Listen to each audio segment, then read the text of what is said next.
Moi bo día a todos e a todas. Iniciamos curso político con este pleno ordinario correspondente ao mes de setembro. Damos a benvida a todos os membros da corporación. Agardo que tiveran un bo descanso estival, señor secretario, señor interventor, e tamén grazas a todo o personal municipal que nos asiste neste pleno e aos xornalistas acreditados no mesmo. Como cada pleno ordinario, saben que iniciamos gardando tantos minutos de silencio como persoas fosen asasinadas polo machismo dende o anterior pleno.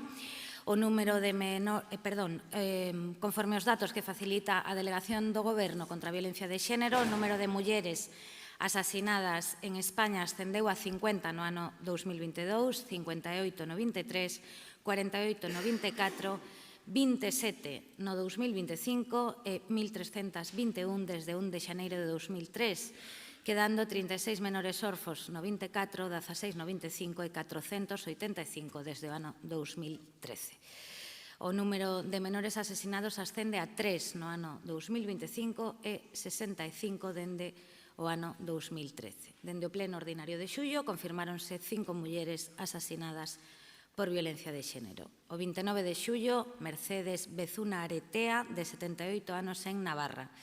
O 6 de agosto, Ilam, de 34 anos, en Badajoz, quen deixa 4 menores orfas. O 24 de agosto, unha muller de identidade non coñecida de 54 anos en Granada. O 7 de setembro do 25, Mercedes Raposo García, de 47 anos en Sevilla. E o 25 de maio, unha muller de nome e apelidos non coñecidos de 56 anos en Barcelona. Polo que solicito a todos os presentes que nos poñamos en pé para agardar 5 minutos de silencio.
Moitas grazas.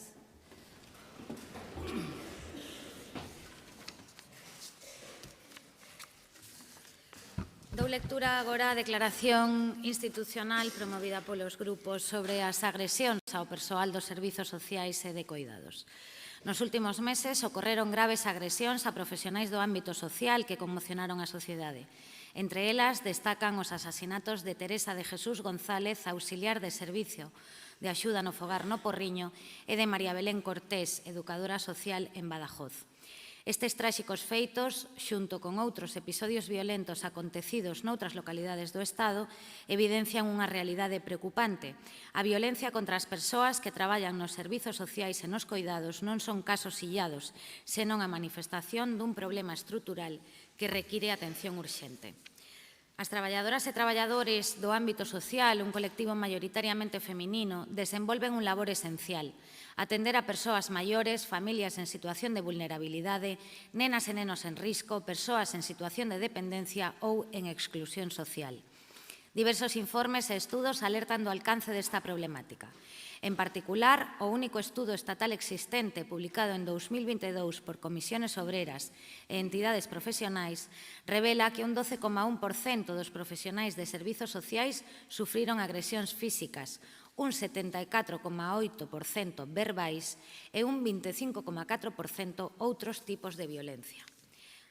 A carencia dun sistema de rexistro unificado fai que moitos destes incidentes nin sequera saian á luz, o que agrava a súa invisibilidade.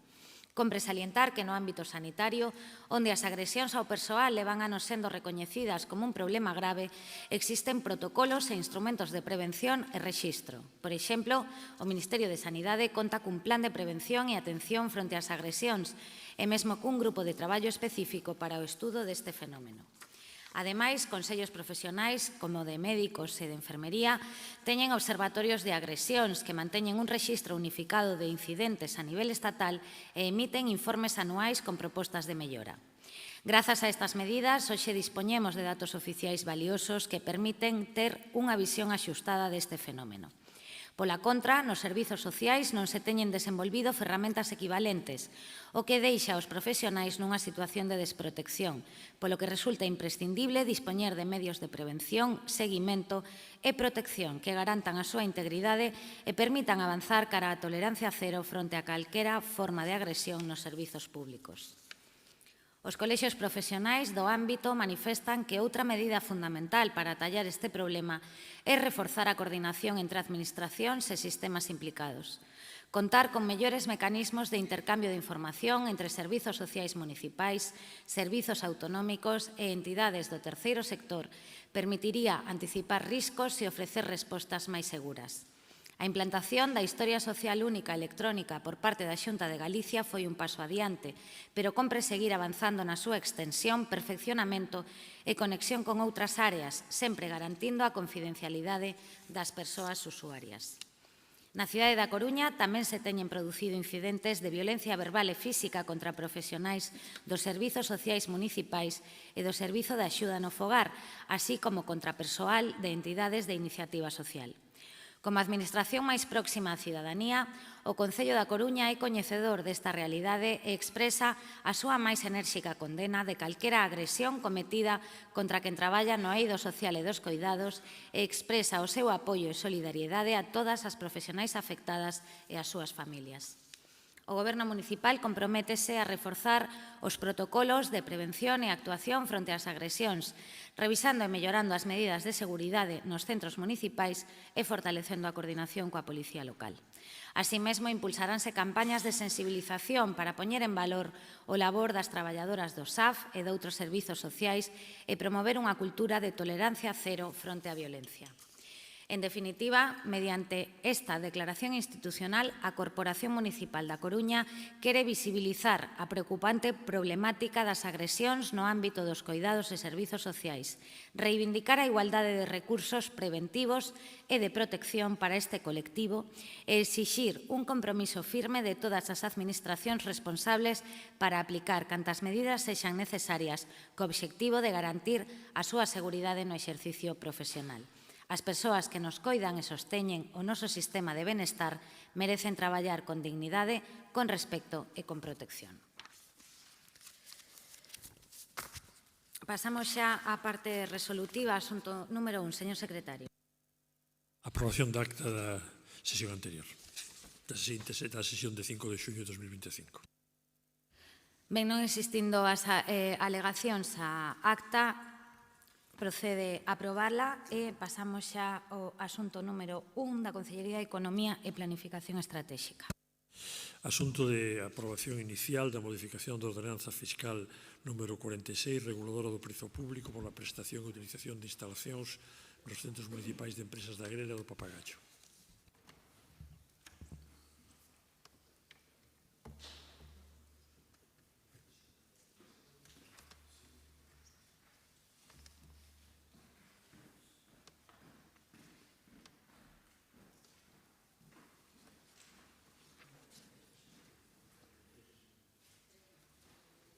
Ben, neste punto que require maioría simple para a súa aprobación haberá unha única quenda de 3 minutos previa exposición por parte do Conselleiro de Economía e Planificación Estratégica e voceiro do Goberno, señor Laje. Ten a palabra. Grazas, bo día, señora alcaldesa, bo día a todas e a todos.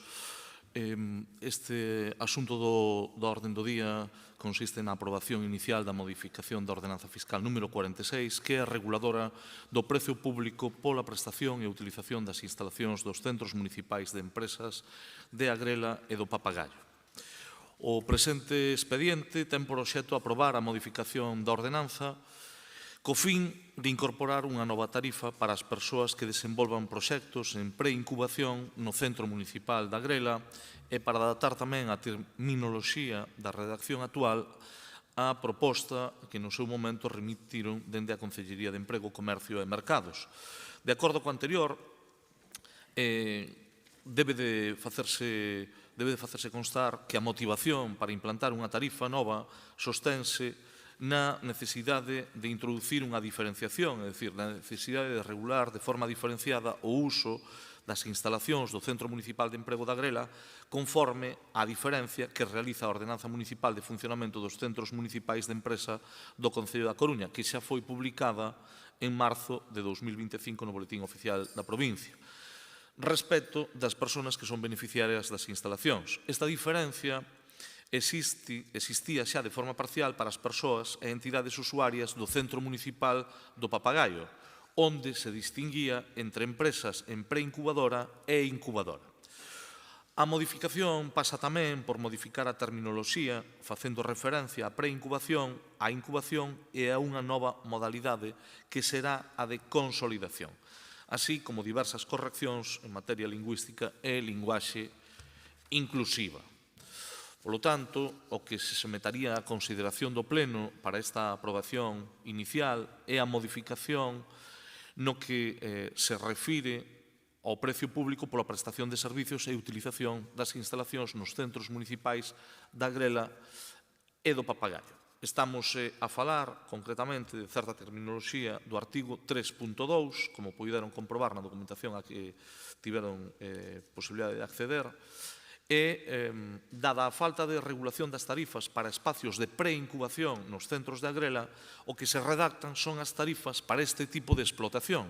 É dicir, a regulación e cuantificación destas tarifas é semellante ás das xa existentes no centro de empresas Accede Papagayo, xa que os primeiros 6 meses a tarifa será de 0 euros, pasando a ser para a etapa de preincubación dos proxectos empresariais reducida nun 40% en relación cos proxectos en incubación ou en consolidación. Terminoloxía que se engade agora, como decía antes, para distinguir os dous tipos de tarifa. Esa é a modificación que se fai nesta ordenanza fiscal número 46, que o que persegue é diferenciar etapas, facilitar inicialmente pois que haxa as menores trabas posibles, ou dito de outro xeito, dar as maiores facilidades posibles e, polo tanto, se fai unha modificación moi puntual, pero que permite a diferenciación das diferentes etapas. Nada máis con respecto a esta intervención inicial, porque creo que queda bastante definido o que é a modificación en que consiste esta ordenanza.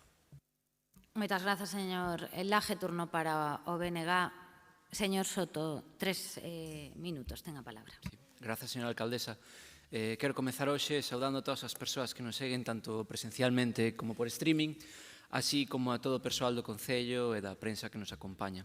E quero tamén enviar un saúdo especial a todas as persoas que se viron damnificadas este agosto polos incendios e agradecer en nome do noso grupo municipal a todos os traballadores e traballadoras públicas que traballaron en condicións moi difíciles para garantir a seguridade das persoas, das casas e vilas e dos nosos ecosistemas. En canto ao primeiro debate deste pleno, comezarei por anunciar o voto a favor do BNG. Un voto favorable que se explica pola necesidade da reforma, pero tamén porque, a pesar de ser unha reforma que simplemente crea unha situación máis favorable para as empresas máis novas, nós entendemos, por lo tanto, que a modificación que se propón aquí é menor, e que o que se intenta é adaptar a ordenanza fiscal dos centros de emprego á toma en consideración das empresas en consolidación, é dicir, a empresas que aínda están despegando e que merecen, polo tanto, de maior axuda por parte dos poderes públicos.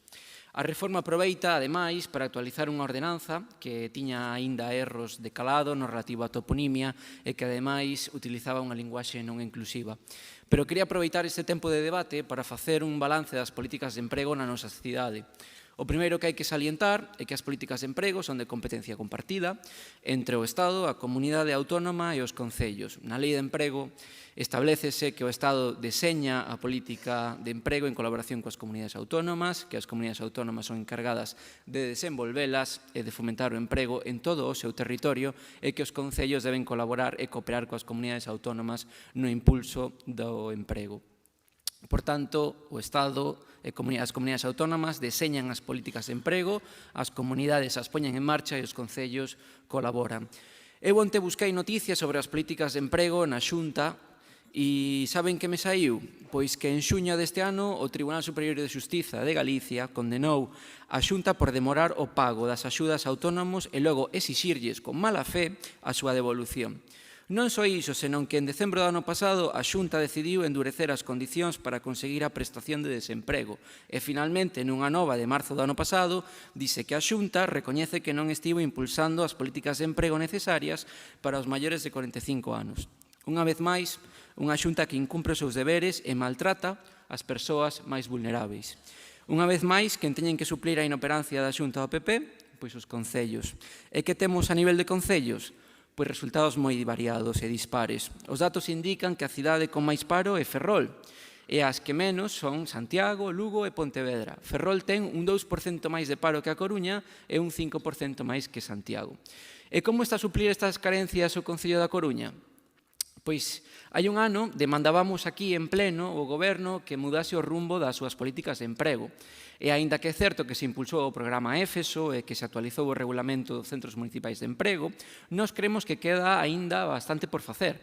Por exemplo, pódense incluir nos procesos de contratación administrativa criterios relativos á calidade do emprego ou ao favorecemento da contratación de persoas empregadas de longa duración. Pódese fomentar o cooperativismo, as sociedades laborais ou pódese deseñar un plan específico de conciliación para as persoas que se estean formando para a inserción laboral. Somos conscientes de que se trata dunha competencia impropia deste Concello que ademais non ten capacidade financeira suficiente para impulsar unha política de emprego máis efectiva e ambiciosa, porque a maior responsabilidade deste asunto recae na Xunta, que está, como dixen antes, poñéndose de perfil sobre o asunto. Moitas grazas. Moitas grazas, señor Soto. Turno para o Partido Popular. Señora Fariñas. Muchas gracias, señora alcaldesa. Buenos días a todos los asistentes a este pleno y a aquellos que nos están siguiendo por streaming. En este asunto vamos a votar la aprobación inicial de la modificación de la ordenanza fiscal número 46, que regula el precio público por la prestación y utilización de instalaciones en los centros municipales de empresas de Agrela y Papagayo. En el año 2016 se puso en marcha el Centro de Empresas EC de Papagayo y en el 2017 se modificó la ordenanza que regulaba el precio público con el objetivo de ajustarse a las necesidades existentes. En ese mismo año, en el 2017, ya se tiene en cuenta un cambio en la terminología, pasando a denominarse las etapas de preincubación, incubación y consolidación de las empresas. Sin embargo, el Centro Agrela entra en funcionamiento en el año 2020, sin que se tenga en cuenta esta diferenciación en las distintas etapas ni la nueva terminología y, por tanto, tampoco los precios. Han tenido que pasar 5 años para que exista una equiparación con el centro Papagayo. Y en cuanto a precio se refiere, disminución. En los 6 primeros meses la tarifa será 0 y luego la reducción al 40% en la fase de preincubación. Según el informe técnico que consta en el expediente del Servicio de Gestión Tributaria, se pone manifiesto que los precios fijados cubren la previsión del coste de los servicios prestados. Por ello, anunciamos nuestro voto a favor de esta modificación, porque, como venimos reiterando desde el Grupo Popular, es una obligación llevar a cabo nuevos proyectos para que la ciudad pueda salir del estancamiento de los últimos 5 años. El objetivo de los centros municipales de empresas es el apoyo al emprendimiento, por lo que se deben adaptar a las nuevas necesidades que van surgiendo en una sociedad en continua evolución, con la creación de incentivos, fomento de la colaboración entre empresas, aumento en la formación y, por supuesto, mejoras en el transporte público, sobre todo en los accesos al centro de Agrela. Desde las instituciones debemos obligarnos a retener y atraer talento, y para ello hay que evolucionar y evitarse el estancamiento. Como bien ha dicho el señor Laje, lo que se trata es de proponer mayores facilidades, las mayores facilidades posibles. Pero en cuanto a este modificativo que vamos a votar en este asunto, no se tienen en cuenta las posibles políticas de empleo. Por eso no vamos a entrar ahora en ellas, no simplemente es la modificación de la normativa 46. En definitiva, La Coruña siempre fue una ciudad de oportunidades y ha de volver a ser un referente. Muchas gracias. Moitas grazas, señora Fariñas. Turno de peche para o señor Laje polo Goberno. Gracias, señora alcaldesa. Comenzando polo final, darlle as gracias a señora Fariñas, como sempre, pola forma e polo fondo, porque podemos ter ideoloxías diferentes e seguramente non ver as cousas sempre igual, pero creo que ten unha posición constructiva que é positivo, e agradecerlle a ela e ao seu grupo a posición manifestada, porque creo que é un paso importante nesta aprobación inicial. Vou a determe en algunhas aportacións que fixo o señor Soto. Creo que hai unha reflexión de fondo, é dicir, con respecto ao marco competencial e o que se pode facer. Creo que puso de manifesto tamén algo moi relevante, que é a necesidade de que a propia Xunta de Galicia, a Comunidade Autónoma, actúe con todas as competencias que ten e, polo tanto, faga as políticas necesarias que veñen sin facerse dende fai moitos anos. Nos podemos limitarnos, por decirlo de algún xeito, a falar daquilo que nos toca do marco competencial que temos e de todos os esforzos que se están facendo, pero iso non impide que se reivindique diante das administracións que as competencias correspondentes que fagan a súa laboura e, polo tanto, plena coincidencia. Bueno, señor Soto, creo que hai un acordo nesta ordenanza. Eu quero agradecerlle ao BNG o diálogo franco, non exento de discrepancias e de puntos de vista diferentes. Lóxicamente, somos dúas organizacións políticas diferentes, pero quero agradecerlle pois que ese diálogo construtivo permita acordar e aprobar neste pleno unha serie de ordenanzas e de acordos económicos que permiten que o Concello avance e que se tomen decisións que son relevantes. Por exemplo, en esta ordenanza aprobamos precios que, como vostede sabe, señor Soto, e o conxunto do seu grupo, acaban supoñendo que poden poñerse locais a disposición no centro do Papagayo a 60 euros, 60 euros mensuais, e no centro da Agrela a 81. Bueno, estamos a falar de tarifas que facilitan, é dicir, o comenzo desa actividade de emprendemento. É dicir, tarifas que, en calquera caso, creo que non só son competitivas, sino que poñen de manifesto que a actuación do Concello non busca un lucro, sino satisfacer as mínimas necesidades en términos económicos. Bueno, o poño de exemplo, sendo unha modificación puntual que pode parecer moi pequena, pois desa forma de facer política, que se pode ter ideoloxías ou ter discrepancias, pero construir en positivo. Teño que agradecerlo. Creo que temos un reto cara a 2026, señor Soto. Nos entendemos que a cidade leva uns anos millorando moito económicamente. Creo que a cidade está medrando en población. Creo que a cidade está reducindo a taxa de desemprego. creo que hai novas oportunidades laborais, creo que a Coruña volve a ser unha referencia en Galicia e en España, pero eso sería quedarse seguramente na complacencia de mirarse cada un a si mesmo e decir que ben se fai. Non, hai moitas cousas a mellorar, creo que o podemos facer aínda moito mellor, creo que hai que facer maiores esforzos para a dinamización económica e tamén, por que non dicilo, estamos hoxe no pleno de setembro con acordos importantes. Quero recordar o esforzo que se fixo no mes de xullo con importantes decisións tamén acordadas e faladas, neste caso moi maioritariamente co BNG, e creo que pois agora toca dar outro paso. Como voceiro do Goberno, o que lle podo decir é que a vontade do Goberno é que haxa orzamentos no ano 2026 e, polo tanto, estableceremos os contactos estableceremos os contactos necesarios facendo referencia ao marco, ademais, que temos co BNG para que no mes de setembro ver se somos capaces, se se dan as condicións ou non, que iso, evidentemente, non o podemos predeterminar dentro do Goberno.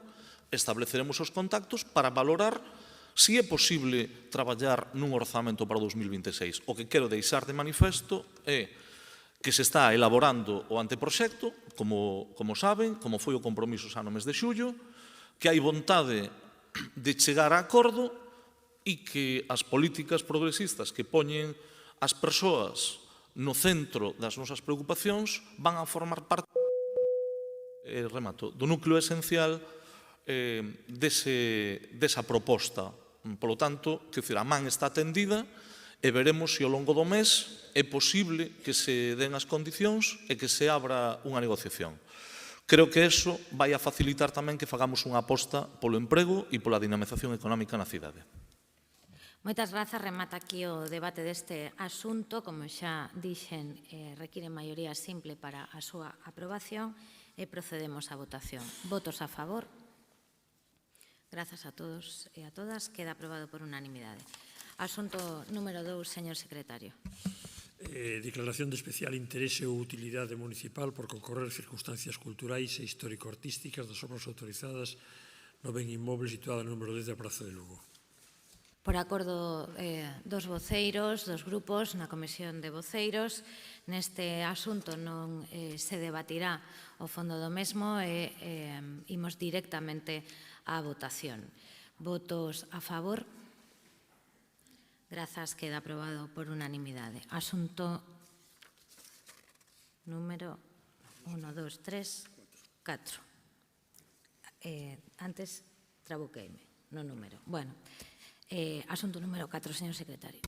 Aprobación do expediente 2025-2 de recoñecementos extrajudiciais de obrigas a imputar o orzamento do Concello da Coruña para o ano 2025. Aquí, como saben, houve un dictame desfavorable da Comisión, polo tanto, a hora da votación é inversa, no sentido de que os que estén a favor do dictame da Comisión non están aprobando o recoñecemento, e os que estén en contra dese dictame estarían aprobando o recoñecemento.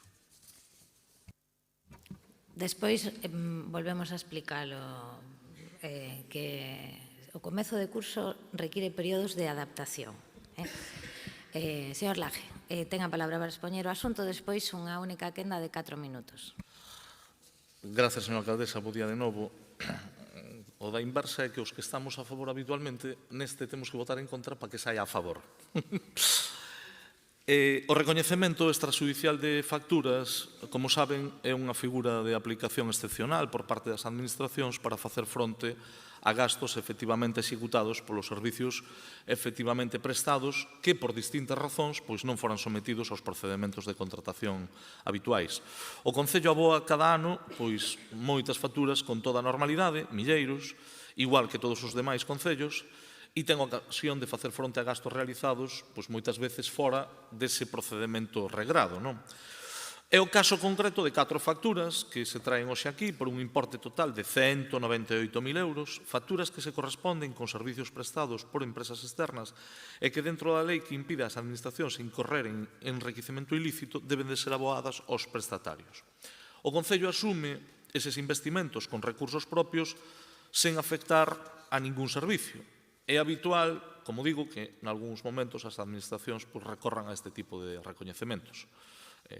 Podría citar todas as administracións, creo que as coñecemos, e, polo tanto, tampouco é cuestión ahora de entrar neste tipo de cuestións. No caso que nos ocupa, contamos tamén co informe favorable do Consello Consultivo para satisfacer os gastos vinculados ás devanditas 4 facturas. Non é un procedemento novo, de feito, trouxemos xa a este pleno algún procedemento anterior e, ademais, hai un modus operandi, é dicir, antes de someter a pleno a unha situación destas características, remítese ao Consello Consultivo para que se produzca unha revisión de oficio. É un proceso excepcional, pero tamén ten un procedimento reglado, é dicir, este Concello cumple todos os requisitos exigidos para facer fronte aos seus compromisos. Creo que é público e notorio que os servicios aos que fan referencia as facturas foron prestados e son coñecidos.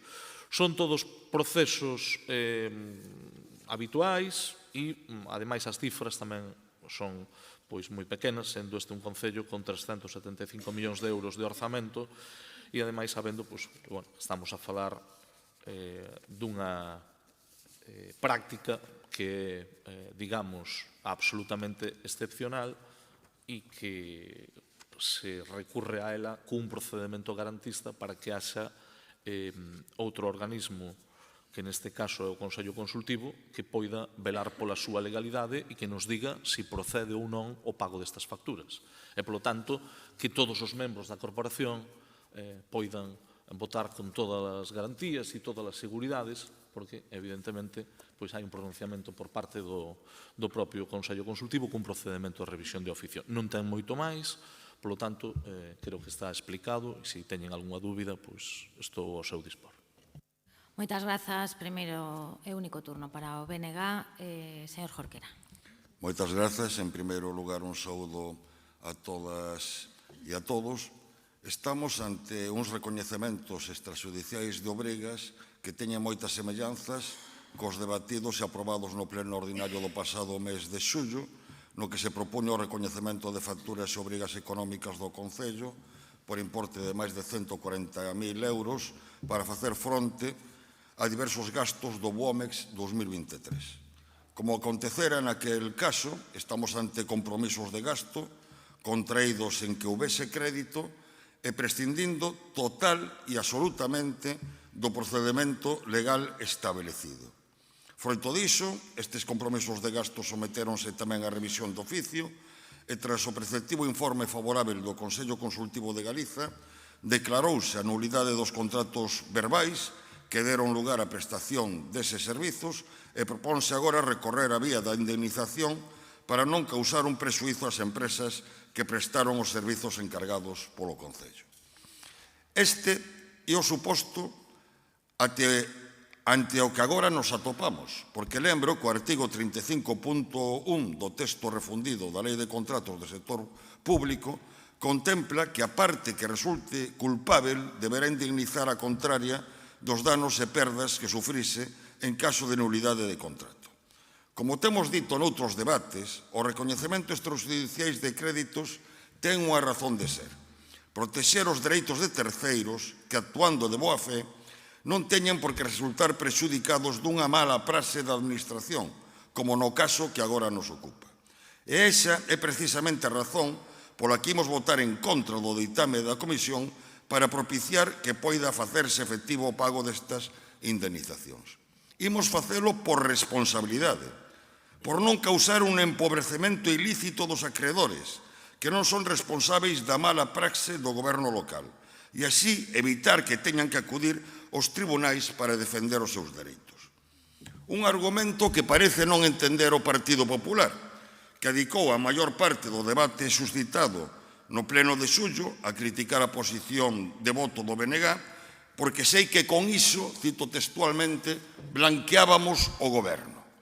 E presumo que tamén fará o propio neste pleno, porque anunciou públicamente que votará en contra destes recoñecementos e dixo que as críticas do BNG eran un paripé, dixo textualmente a representación do Partido Popular. Por iso, permítanme que aproveite o que queda da miña intervención para que todos entendan a posición do PP. E vou procurar facelo en termos que todos os que escoiten o poidan entender. O que propón o PP é dar unha patada ao goberno local no cu das empresas que prestaron estes servizos ao Concello. A consecuencia do que propón o PP sería que non se lle pagase a estas empresas aínda que tivesen realizado un gasto encargado polo Concello e isto provoque un empobrecemento inxusto das mesmas. O que propón o PP é opoñerse a pago dunhas indemnizacións que teñen o informe favorável do Consello Consultivo de Galiza, un órgano consultivo da Comunidade Autónoma gobernada, se non me confundo, polo Partido Popular.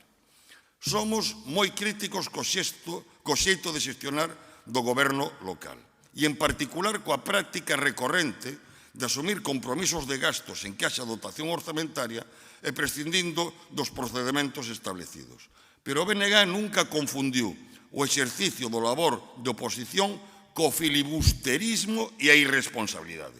Vostedes, señores do Partido Popular, parece que sí. En Madrid e aquí. E a respecto do manifestado polo señor Laje, señora alcaldesa, xa vou concluindo, o BNG ten disposición ao diálogo e explorar a posibilidade de chegar a un acordo de cara aos orzamentos do ano 2026. Hai unha condición previa que xa explicitamos no seu momento e que fixo imposible un acordo para os orzamentos do ano 2025. Esa condición previa é que se cumpla o que xa estaba acordado. Recoñecemos que nos últimos meses houbo a ese respecto avances. Creo que a posición de firmeza que adoptou o BNG permitiu que se produciran eses avances, polo tanto, temos disposición a dialogar. Será o diálogo o que esclareza se hai marxe para o acordo. Pero, en calquera caso, e volvendo ao tema que agora nos ocupa, polas razóns que veño de explicar, imos votar en contra do ditame da Comisión para favorecer que se poidan facer efectivos os pagos que se contemplan neste recoñecemento extrajudicial de obrigas. Moitas grazas. Moitas grazas, señor Jorquera. Turno para o Partido Popular. Señor Rodríguez. Bo día a todos. Dicíalles irónicamente antes do verán, falando das facturas irregulares das festas do 2024, que as festas da cidade acostuman a ser en agosto e que, polo tanto, traballando con antelación e planificación, as festas dun ano non terían por que empezar sen ter pagadas os do anterior. Pois o mesmo con as facturas que os se veñen aquí. A cea do deporte acostuma a ser en xullo, cando as escolas deportivas rematan a súa actividade, e se ben é certo que a Topsy Race non é todos os anos, con que antelación se pechou a escala na nosa cidade? Segundo consta no propio expediente, en outubro de 2018 aprobouse o contrato coa Topsy Race para que a Coruña fose porto anfitrión no 2020. No 2020, por mor da COVID-19, ambas partes acordaron atrasar o evento a 2023. En outubro de 2022 concretáronse as datas da escala, entre o 24 e o 27 de agosto de 2023. Que pasou, señor Castro? Veu vostede un día a traballar e atopouse por sorpresa cos veleros amarrados. 3 anos de antelación. O que non se pode negar é a súa perseveranza neste xeito de xestionar e tampouco a de o Bloque en avalalo. Eu xa non sei se vostede o fai deliberadamente, se non sabe facelo de outro xeito ou simplemente porque o consinten. Porque en cada xunta de goberno, en cada pleno, queda claro que nin vostede ten intención de facer as cousas de outro xeito, nin semella que haxa ninguén disposto a poñer fin a este desmadre. Dende logo non será a alcaldesa, que con tal de ofrecer pan e circo dalle igual o xeito en que llo faciliten, e para mostra, as festas da señora Rei en ano electoral, 4,2 millóns de euros que duplicaban o orzamento do INCE, sen partida fermentaria, adxudicados de xeito discrecional e sen respetar os procedementos legais de contratación. E, por suposto, tampouco llevar poñer fin que máis fácil non ten o BNG. O BNG que votou a favor de pagar eses 4,2 millóns regulares das festas do 2023. O BNG que votou a favor de pagar os 140.000 euros do MOMES que tanto critica, incluso hoxe. O BNG que vai votar a favor de pagar estes 200.000. O BNG que dentro dun rato o señor Castro, cando lle pregunten polo Festival Wake Up, o vai a poñer a vostede pingando, oye, probablemente con toda razón. Pero que se dentro dun ano chega a este pleno unha factura irregular dese mesmo Festival Wake Up que tanto van criticar, votarán outra vez a favor, porque van a ser sempre cómplices do que tanto critican, porque as cartas están marcadas e todos o saben. Todos saben que antes ou despois o sillón da señora San Martín en Santiago sairá ao rescate do sillón da señora Rei en Coruña. A irresponsabilidade, señor Jorquera, é a súa e a do seu grupo, porque están avalando esta forma de facer. Non unha vez, non dúas, todas, e as que faltan por vir, señor Jorquera, e van votar a favor. Eso precisamente é o que significa paripé. Vir aquí, poñer o grito no ceo e logo levantar a man para aprobar toda esta desfeita. E non é certa esa excusa de que os que prestan un servicio teñen que cobrar. Home, pois claro que teñen que cobrar os proveedores. Sabe cando tiñan que cobrar os de Acea do Deporte do ano 2022? No 2022. Sabe cando tiñan que cobrar os do Atal Ship Race do 2023? No 2023. Os proveedores poden e deben cobrar en tempo e forma, pero consonte a un expediente tramitado conforme a lei, e non a través da permanente chapuza na que teñen convertido coa súa complicidade a contratación neste Concello, a ilegalidade estrutural na que vive este goberno en palabras do interventor. Poden e deben cobrar sen comprometer a seguridade xurídica de todos os que van a votar a favor desta desfeita, porque esta non é unha situación exclusiva da área do señor Castro. O informe de reparos do interventor do exercicio 2024 acredita que Inés Rei autorizou coa súa asinatura 1.500 facturas irregulares, 20 millóns, dende a súa chegada 10.000 facturas irregulares e 184 millóns de euros. Tiña razón o señor Laje, claro que hai un modus operandi, pero non é o do proceso do Consello Consultivo, non, é este xeito de facer. E nunca pasa nada ata que pasa. Porque esta forma de actuar ten un prezo, aínda que por agora lles está a sair gratis. Nunca pasa nada ata que pasa. Están xogando vostedes permanentemente a ruleta rusa do banquiño. Eso é o que están a xogar. Volvemos a advertir o propio Consello Consultivo. A revisión do oficio non enerva responsabilidades que poidan derivarse nin é un procedemento para eludir as reglas da contratación pública orzamentaria ou converter en habitual o ordinario un modo de actuación ao marxe das reglas. Este tipo de irregularidades, cando se constatan, o di o Consello Consultivo, ten que ir necesariamente acompañada da adopción de medidas para corrixilas e evitalas, incluindo a exigencia de eventuais responsabilidades, ou en palabras da intervención municipal, a aprobación por este pleno deste recoñecemento extrajudicial non anula a responsabilidade que no seu caso pudera derivarse pola actuación contractual verbal, sen crédito orzamentario, sen procedemento, declarada nula. Eso é o que ustedes están a avalar co seu voto. Sabe a favor de que está o Partido Popular? De que se cumpla a lei. Mire que sinxelo.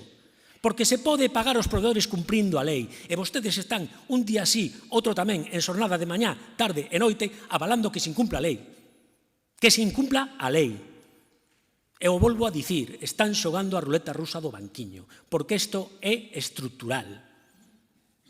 Remato. Nós non podemos nin debemos participar deste xeito de facer as cousas e por iso votaremos a favor do ditame, isto é, a favor de non aprobar este recoñecemento extrajudicial de créditos adquirido verbalmente, sen crédito orzamentario, sen procedemento. Tiña razón o señor Laje cando dixo, hoxe, os que estamos a favor da legalidade, por fin, tócanos votar a favor. Mais nada, moitas gracias. Moitas grazas, señor Rodríguez. Turno de peche para o señor Laje. Gracias, señora alcaldesa. Bueno, o que dixo o señor Laje foi que tiñemos que votar en contra do dictamen para que se lle pudera pagar ás empresas e que cobraran todos aqueles que fixeron un traballo, eso foi o que dixen. Cada un fai as consideracións que cree convintes. Supoño que non estarán fora da legalidade a Xunta de Galicia ou organismos da propia Xunta como os Sergas ou concellos de todas as cores políticas con recoñecementos extrajudiciais en todos os órdenes do día dos plenos, entre outras cousas, porque sendo unha práctica excepcional é un procedimento reglado e a revisión de oficio que fai o Consello Consultivo precisamente o que revisa é para darlle legalidade ou non. Precisamente remitímolo ao Consello Consultivo porque se dice que non hai que pagar unha factura non se paga. Agora, eu creo que é un pouco difícil de xustificar que despois de que cada un faga a crítica correspondente, un grupo, neste caso o Partido Popular, se opoña a que os que fixeron ese traballo o cobren. Non sei se é buscando o caos ou que lle teñan que pedir ao Partido Popular que vote a favor. Nos entendemos que o pago dos servicios hai que facelo con normalidade. Aquel que prestou o servicio debe de cobrar. Non lle debe de pedir ningún favor a ningún grupo político para cobrar. Sería estupendo que todo fose á perfección, pero en todas as administracións, non só nestas. Aquí intentamos mellorar todos os días e aprender, desde logo, pois dos erros que se poidan cometer. Creo que estamos a falar dunha cantidade bastante nimia, non sendo menor, tendo en conta o volumen orzamentario que manexa o Concello da Coruña. Pero só para poñelos en contexto e despois de escoitar unha exposición, diría un tanto apocalíptica, gustaríame recordarlle uns datos, porque ás veces vexo que hai problemas de memoria.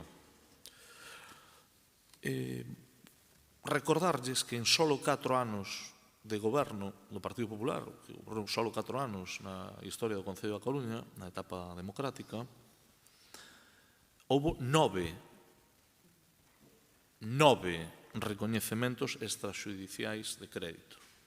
Por certo, non por 198.000 euros, senón por 18.332.796,02. Non son 200.000 euros, son máis de 18 millóns de euros. E podría darse o caso de que fose o Itumás. Non é o Itumás. Non vai deso. Eu non lles estou reprochando que aprobaran 9 recoñecementos extrajudiciais, porque seguramente tería a súa fundamentación. Non sei se o remitiron ao Consello Consultivo ou non.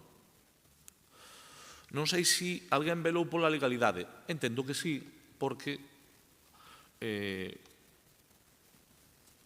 non creo que houvese ningún informe de intervención que dixera que estaba ben facer un recoñecemento extrajudicial de crédito. Sin embargo, que cada habilitado ou cada servicio faga a súa labor é o normal e a súa función. Pero alguén velou, seguramente, o mismo que vela hoxe, velou pola legalidade desos recoñecementos extrajudiciais de crédito. E en coherencia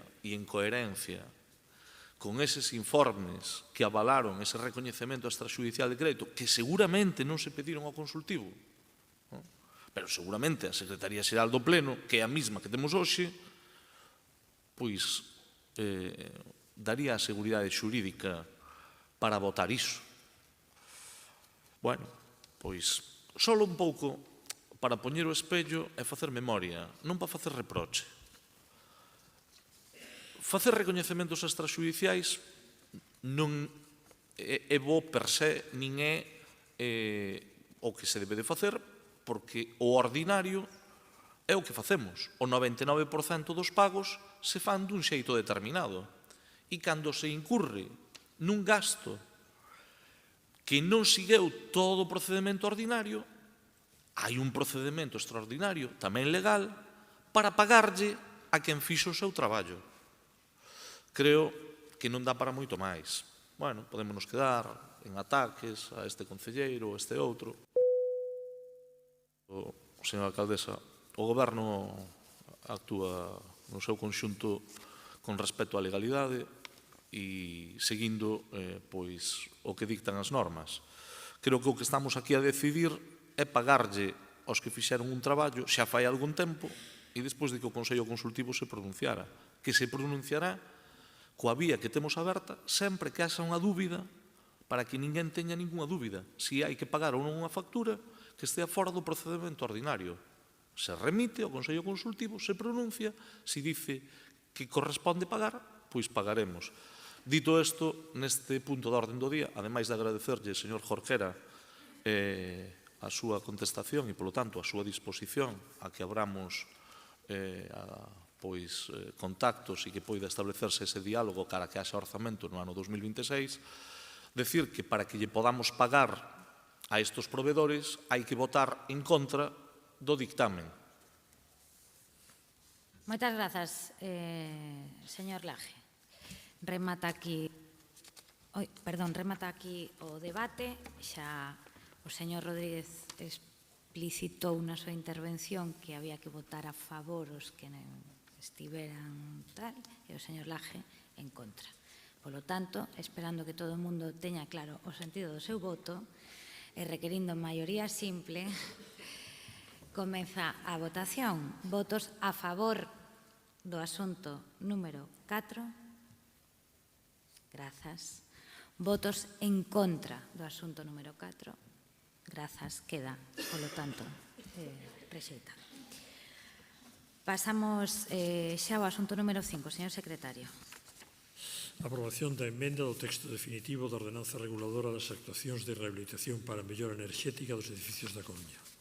Ben, tratándose neste punto dunha corrección meramente semántica, tamén se acordou na Comisión de Voceiros non sometelo a debate e pasar directamente a votación. Maioría simple igualmente, todos os asuntos da parte resolutiva hoxe requiren maioría simple. Así que neste asunto 5 procedemos á votación. Votos a favor. Grazas, queda aprobado por unanimidade. Pasamos xa ao asunto número 6, señor secretario. Aprobación definitiva da ordenanza municipal para o uso racional e sostible das praias do Concello da Coruña. Ben, terá a palabra en primeiro lugar a señora Neira, concelleira de Medio Ambiente, para a explicación da ordenanza e despois haberá unha única quenda de 5 minutos. Señora Neira, ten a palabra. Gracias, señora alcaldesa. Bueno, voy a tratar de ser breve en lo que va a ser la explicación y sometimiento a pleno de votación para la aprobación definitiva, efectivamente, de esta ordenanza municipal para el uso racional y sostenible de las playas del Ayuntamiento de La Coruña. Y voy a ir explicando de una manera breve lo que han sido las alegaciones presentadas una vez que se ha abierto este plazo. Estamos hablando, en este caso, de 7 alegaciones que se han presentado, 2 son de ciudadanas particulares, otras 2 son de una entidad que es Pet Friendly, una de Can Coruña, son 3 de Pet Friendly, una de ellas se presentó fuera de plazo y ya no se entró a hacer una valoración de su contenido. Y una con distinto contenido que han presentado los compañeros de corporación del Grupo Municipal Popular. En este caso voy a ir haciendo un repaso de cada una de ellas y después, lógicamente, procederemos al debate de lo que va a ser la votación de esta cuestión. Hay que decir que, básicamente, esta ordenanza se hace con el ánimo de que, efectivamente, se regule lo que es el uso de las playas para todo el año. Es la primera ordenanza de playas que se hace por parte de cualquier gobierno municipal a lo largo de la historia. Hasta la fecha, todo lo que sucedía en las playas se iba regulando con otro tipo de ordenanzas y, además, con la legislación sectorial existente en todo tipo de cuestiones, y era ya necesario, con independencia de que, efectivamente, se tardó y no se pudo aprobar de manera definitiva antes de que comenzase el verano, pues para una serie de cuestiones, las cuales las más prioritarias desde el punto de vista práctico son las relacionadas con la seguridad. Con la seguridad en cuanto al tema de las infracciones, en cuanto al tema de su carácter y en cuanto al tema también de quién va a tener la capacidad para controlar determinadas conductas que todos somos conscientes de que son peligrosas, pero que establecían un vacío legal. Por ejemplo, sin ir más lejos, el tirarse desde un espigón en el entorno de la playa de Adormideras, o qué se hace cuando una persona entra en el agua con bandera roja, por ejemplo. Con independencia de las cuestiones de convivencia que también se establecen, quiero decir que en el periodo que se establece de consulta pública se efectúan una serie de peticiones, y estamos hablando de peticiones que se centran en 2 cuestiones fundamentales. Tienen ustedes los expedientes y, por lo tanto, no me voy a detener en ellas, simplemente se establece en lo que respecta a los perros y en lo que respecta al ruido. Estamos hablando de un proceso en el que tampoco hubo una participación demasiado elevada, pero sí he de decir que nos encontramos con 2 posiciones muy encontradas en relación a la presencia de animales en las playas. Y ahora sí vamos a ir repasando cada una de estas ordenanzas. Nos encontramos, en primer lugar, con la primera que se presenta por parte de una ciudadana particular, que es desestimada, en la que se alude al bienestar animal y, por lo tanto, a la presencia de los animales de compañía, de los perros, en horario nocturno. Pide que se declare la playa de las Amorosas en el texto de esta ordenanza como una playa de naturaleza canina, y son desestimadas las alegaciones por dos razones. En primer lugar, porque en todo lo que respecta a la presencia de animales en las playas, la ordenanza no es taxativa, se pueden establecer zonas de esparcimiento canino a decisión del Gobierno municipal sin necesidad de que se establezca en el texto de la ordenanza y, por lo tanto, sin necesidad de que, con independencia de que se creen o no se creen zonas de esparcimiento canino, no tengamos que venir a una modificación de este cuerpo legal. La ordenanza en ese sentido es amplia, pero se desestima en primer lugar por eso y en segundo lugar en lo que respecta a la playa de las Amorosas, porque no es una playa que se incluya dentro del ámbito de aplicación de la ordenanza, básicamente por las características que tiene, que es una playa de bajamar. En segundo lugar, nos encontramos con las alegaciones que presenta Pet Friendly.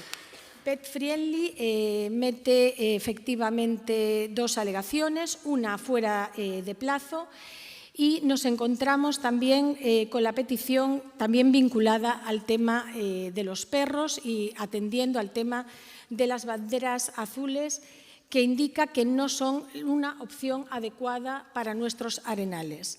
Bueno, en esto nosotros lógicamente desestimamos por la misma razón. Volvemos a decir que la presencia de animales en las playas es algo que no es objeto de esta ordenanza, es algo que se puede establecer posteriormente. Y en relación al tema de las banderas azules, pues lógicamente es criterio de este Gobierno municipal, pero también de todos los gobiernos municipales de todas las ciudades costeras de España, querer contar con un galardón que es ampliamente conocido y reconocido y que además establece los estándares de calidad que tienen que tener los arenales, por lo cual es también desestimada. En relación a la alegación que presenta Can Coruña, establece pues también la necesidad de que los perros puedan acceder en horario nocturno a las playas, me vuelvo a remitir a lo dicho.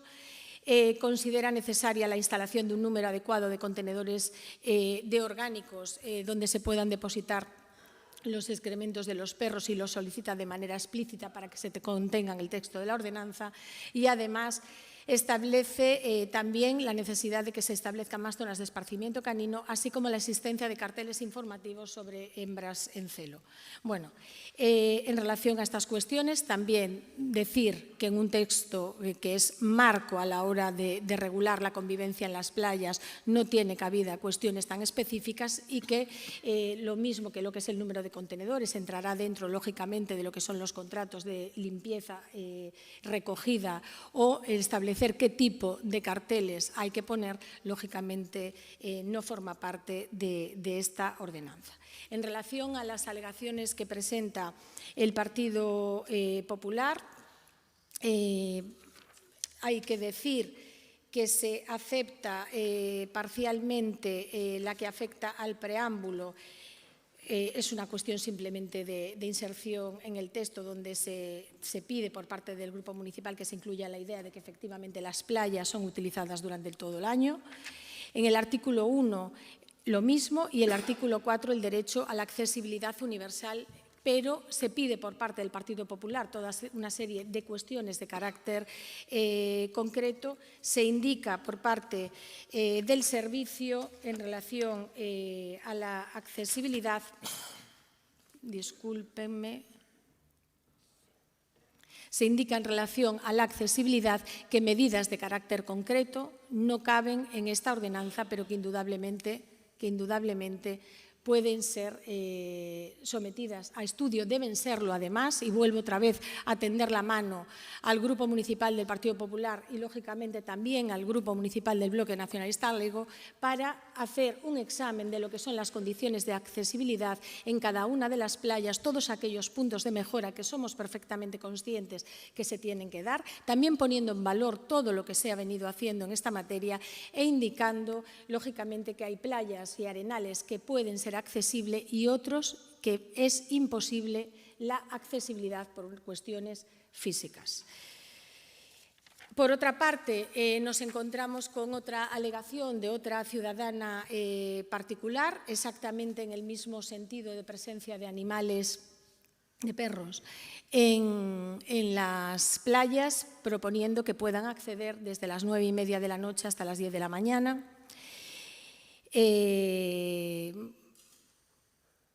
También haciendo una alusión al tema de la bandera azul y aludiendo también al tema de la playa de Bens, por las mismas razones que las anteriores, porque además son alegaciones muy similares, se rechaza. Por otra parte, la alegación, la última, de Pet Friendly, vino extemporánea a finales del mes de agosto y, por lo tanto, ya no se admitió. Bueno, este es el contenido. Supongo que vamos a entrar en el debate de lo que son la presencia de animales en las playas. Somos perfectamente conscientes de que existe una demanda por parte de la ciudadanía. Estamos hablando de una ciudad en la que efectivamente existen 32.000 perros. Pero también quiero poner en valor lo que ha sido el trabajo por parte del área de infraestructuras en relación a las áreas caninas, también en lo que son las áreas de esparcimiento canino, que son, como ustedes bien saben, áreas de utilización mixta según los horarios, y todo lo que ha sido el trabajo en relación a la playa de Bens. En relación a la playa de Bens y a las peticiones que se han efectuado también por parte de los alegantes, y discúlpenme ustedes si no he sido más específica, pero las tienen ustedes para su lectura y para su análisis, se alude en muchas ocasiones a la retirada de las algas, a la limpieza de la playa de Bens, de la que estoy convencida de que voy a hablar en el segundo turno. Simplemente una cuestión: las algas en una cala, en una playa que se considera playa natural, no son basura, se llaman arribazones y, por lo tanto, para lo que sería el mantenimiento y conservación del equilibrio ecológico, no deben ser retiradas. Eso es una cuestión de carácter técnico y, además, es una cuestión amparada por grupos ecologistas. Y en relación a la presencia de los animales, vuelvo a indicar lo mismo. La bandera azul establece una serie de requisitos clave. La bandera azul es totalmente incompatible con la presencia de animales el tiempo que está arribada. Estamos hablando de que ya en la práctica, a partir de la semana que viene, una vez finalizada la temporada de playas, los animales podrán volver a entrar en los arenales coruñeses, pero vuelvo a repetir, el objetivo de esta ordenanza fue, en primer lugar, establecer por primera vez el marco legal que ampare y que recoja todas esas normativas que de manera aislada estaban haciendo difícil la regulación de la convivencia dentro de nuestros arenales, y en segundo lugar se establece una regulación, se establece un texto conscientemente efectuado de una manera amplia que permita que después, en el día a día, el Gobierno municipal, los gobiernos municipales puedan establecer qué playas se consideran caninas o qué playas dejan de serlo. Y por mi parte, en este turno de explicación de las alegaciones y de la ordenanza, nada más. Moitas grazas, señora Neira. Turno de debate. Comezamos polo Venegas, señor Jorquera. Grazas. Como estamos no trámite de aprobación definitiva, vou centrar a maior parte da miña intervención en valorar as alegacións presentadas e as modificacións introducidas na proposta de ordenanza. Valoramos positivamente que se incorpora un novo apartado, o artigo 4, de dereitos e deberes das persoas usuarias, no que se recolle expresamente o dereito á accesibilidade universal. Agardamos que a incorporación deste dereito vaya acompañado das medidas necesarias para facelo efectivo, do mesmo xeito que agardamos que a insistencia do BP en garantir a accesibilidade universal a faga extensiva a todos os ámbitos nos que as competencias corresponden á Xunta de Galiza. Mas quero referirme especialmente ás alegacións que fan referencia ao acceso dos cans ás praias e outras demandas relacionadas cos animais de compañía. É certo que moitas alegacións fan referencia a cuestións que non forman parte do ámbito desta ordenanza, E, aínda que con carácter xeral a ordenanza estabeleza que se proíbe a circulación ou permanencia de cans e outros animais nas praias no período estival, tamén é certo que se exceptúa da anterior prohibición a praia de Bens e a maiores dice textualmente o seguinte: noutros areais o Concello da Coruña poderá designar áreas de esparexemento canino temporais ou permanentes nas que os cans poderán permanecerse en correa independentemente da época do ano, sempre baixo a vigilancia das persoas responsáveis dos cans. Mais a realidade, señora concelleira, é que de momento a única opción que teñen as persoas con animais de compañía nos meses de verán é a de Bens. Como temos dito moitas veces, un areal moi afastado da cidade, no que o mar é perigoso, unha praia con grandes carencias de servizos e que moitas veces está nun estado lamentável de suciedade pola acumulación de residuos e mesmo pola presencia en ocasións de verteduras nas súas augas. E cando falo de residuos non me estou referindo ás algas. Teño constatado en visitas que teño feito a este areal como moitas veces hai multitude de residuos. Un areal, ademais, especialmente castigado este verán pola presencia de carabelas portuguesas co perigo que as mesmas representan para os cans, pois ao estaren moitas veces ocultas ou mesturadas coas algas, os animais poden inxerilas e mesmo isto pode causarlles a morte. Por iso creemos que é imprescindível que o Concello tome en serio a decentar este areal e creemos que o Concello ten que considerar a maiores outras alternativas. O BNG non tería problema en permitir no verán o acceso de cans a algunhas praias en franxas horarias con moi pouca presenza de banistas, mesmo se for necesario acoutando zonas concretas das praias. Mas sabemos que iso é incompatible coa bandeira azul. De feito, se non me confundo, o Concello de Arteixo estableceu un sistema para intentar sortear as exixencias que se establecen para ter bandeira azul, arriar a bandeira azul en horario nocturno e volver izala ao remate desa franxa horaria, mas o certo é que tivo que renunciar se non quería que as súas praias perdesen esa distinción. O BNG non converte a bandeira azul nun tótem. Isto quero aclararlo. Para nós a bandeira azul non é un tótem. Ter a bandeira azul non garante que a praia teña máis calidade ambiental. A bandeira azul é, sobre todo, un reclamo turístico. Pero sabemos que renunciar a bandeira azul nalgunha das praias máis emblemáticas da nosa cidade sería controvertido. Pero tampouco podemos ignorar que na nosa cidade hai máis de 30.000 cans e é importante tamén atender a demanda das persoas con animais de compañía. Por iso suxerimos unha solución que posiblemente non dé a satisfacción ao 100% aos asinantes das alegacións, pero significaría unha mellora con respecto á situación actual. A parte de adecentar e de dotar de servizos a praia de Bens, a solución que suxerimos é que se habiliten como áreas de esparexemento canino tamén na tempada de verán as amorosas nas lagoas, como propón un alegante, e as calas de San Roque. Estes espazos non son obxecto de regulación da presente ordenanza, por iso abondaría con que o goberno local asuma este compromiso. Pedímoslle que o asuma. Se é así, a aprobación definitiva desta ordenanza terá o noso voto favorável. Por lo demais, permítame que remate con unha serie de consideracións, algunhas que xa feitas no debate da aprobación inicial. O que se contempla nesta ordenanza, na súa meirande parte, son cuestións de sentido común. Creemos que é bo que se establezan cales son os dereitos e as obrigas dos usuarios dos areais da nosa cidade, pero o Concello tamén ten que se impoñer obrigas para sí. Sabemos que as lumieiras de San Xoán, nas praias da Enseada do Orzán e os concertos na praia de Riazor son tradicións moi arraigadas. Pero non é de recibo o acontecido este ano no San Xoán, con máis de 44 toneladas de lixo amoreadas nas praias. Creemos que é imprescindível que se cumpra todo estipulado no artigo 16 referido á limpeza e restauración das praias tras os eventos públicos e que o Concello tome nota do ocurrido no San Xoán para arbitrar medidas que eviten situacións vergoñentas como acontecida este ano. Se asume no compromiso de que se habiliten como áreas de esparexemento canino o areal das Amorosas e as calas de San Roque, o BNG votará a favor da aprobación definitiva desta ordenanza. Moitas grazas.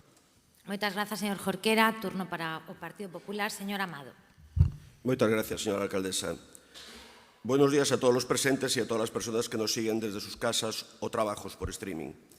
Durante la intervención en la aprobación inicial ya manifesté nuestros puntos de desacuerdo con la redacción de esta ordenanza y tenemos que seguir manifestando nuestros puntos de desacuerdo con la redacción definitiva, aunque también agradecemos que hayan incorporado a la nueva redacción algunas de nuestras alegaciones. Así, agradecemos que se hubiesen considerado la necesidad de hacer una ordenanza para todo el año, no solo para la época estival. Por este motivo, creemos que la redacción de algunos artículos debería ser revisada y corregida, porque da la sensación de que hay artículos que afectan solo a unos meses y otros que lo serían para todo el año. Asimismo, agradecemos la inclusión del derecho a la accesibilidad universal en nuestras playas en la lista de derechos, pero también echamos de menos en esta ordenanza la definición de dichas medidas o actuaciones que serían las que permitirían una accesibilidad e inclusión reales. Tanto la Ley 4/2023 sobre la ordenación y gestión integrada del litoral de Galicia como la Ley General de Derechos de las Personas con Discapacidad hay una coincidencia de objetivos. Así, en la ley gallega reconoce la accesibilidad universal como principio en la ordenación de las playas, al mismo tiempo que obliga a que los planes especiales de las playas se diagnostiquen la situación de accesibilidad y se definan medidas para mejorarla. ¿Han hecho ustedes este trabajo? Si ustedes han hecho este trabajo, lo desconocemos. Si no, les animamos a que se pongan a ello de forma urgente. Las políticas municipales en materia de accesibilidad no permiten medias tintas. O se trabaja activamente por lograr una accesibilidad universal en toda nuestra ciudad, o la simple inclusión de una frase en una ordenanza para quedar bien no será un buen legado de su gobierno municipal. Esperemos que desarrollen en toda su amplitud la frase que han incluido en la ordenanza. Pasamos ahora a los aspectos que ustedes han rechazado en nuestras alegaciones, aspectos que no creemos menores y que van a ser objeto de intervención en los próximos minutos. Rechazan la inclusión de un artículo sobre el derecho a la información, amparándose en que existen en el articulado de esta ordenanza las obligaciones generales en materia de señalización y seguridad. En la actualidad existen en las playas coruñeses unos carteles de acero con una información general en los accesos, obligatorias por las normas de bandera azul. Pero estos carteles llevan sin actualizarse años y, por lo tanto, la información que contienen no está al día. Hablamos del derecho que tiene cualquier persona usuaria a recibir información actualizada a través de los distintos medios, porque puede ser que una persona con discapacidad visual o auditiva quien la solicite y los carteles existentes no cumplen con esa finalidad. ¿No es eso cumplir con el derecho a la accesibilidad universal? ¿Qué miedo o qué les impide a ustedes reconocer el derecho que podemos tener los usuarios a tener toda la información sobre los arenales y que ésta nos llegue de la manera más adecuada a nuestras capacidades? Otra alegación que nos desestiman es la referida a la solicitud de permitir durante la época estival un horario para que los animales de compañía, más de 30.000 perros según el último censo, puedan acceder a las playas. Les proponíamos un horario, concretamente entre las 22 y las 10 horas, en las que la bandera azul no estaría ondeando en el arenal por carecer de los servicios obligatorios que implica dicho distintivo. Mencionar en este momento que la mayor parte de las alegaciones recibidas por esta ordenanza son referidas a este asunto, incluida la recogida de firmas llevada a cabo por los vecinos y que han entregado por registro, superando las 3.000. Una ciudad que presume pet friendly no puede tener solo un arenal autorizado en la época estival para que los dueños lleven a sus mascotas. Estamos hablando del arenal de Bens, un arenal que está catalogado según la propia ordenanza como natural y que es un estercolero. Un arenal que está contaminado por las aguas que allí se vierten, que está alejado de nuestra ciudad y que no tiene los más mínimos servicios para los usuarios. Un arenal que se limpia alguna vez con medios manuales, con el riesgo que esto supone para los animales al poder ingerir elementos perjudiciales para su salud. La misma obligación y el mismo régimen sancionador tienen los propietarios de los animales, tanto en las aceras como en las playas. Pero es que yendo más allá, se limpian más nuestros arenales en la época estival que nuestras aceras. Los concejales del Grupo Municipal del Partido Popular estamos a favor de que se castigue cualquier forma de incivismo en esta cuestión y que se realicen todas las campañas necesarias para concienciar sobre este asunto. La otra razón que esgriben en su rechazo a nuestra enmienda en la compatibilidad de esta medida son los criterios que exige ADEAC para la bandera azul. Resultó muy significativo el relato que nos indicó nuestra alcaldesa Inés Rey el pasado viernes en un conocido programa de radio, donde dijo: hay que mantener las banderas azules para garantizar la higiene y la seguridad de aquellos que van a la playa. Palabras textuales. Mire, señora alcaldesa, bandera azul no garantiza nada. Quien garantiza la higiene y la salubridad son los servicios municipales bien prestados que pagamos todos los coruñeses. Resulta curioso que utilicen el argumento de bandera azul cuando les interese, pero no lo utilicen en la exigencia del derecho a la información o el de la accesibilidad. Si hay que dialogar con los responsables de la DEAC, entidad privada que otorga las banderas azules, lo haremos. Por cierto, la ISO 14001-2015, que establece un sistema de gestión ambiental que incluye algunas de las actividades llevadas a cabo por el Servicio de Medio Ambiente, como la gestión de las playas Riazor, Orzán, Matadero, Arlapa, Samaz y Oza, caduca el 28 de septiembre de este mes. Y no tenemos noticias de su renovación. Así aparece en la página web de Medio Ambiente. ¿Van a renovarlo o van a perder la certificación? Resulta curioso leer en la página de Medio Ambiente del Ayuntamiento lo siguiente. Aunque los principales arenales de esta ciudad cuentan ya con el distintivo bandera azul, el Ayuntamiento ha querido más allá y ha conseguido una calificación externa igualmente reconocida en todo el mundo. Los procedimientos estandarizados que impone la norma ISO 14001, dedicada exclusivamente a cuestiones medioambientales, son mucho más exigentes que la bandera azul, pues implica la adopción de rigurosos procedimientos de carácter estrictamente ambientales y garantizan la debida preservación ambiental. Señora alcaldesa, hasta sus propios servicios le llevan la contraria. Estudie bien los temas antes de ponerse delante de los micrófonos, por favor. Y acabo mi intervención. Concejales del BNG, vuelven ustedes a dar la espalda a los intereses de muchos coruñeses y venden como logro el estudio de una nueva playa canina. Ya lo hicieron en septiembre de 2023 cuando votaron a favor de la ordenanza de animales y se dieron cuenta posteriormente de los errores cuando dialogaron con los afectados. ¿No les hubiese sido mejor haber dialogado con los afectados por esta ordenanza antes de votar a favor? ¿O van a decir que no se dieron cuenta de todo lo que implicaba su voto? Muchas gracias. Moitas grazas, señora Amado. Turno de peche para a concelleira, señora Neira. Gracias, señora alcaldesa. Bueno, si no contesto a todos, señor Amado, es porque entre que oigo mal de un oído y la velocidad con la que habla, hay cosas que no le he entendido, pero luego me lo explica, sí. Vamos a ir por partes porque a mí me encanta esa vehemencia con la que se habla de la ordenanza de playas, los derechos humanos y el acceso de los animales a las playas. Y queriendo, respetando y encantándome los perros, vamos a poner cada cosa también en el orden que le corresponde. Porque efectivamente hay 32.000 perros en esta ciudad, hay muchísima gente que no tiene perro y hay una situación absolutamente encontrada entre unos y otros. Eso por una parte, porque también hay veces que es fácil subirse al rebufo de la ola, pero después hay que hacer poquita demagogia, que vuelvo a repetir. Después se tiene la mala suerte de que uno gobierna y donde dije digo, Diego, y ahora ya está Google. Y si no ChatGPT ya no hay que ir a repasar actas, que era muchísimo más trabajoso en otros tiempos. Entonces, vamos a ir por partes, porque además hace usted un alegato en torno a la playa de Bens que yo le voy a negar la mayor. ¿La playa de Bens está alejada de lo que son los arenales del centro de la ciudad? Sí. ¿Qué le voy a decir? ¿Que no? Sí. ¿Existen zonas en una ciudad de 37,4 kilómetros cuadrados para pasear con los perros? Sí. Sí. ¿Se pueden meter los perros en los arenales de nuestra ciudad teniendo banderas azules en temporada de verano? No. No. Pero tampoco lo hacen en el ayuntamiento en el que usted fue concejal y tuvo responsabilidades de medio ambiente, porque lo dijo el señor Jorquera, lo dije yo en mi intervención en la aprobación inicial, ustedes intentaron, la verdad, que tiene ingenio, Yo le reconozco el ingenio porque además eso es tener capacidad de resolver problemas. A mí seguramente no se me hubiera ocurrido subir la bandera, bajar la bandera hasta que la DEAC les dice no. ¿Y qué hicieron? Modificar la ordenanza en el mes de febrero para poder entrar con tiempo. Porque si no se quedaban ustedes sin bandera azul. Y yo no sé si la DEAC o las banderas azules son un distintivo importante, no importante, o que establece criterios de carácter objetivo. Lo único que sé, por mi escasa experiencia como concejala, escasísima, es que no hay ayuntamiento de esta nuestra querida España, norte, sur, este, oeste, de cualquier signo y color político que no quiera el distintivo de la bandera azul. Oiga, y no existe oposición que en caso de perder la bandera no vayan a los salones de plenos a protestar. Por lo tanto, dejemos de hacer demagogia. La bandera azul es clara. No pueden entrar los perros en los arenales. No pueden. No pueden. No pueden. Y después hay una cuestión que no se habló aquí, pero es algo que que está en el ambiente y que además cuando se recogen las firmas se dice. Playa de las Lapas, Cala de los Moros, Cala de Durmideiras.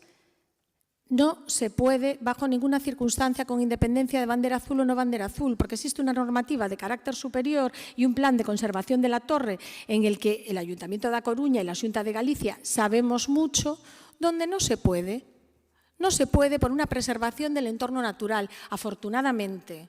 Afortunadamente, porque los perros, lógicamente, tienen derechos. Los dueños tienen derecho a asistir con el perro a la playa, por supuesto que sí, pero también las aves y también la flora y también todo este tipo de cuestiones, porque tampoco hablamos en profundidad y sin hacer demagogia de los grandes conflictos que hay entre los movimientos ecologistas y los movimientos más defensores de los animales de compañía, que no le voy a llamar animalistas, porque existen conflicto a la hora de preservar determinadas especies y determinados derechos. Y nos podemos sumar a lo que sea, pero no se puede. Cala de Bens y limpieza de las algas. Vuelvo a decir lo que dije. Es una playa de carácter natural, se especifica así, no es que lo diga yo porque sea más natural y esté menos trabajada, es una playa de carácter natural, las algas se llaman arribazones, yo lo supe hace escasos meses, no tenía ni idea de que se llamaban arribazones y cuando yo iba a la playa y veía las algas me parecían una cochambra, pero ahora que soy la responsable de medio ambiente, hablo con gente que sabe infinitamente más que yo, con biólogos, con ambientólogos y con gente que tiene formación técnica suficiente y responsabilidades en el cuidado de nuestro entorno, que dice, es que quitar las algas de las playas es una barbaridad. Y es una barbaridad porque las algas, como casi todo en nuestra madre naturaleza, tiene un sentido de ser. Entonces, no se pueden retirar las algas de un entorno natural, salvo que las algas sean tóxicas o salvo que sean algas alóctonas, que les llaman, y que por lo tanto supongan un problema para la preservación también de lo que allí existe. Eso por una parte. Me está usted hablando de que no se limpia la playa de Bens. Falso.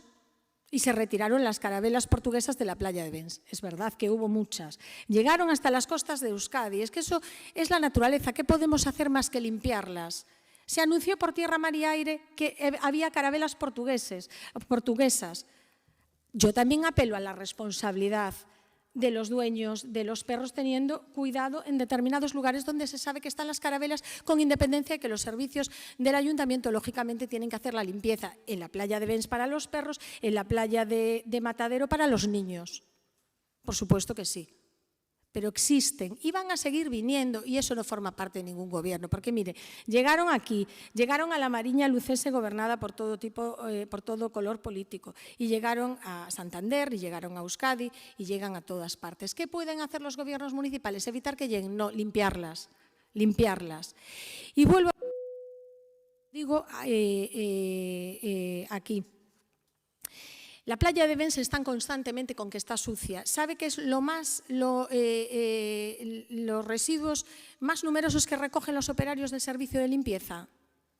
Excrementos caninos, y apelo a la responsabilidad de quienes llevan a sus perros a las playas, que no digo que lo hagan con el ánimo de dejar las cacas de los perros allí, pero están sueltos, uno está distraído y eso es una realidad. Por lo tanto, no hagamos demagogia. En relación al bloque, bueno, agradezco la mano tendida y desde luego las propuestas que ya le anuncio que son aceptadas. La playa de las Amorosas, sin considerarse playa, por lo que he dicho, es una playa que solamente existe en bajamar, es un lugar que además con la alegación que se nos efectúa por parte de esta ciudadana se mira por parte del servicio y no existe ningún indicativo que diga que no se puede establecer como un espacio canino. La cala de San Roque efectivamente es una cala que no está dentro de la bandera azul y por lo tanto se puede establecer como playa canina y por lo tanto se establecerán por parte del servicio todas las cuestiones de carácter técnico que tengamos que hacer para que se establezcan como nuevos espacios de esparcimiento canino. Y vuelvo a decir lo mismo, a efectos prácticos, con independencia de estos dos espacios, en temporada estival a partir de ya, de dentro de 5 minutos, los perros, lógicamente, una vez que finaliza la temporada de verano, pueden volver a acceder a nuestras playas, y yo agradezco y apelo al civismo de todo el mundo y el cuidado del entorno. Y en relación al tema de la accesibilidad, tiendo la mano nuevamente, vuelvo a decir... Señora Neira, ten que ir rematando, por favor. 5 segundos nada más, señora alcaldesa, y disculpe que me haya extendido. Apelo, les vuelvo a invitar, no les vuelvo a invitar, es que necesito también que ustedes nos acompañen para todo lo que son los puntos de mejora, pero vuelvo a decir una cuestión muy breve. ADEAC es clara en relación a la accesibilidad. Todas las cuestiones que pueden existir en los arenales son subsanables, y no todas las playas tienen que ser accesibles para contar con bandera azul. En este sentido, y un ejemplo, y con esto acabo, si la playa del Orzán tiene bandera azul y no es accesible, es porque la playa del Orzán, por sus propias condiciones físicas, no puede ser accesible. Eso no implica que en el resto de los arenales tengamos que mejorar. Somos conscientes, estamos trabajando en esta cuestión y seguiremos avanzando, espero que de la mano de todos los grupos en esta corporación. Muchísimas gracias. Ben, moitas grazas. Remata aquí o debate deste punto. Procedemos á votación. Votos a favor. Grazas. Votos en contra. Grazas. Queda aprobada definitivamente a ordenanza municipal de praias. Pasamos xa ao asunto número 7, señor secretario. Aprobación inicial da modificación do orzamento do INCE para o exercicio 2025 consistente nunha transferencia de crédito. Ben, poden sair. Señor Laje ten a palabra, despois hai un turno de 4 minutos por grupo. Bo día de novo. No orzamento do 2025 do INCE contempláronse 500.000 euros para a convocatoria dunha subvención para as festas dos barrios na cidade, e como consecuencia desta convocatoria presentáronse un total de 24 proxectos. O importe máximo a solicitar por cada asociación veciñal ascendía a 20.000 euros. Non todas, como saben, non todas as entidades solicitaron un importe máximo, e o importe das subvencións concedidas ascendeu a 408.683,94. Así, existen uns créditos dispoñibles na aplicación 338/482 por importe de 91.316 euros, que son reducibles sin que afecten o funcionamento ordinario, e, polo tanto, neste campo non se contemplou a concesión de máis subvencións por este concepto. Considérase apropiado a utilización destes créditos para levar a cabo diversa programación do INCE, tendo en conta cuestións moi diversas, pero que teñen que ver fundamentalmente co funcionamento tanto no eido da creación artística como do soporte en termos de producción. Neste caso, levouse a comisión a súa tramitación e formulouse unha emenda entre os grupos do Bloque Nacionalista Galego e do Partido Socialista para precisar, para darlle maior precisión a que iría dirixido esos 91.000 euros. Nese sentido, a proposta circunscribe o ámbito da Romería de Santa Margarita e do programa Cascarillarte os fondos aos que estamos a referirnos. É dicir, por que o entendamos todos, creo que é un tema económico, pero fácil de entender. Contando cunha subvención para as festas dos barrios de 500.000 euros, non se agota a partida, queda unha partida restante, se reorientan esos fondos e esos fondos se precisa que se dirixan ao pago de costes e de gastos relacionados coa Romería de Santa Margarita e do programa Cascarillarte.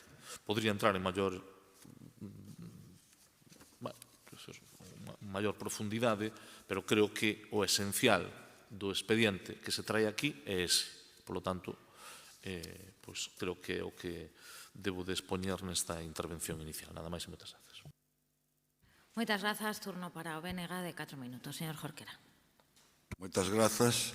Esta proposta de modificación dos orzamentos do INCE para o exercicio 2025 foi inicialmente aprobada co voto en contra do BNG na reunión do Consello Rector do INCE celebrada o 19 de xuño. E aprobouna tamén a Xunta de Goberno local na súa reunión do pasado 16 de xullo. Porén, non se traslada a pleno até este mes de setembro porque non tiña o apoio do BNG. Por iso, permítanme que, en primeiro lugar, explique as razóns do noso rexeitamento inicial.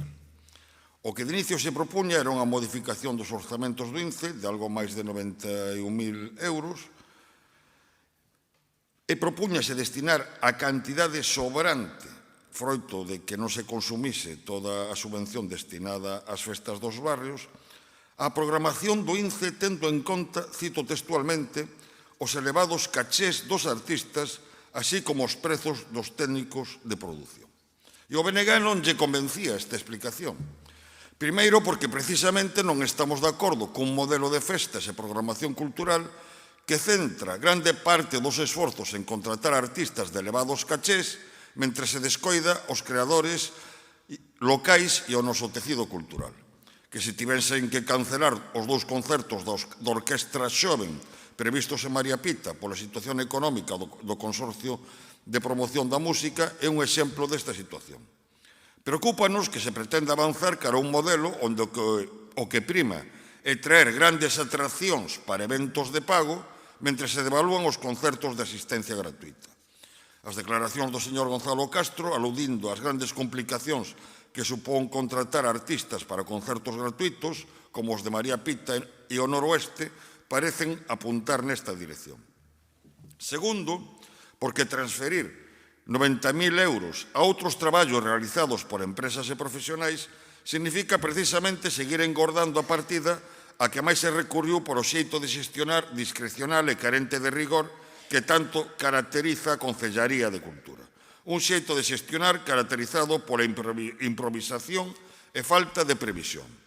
Falta de previsión que levou a que non coñecésemos a programación das festas de María Pita e quen ia ser a pregoeira até moi poucos días antes do seu comezo. Estas son as razóns polas que acabamos negociando co Grupo Municipal do PSOE unha emenda na que se aclara que esta partida de máis de 91.000 euros servirá para financiar gastos derivados da organización da Romería de Santa Margarida e do programa cultural Cascarellarte. 2 eventos con claro protagonismo dos creadores, intérpretes e axentes culturais locais. Congratulámonos de ter chegado a este acordo. Creemos que un exemplo da oposición útil, constructiva e propositiva que practica o BNG, porque, señores do PP, como xa lles temos dito, no seu estilo de facer oposición nunca nos van a topar. Nos preferimos facer oposición útil. Grazas a iso, a Coruña, por fin, terá unha ordenanza en materia de mobilidade, dando cumprimento a un compromiso que figuraba no acordo de investidura suscrito entre os grupos municipais do PSDG, PSOE e o BNG, e grazas a iso, neste mesmo pleno, verbalizáronse compromisos importantes relativos ás áreas de esparexemento canino nas praias da nosa cidade. Polas razóns que veño de explicar, votaremos a favor da emenda e da aprobación inicial da modificación dos orzamentos do INCE con esta incorporación. Moitas grazas. Moitas grazas, señor Jorquera. Turno para o Partido Popular. Señor Coira, poden parar. Buenos días. Muchas gracias. Buenos días a los trabajadores de los medios de comunicación, los vecinos que nos siguen por streaming, desde sus casas, los que nos acompañan a este salón de plenos y los compañeros de la corporación. La verdad es que este punto me provoca sorpresa.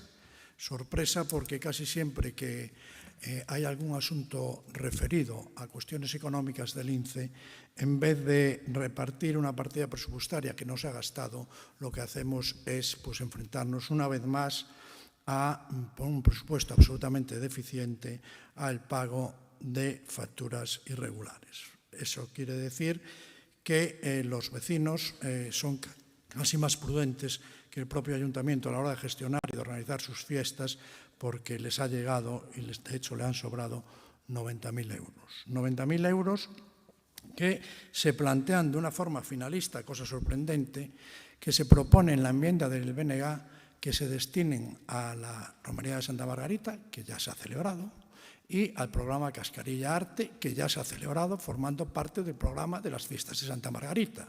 O sea, yo entiendo que ese dinero para las fiestas de Santa Margarita y para el programa Cascarilla Arte ya está retenido presupuestariamente y está realizándose y gestionándose el pago, con lo cual no entiendo que tenga mucho sentido que lo destinemos única y exclusivamente a estos programas, porque yo entiendo que, insisto, que se tienen que estar pagando.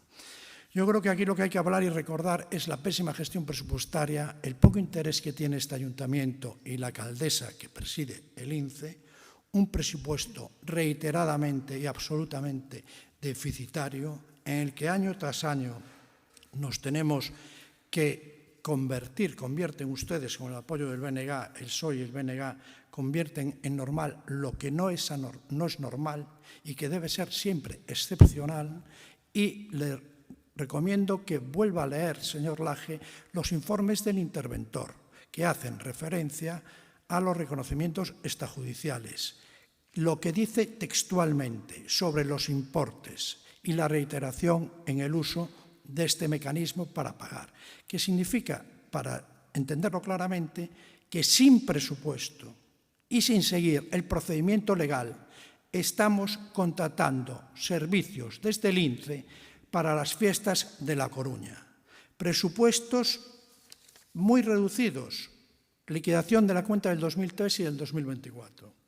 Créditos iniciales del presupuesto del 2023, 6.700.000 euros. Nos gastamos 10 millones.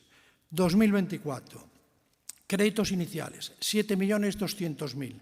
Nos gastamos 12 millones de euros. Créditos iniciales para el 2025, 8.500.000. ¿Cuánto nos gastaremos? No sabemos, no se sabe. En el año 2004, de un presupuesto del 2023 de 6.700.000 euros, pagamos en el 2024 3.628.000 euros de facturas irregulares. No se cumplió la ley de contratos y no había presupuesto. En el 2024 pagamos 1.251.000 euros, pero en junio de este año. Esto eran facturas del 2004 que tenían el mismo problema que tenían las del 2023 que pagamos en el 2024. Y en el 2025 volverá a pasar lo mismo y volveremos a pagar facturas de este año que se han gestionado servicios y contratado servicios y profesionales sin tener presupuesto y sin cumplir, una vez más y reiteradamente, ya van para 6 años, deberían saber cómo se contrata, cumpliendo la normativa, facturas extrajudiciales. Y nosotros no vamos a participar de esta gestión presupuestaria y de la forma de gastar y de programar que tiene el INCE. Si ustedes quieren tener el INCE, tienen que dotarlo de los recursos presupuestarios necesarios y tener una mínima disciplina presupuestaria y ajustarse en la manera de lo posible a esos gastos que presupuestan. Si ustedes no quieren tener el INCE, pues díganselo a los coruñeses, que no quieren tener el INCE. Pero lo que no tiene sentido es que presupuesten algo por 6 millones para acabar gastándose 12, porque es reiteradamente engañar a los coruñeses. A esos coruñeses que entre hoy y mañana van a pagar 60 millones de euros de IBI, que esos coruñeses sí que cumplen con la ley y pagan sus impuestos. Pues ustedes también deben cumplir con la ley y contratar en tiempo y forma. No tienen por qué los proveedores esperar. Cualquier proveedor que quiera prestar un servicio a este ayuntamiento, que lee en prensa que se tarda más de un año en cobrar un servicio, evidentemente ya no viene. Más programación, más anticipación y seguro que podemos contratar con mejor precio, más barato y ajustándonos al presupuesto. Es solo voluntad política. Moitas grazas, señor Laje, para pechar o debate. Gracias, señora Rei. Señor Coira, podíase aplicar o refrán aquel de consejos tengo, pero Vostede foi responsable de Economía, Facenda, Contratos e Concesións a única vez que gobernaron. Eu creo que con eso está dito todo. Quer dizer, que nos venos a falar do informe do interventor. Pero se vostedes, cando gobernaron, e vostede era o responsable de todo eso, fixeron recoñecementos extrajudiciais por valor de 18 millóns de euros. 18 millóns de euros. E ainda coño micro e ponse a dar leccións de como facelo. Hombre, un poquinho de humildade. Un poquinho de humildade. En fin. Outras empresas, claro, que as aplicacións son as que son. Cando se fala da Romería de Santa Margarita ou do programa Cascarillarte, pódese pagar a través dunha aplicación desas características. Non creo que se estea dicindo nada que sea anómalo. Ou vostede quere que eu lle pregunte algo sobre o INCE? Xa falamos sobre o INCE, que é imprescindible facer unha reforma. E supoño que se vostede o viveu e foi responsable da contratación no Concello e foi responsable das concesións e foi responsable de Economía, sería o responsable deses recoñecementos extrajudiciais de crédito por valor de 18 millóns de euros. Non por valor de 198.000 euros que traemos hoxe aquí, sino por valor de 18 millóns de euros. Por certo, en 4 anos. E, por certo, con orzamentos que non chegaban nin a 250 millóns de euros. Por certo, cunha débeda de 100 millóns de euros, cando o orzamento do Concello superaba escasamente os 200. Claro, eu tenho que entender que podemos discrepar en política económica, pero vir aquí ca débeda que tiñan, co pouco investimento que tiñan, cos recoñecementos extrajudiciais que fixeron, a dar leccións, hombre, todo é millorable, e por suposto nos creemos que é millorable. Aquí se formularon unha serie de críticas que eu creo que deberíamos dir os datos. Estamos nun verán no que houve máis de 800.000 personas asistindo a unha programación variada, plural, e onde houve unha resposta interna e externa clara. Eso supoño que non o porán en dúbida. O que me parece magnífico é que xa deronlle a volta ao calcetín e agora loan que as asociacións veciñais fixeron unha boa programación. Benvidos. Quero recordarlles que neste pleno criticaron sin filtro o modelo que estableceu a Concellería de Cultura para a organización das festas nos barrios. Señor Coira, gracias. Menos mal que algunha vez recoñecen algo. É dicir, este goberno acertou cambiando o modelo. Por certo, era lícito que houbera entidades que tuveran dúbidas e que foran escépticas, pero a aposta do goberno de Inés Rei polos barrios leva consigo tamén a corresponsabilidade. Alguén pon en dúbida que o que se fixo no barrio das Flores, por exemplo, é unha boa actuación? Vostede non, verdade? Vostede non. Todas as festas que se levan programando desde a Sagrada Familia ata a última levan tendo os parabéns tanto dos que eran escépticos como dos que non o eran. Polo tanto, recoñezan algo. Recoñezan algo. E que sucedeu? Pois que se orzamentaron 500.000 euros. E non se chegou a gastar a partida. Que é o que pasaba noutros contextos e noutras épocas? E agora mesmo, que pasa moitas veces. Se planifica unha cuantía e a veces hai un exceso. Non é o ortodoxo nin o correcto. E se debe de precisar o máximo posible o gasto. Pero neste caso, que se presupostaron 500.000 e se gastaron un pouco máis escasos 408.000, 409.000, supoño que o que habrá é que felicitarse. Discutir a onde van eses recursos. Pois o BNG formulou unha serie de propostas, explicouse que a previsión que había por parte de Cultura era pagar gastos da Romería de Santa Margarita e do programa Cascarillarte, e non hai ningún problema en pactar unha emenda e deixar por escrito que esos fondos deben de ir dirixidos a pagar ese tipo de gastos. E eu creo que hai que facelo con transparencia. Por certo, coa mesma transparencia, coa que me gustaría aclarar que este ano, aquí fixéronse diferentes alusións, este ano, si hai algo a destacar, son precisamente que hai grupos locales, cachés bastante pequenos. Podría relatalo, pero están nas respostas escritas que con toda a transparencia se dice tal grupo costou tanto, tal grupo costou tanto. Permítanme que non cite os grupos e que non cite as cuantías. É criticable, non temos que ver igual os eventos. É dicir, si Jennifer López vai a Pontevedra e fai un acto en Pontevedra e o goberno municipal do BNG en Pontevedra apoia un acto de Jennifer López e se gasta un pastón, eu é normal que o BNG na Coruña non o critique. O entendo perfectamente, porque organiza o BNG en Pontevedra. Pero, se Jennifer López viñera a Coruña e organizara o goberno municipal do Partido Socialista na Coruña, sería normal que o BNG o criticara. Permítanme esta pequena brincadeira. Quero decir, que non temos por que velo igual, pero o que temos é que ser capaces tamén de recoñecer algunhas cousas. As festas dos barrios foron un éxito. E hai que felicitar os colectivos veciñais, a meirenda parte das asociacións que entenderon e que asumiron un novo modelo que eu creo que significou éxito e participación.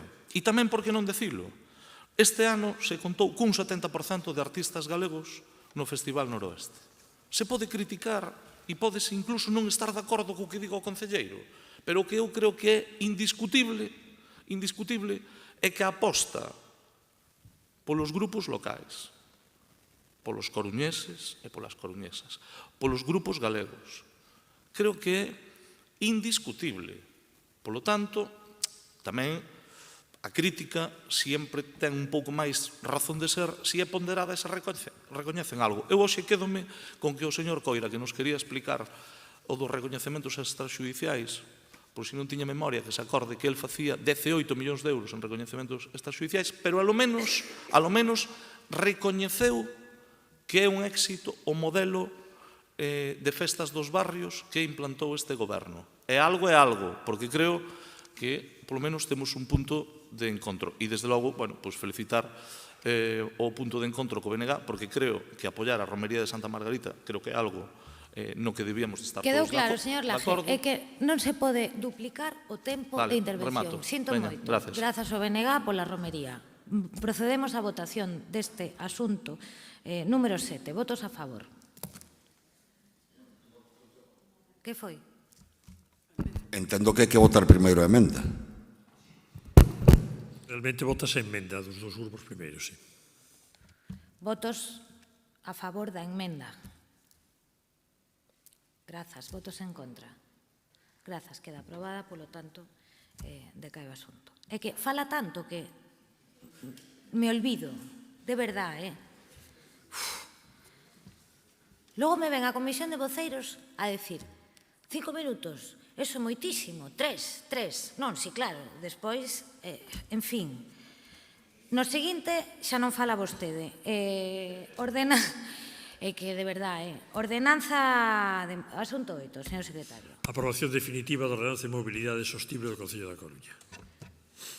Señora Díaz, ten a palabra. En primeiro lugar, para expoñer este asunto, pode sair, señor Jorquera. Pode. Despois hai unha quenda de 5 minutos do grupo. Adiante, tamén pode sair. Grazas, señora alcaldesa. Tamén. Deus tamén. Alguén máis?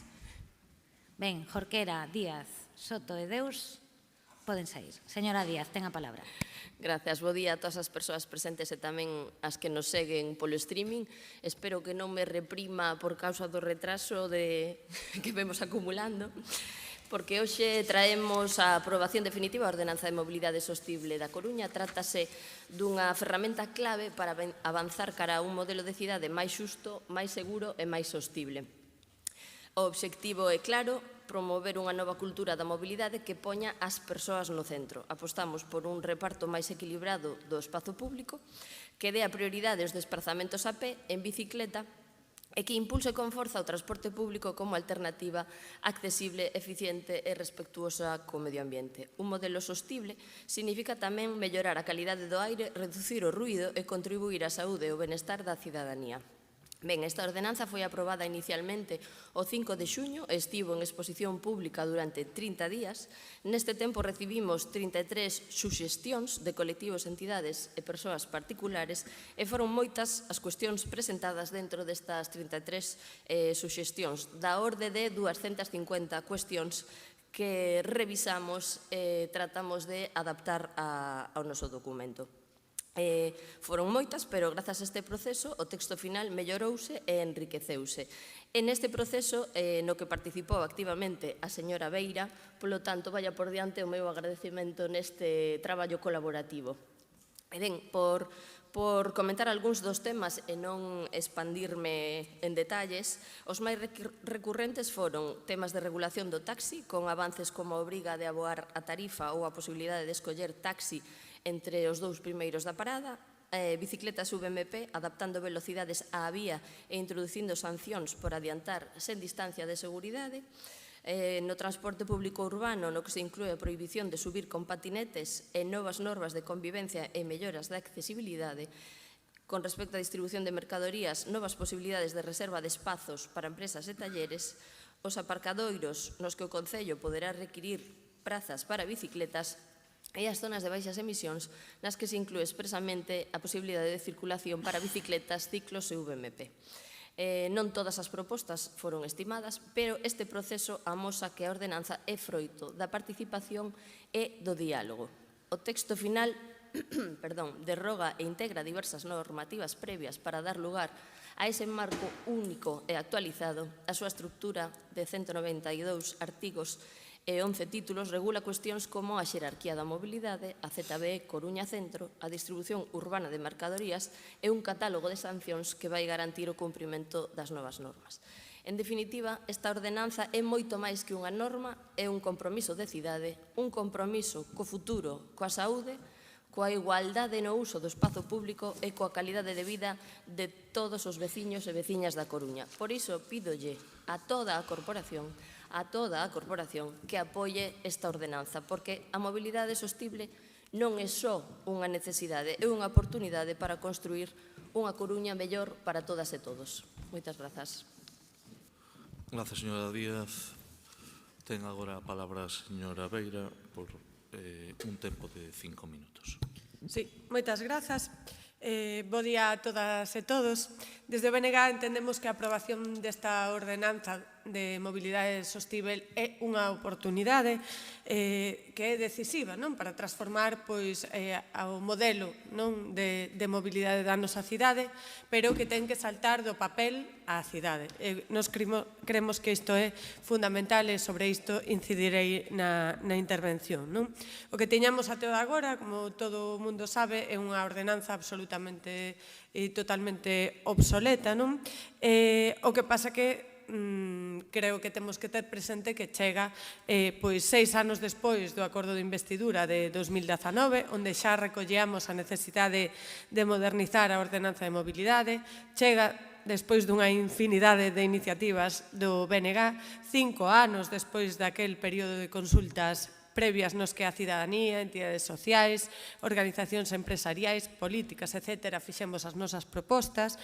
Despois de moito procrastinar do goberno municipal e aprazando moitas veces os prazos autoimpostos e, desde logo, 2 anos despois de recollelo no acordo de investidura de 2023, e chega tamén logo, efectivamente, de que se aprobase inicialmente no pleno de xuño. Chegamos hoxe, por fin, a esta aprobación definitiva.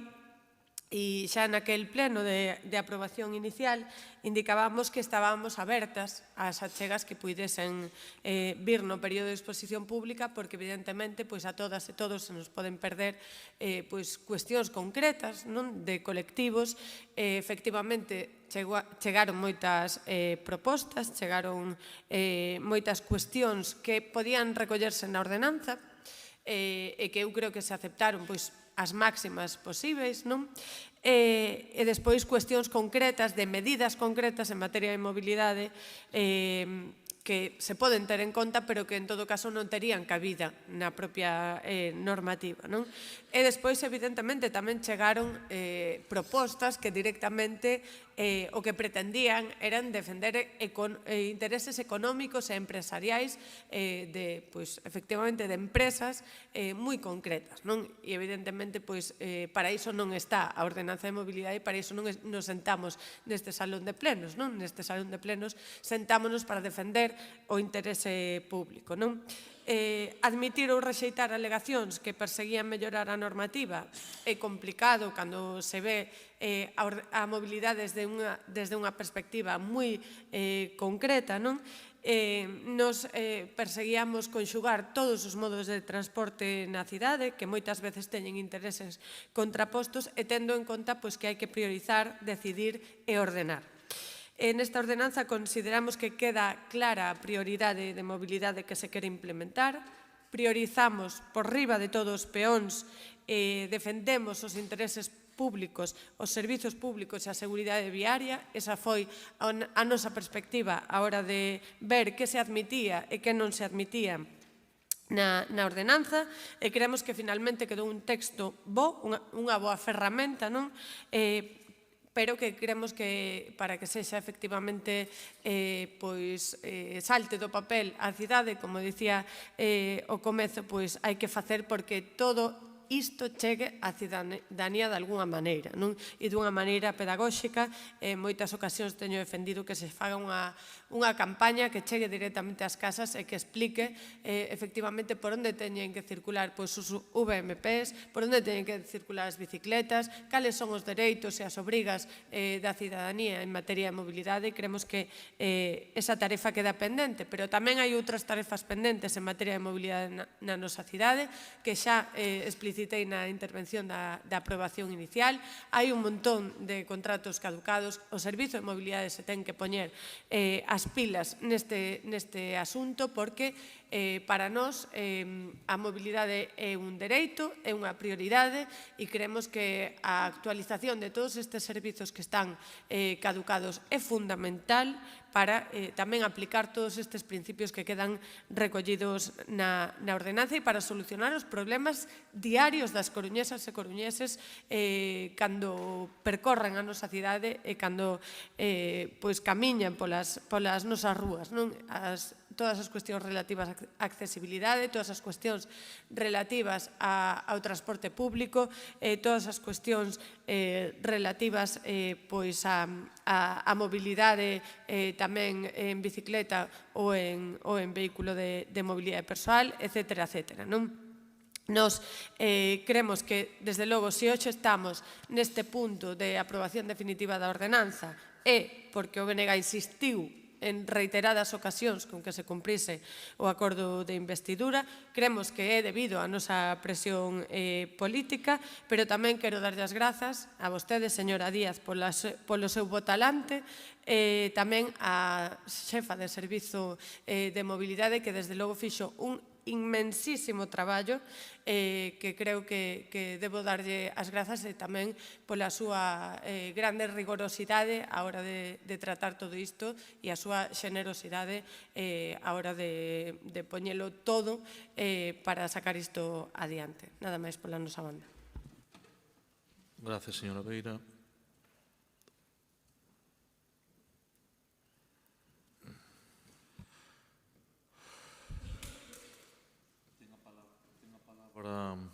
Agora o señor Lorenzo.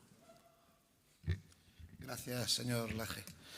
Buenos días a todos y a todas. Bienvenidos a este mal llamado nuevo curso político, porque yo creo que no hay cursos políticos. Nosotros siempre estamos en evaluación continua, ¿no? Quizás a lo mejor ahora estamos en la primera evaluación, ¿no?, que es este pleno, en el primer control, y la verdad que después de todo lo visto hay que decir que el Gobierno municipal sigue suspendiendo. Dicho esto, hoy nos traen ustedes a aprobación una normativa sobre la movilidad, sobre la ordenanza de movilidad, y que ya en su momento, en la aprobación inicial, hubo un acuerdo entre el Partido Socialista y el Bloque Nacionalista, que veo que hoy también mantienen ese acuerdo. A mí me llamó la atención cuando antes escuché la intervención del señor Jorquera diciendo que ellos eran una oposición útil, y yo primero quiero recordarle dos cosas, señor Jorquera: ni son ustedes oposición, ni están ejerciendo como tal, y tampoco son útiles. Ustedes lo único que están haciendo son convirtiéndose en cómplices, si es necesario, de todas estas chapuzas, de estas irregularidades que se están aprobando y de esta mala gestión que tiene este Gobierno municipal. Pero respecto, ya entrando en lo que es la ordenanza de movilidad, yo le escuché atentamente, decía usted que la prioridad en esta ordenanza o de este concello, de este Gobierno municipal, eran los peatones. Mire, si realmente esto fuera así, ustedes empezarían de otra manera, empezarían por un plan general para las aceras de esta ciudad. Si estamos hablando de los desplazamientos andando, lo primero que tienen que arreglar es las aceras de todos los barrios de esta ciudad. Incluso yo le daría una partida presupuestaria, esos 5 millones de euros que ustedes perdonaron a una empresa privada que gestiona los CIAN, esos 5 millones de euros serían buenos para arreglar, ya digo, todas las aceras de la ciudad, de todos los barrios, que está llena de baches. En eso sí que tienen ustedes el premio. Dicho esto, hablan ustedes de consenso, que es una norma de consenso. Yo no sé dónde está el consenso cuando vi en todas las alegaciones formuladas por todos los sectores. Estamos hablando de empresarios, de taxistas, de titulares de aparcamientos, de transportes, de bus urbano, incluso, digo, hasta la propia Jefatura Provincial de Tráfico hizo alegaciones. Y empiezan ustedes la casa por la ventana, porque esto a ustedes les gusta mucho regular, pero les cuesta mucho planificar. Y nosotros le decíamos, una de las alegaciones formuladas por el Partido Popular, la necesidad que había de actualizar el PEMUS. De hecho, es más, una de las alegaciones nuestras fue en este sentido, y lo que más me llamó la atención fue la contestación que nos dieron respecto a la actualización del PEMUS. Dicen ustedes, el Gobierno xa está a traballar na posta en marcha dos traballos precisos para a súa actualización.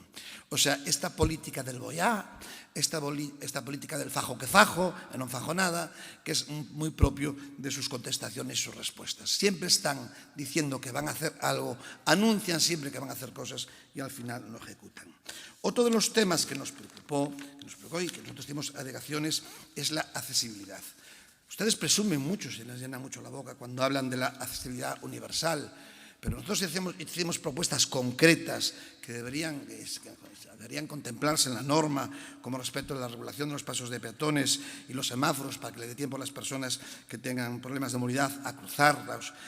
También le hacíamos alegaciones o que desestimaron respecto a la utilización de las plazas hora de forma gratuita para aquellas personas con movilidad reducida y lo limitan solo una hora al día, o desestima incluso la ampliación de las aceras. Por lo tanto, ustedes no son creíbles en el tema de accesibilidad. Esa asignatura la tienen pendiente y la están sufriendo muchas personas en esta ciudad que tienen la movilidad reducida. Otro tema que preocupa es el aparcamiento. Es quizá uno de los grandes problemas de los que se quejan los coruñeses. Ustedes han reducido más de 1.000 plazas de parking en la calle y hoy en esta ciudad, según el informe INRIS, es la ciudad de Galicia que más tiempo se pierde en buscar aparcamiento. Y desde el año 2022 se pasó de 10 horas anuales en buscar aparcamiento a 21 horas anuales para que pierden los ciudadanos en buscar aparcamiento. Con todo esto lo que produce, la rotación de los coches, ¿saben? Ese tráfico de agitación que hace que un coche que esté de vueltas, contamine, etc. Porque la gente no encuentra dónde aparcar su vehículo. Porque ustedes tienen actuaciones inconexas, hacen zonas personalizadas, no consultan nunca con los vecinos y luego estos vecinos tienen que buscar aparcamiento y no lo encuentran. Es más, me acuerdo que el pasado diciembre anunciaron ustedes que iba a haber una aplicación que iba a contribuir a reducir este problema en cuanto al aparcamiento, pero a día de hoy de esa aplicación lo único que sabemos es que quedó limitada a las plazas de movilidad reducida. Y también respecto a la hora, nosotros hicimos una alegación respecto a que ustedes contemplan en la norma la posibilidad de ampliación de la hora a muchos barrios. Se nos negó. Incluso se nos llevó otra vez a decir que el PP decía bulos sobre los temas, que mentía. Ahí está contemplado. Ahí está contemplado. Y en un futuro ustedes pueden, o no, es una decisión además de la Junta de Gobierno, que ya no va a pleno, ampliar la zona hora. Pero cuando la ponen en la norma es por algo. Y ya vamos a esperar al próximo año, el año 26, que sacará la concesión de la hora, que hay que sacar a concurso, a ver si ustedes o no, en ese afán recaudatorio que tiene este gobierno municipal, amplían la zona de hora a otros barrios que no estaban contemplados. Luego hay temas que nosotros hicimos alegaciones, la bicicleta, el uso de la bicicleta. Me alegro que haya prioridad del peatón sobre la bicicleta, pero nosotros lo que estábamos hablando que es necesario hacer campañas del buen uso de las bicicletas. De hecho, también el bloque hizo alguna reflexión al respecto. Ustedes lo han tenido en cuenta y, desde luego, a mí no me parece muy pedagógico utilizar solo el tema de las infracciones o las sanciones. Creo que unas campañas de educación vial, sobre todo de la utilización de las bicicletas, es bueno, pues es una de las grandes quejas que tienen los ciudadanos. También escuchaba el otro día a la alcaldesa Inés Rey, y que además me gustó, lo voy a decir claramente, que era importante en esta normativa aplicar el sentido común. Y es cierto. Es verdad que muchas de las normas que están ahí, el sentido común es necesario y todos sabemos, porque no se puede regular todo hasta el fondo, ¿no? Pero ese sentido común a veces no lo veo en ustedes. Y le voy a dar un claro ejemplo de falta de sentido común y de incongruencia, que es el tema de los taxis, el acceso de los taxis a las zonas peatonales. Hace unos meses, quiero recordar, aprobamos en este Concello la posibilidad de que en una situación de acoso, de miedo, cualquier ciudadano podía pedir que un bus le parara en un sitio distinto que su parada.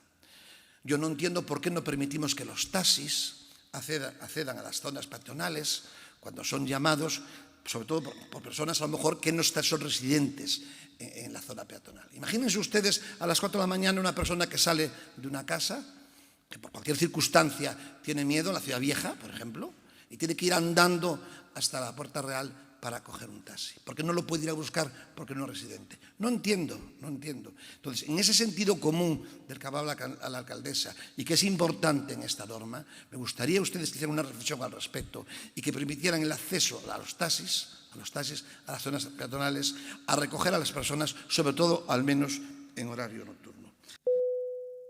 Le digo, a mí la norma, yo creo que ustedes han perdido una buena ocasión de hacer una norma ambiciosa. Les noto mucha falta de ambición, de hecho lo reconocen en la propia normativa cuando dicen que es una norma de mínimos, pero yo creo que se dejan muchos temas fuera. No se van a solucionar los temas de movilidad en esta ciudad con esta norma. Hay muchos planteamientos de futuro que tenemos que resolver. Y ya digo, al final los más perjudicados de todo este tipo de normas son los ciudadanos. Yo sé que ustedes lo venden en positivo, pero uno cuando va a aplicar esa norma se da cuenta que los ciudadanos de los barrios son los grandes olvidados. Por esa falta de ambición, por esa falta de regulación, por esta falta de no tener en cuenta muchas de las alegaciones, aunque también quiero decir que otras sí. Es verdad que a veces dicen que el Partido Popular no hace una oposición útil. Bueno, pues hemos hecho alegaciones a esta norma y muchas de ellas han sido atendidas. Nosotros vamos a anunciar nuestra abstención a esta norma y que en un futuro más o menos inmediato, y una vez que se empiece a aplicar y tengamos la causística, entre todos poder mejorar, porque entiendo que esta norma, que tiene buenas intenciones, está mal hecha, tiene muchos defectos, muchas carencias y, por supuesto, puede ser mejorable en el futuro. Muchísimas gracias por su atención.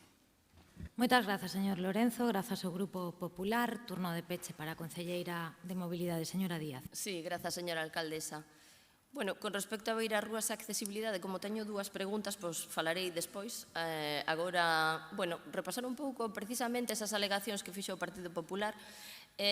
Por certo, cando din non son cribles, non, os que non son cribles son vostedes, porque A realidade é que non leron nin o PEMUS, que é o PEMUS o que obriga a ter unha ordenanza, nin leron a ordenanza que presentamos, nin saben nin coñecen a legislación estatal nin autonómica, e por outra banda non coñecen a cidade. Na cidade bella poden acceder os taxis, señor Lorenzo, así que, por favor, non intente aquí enlamar. Mire, vostedes presentaron un documento con 51 puntos, pero o primeiro de todos xa deixa clara a súa intención. O primeiro de todos xa borra os 50 seguintes. Por que?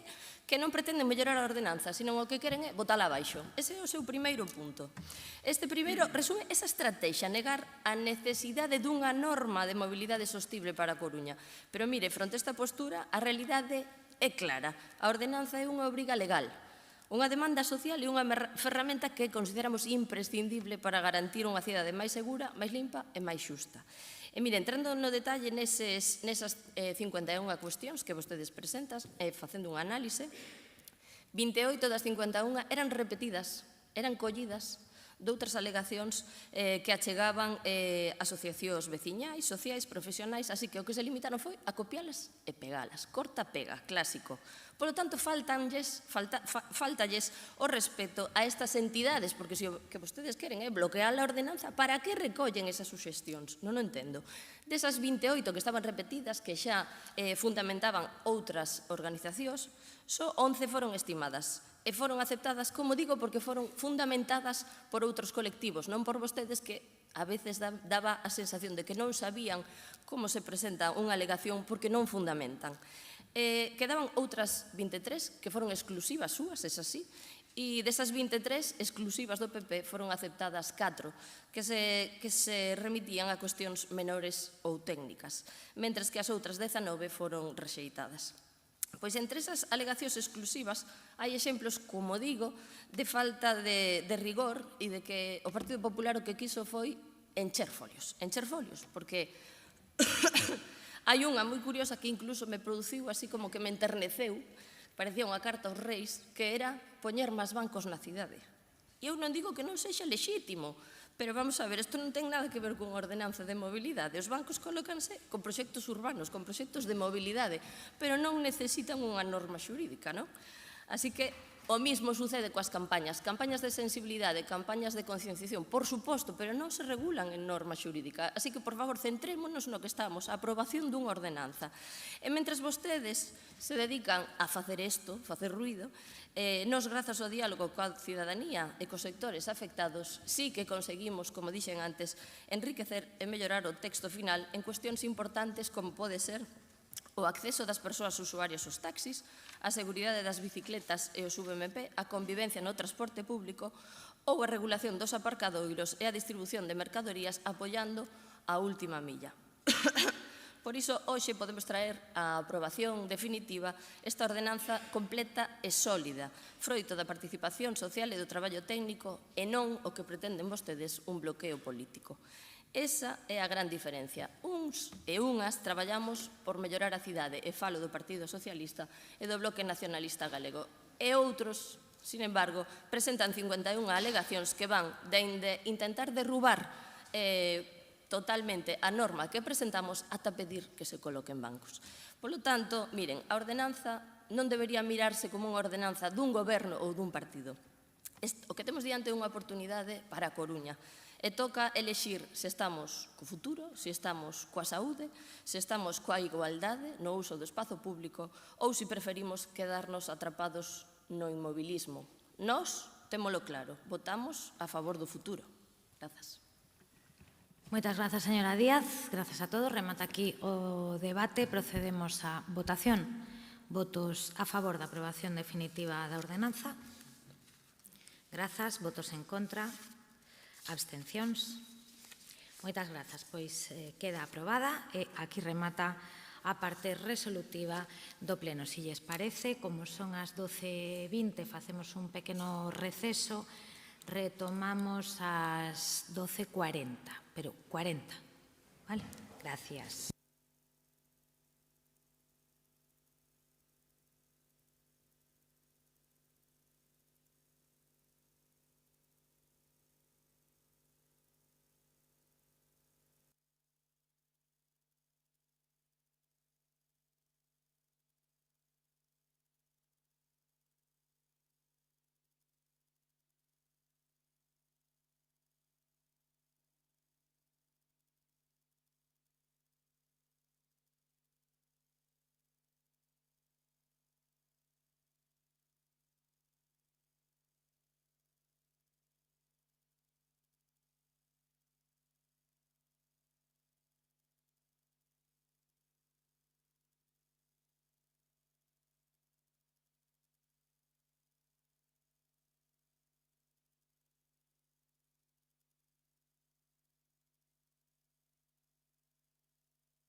votación a segunda parte do pleno, parte non resolutiva, controle e seguimento da xestión. Señor secretario.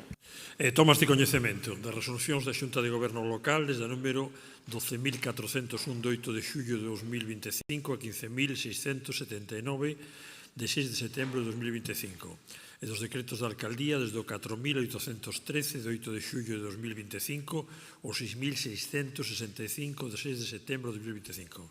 A continuación, mocións, rogos e preguntas. Ben, pois comezamos coas mocións presentadas polo Grupo Municipal do BNG. A primeira delas é sobre a situación e as necesidades do barrio dos Mallos. A esta moción non hai enmendas. Ten a palabra a señora Queixas. Grazas, alcaldesa. O barrio dos Mallos é un barrio dinámico, con personalidade propia e cheo de oportunidades como porta de entrada e saída á nosa cidade. Mais o certo é que tanto a veciñanza que vivimos no barrio como calquera visitante que se achegue a él pode comprobar o avance das consecuencias derivadas da falta de atención, mantemento e cuidado dos servizos públicos básicos dende hai xa moitos anos. Unhas consecuencias que afectan á vida da veciñanza no seu día a día e, entre outras, podemos citar as seguintes.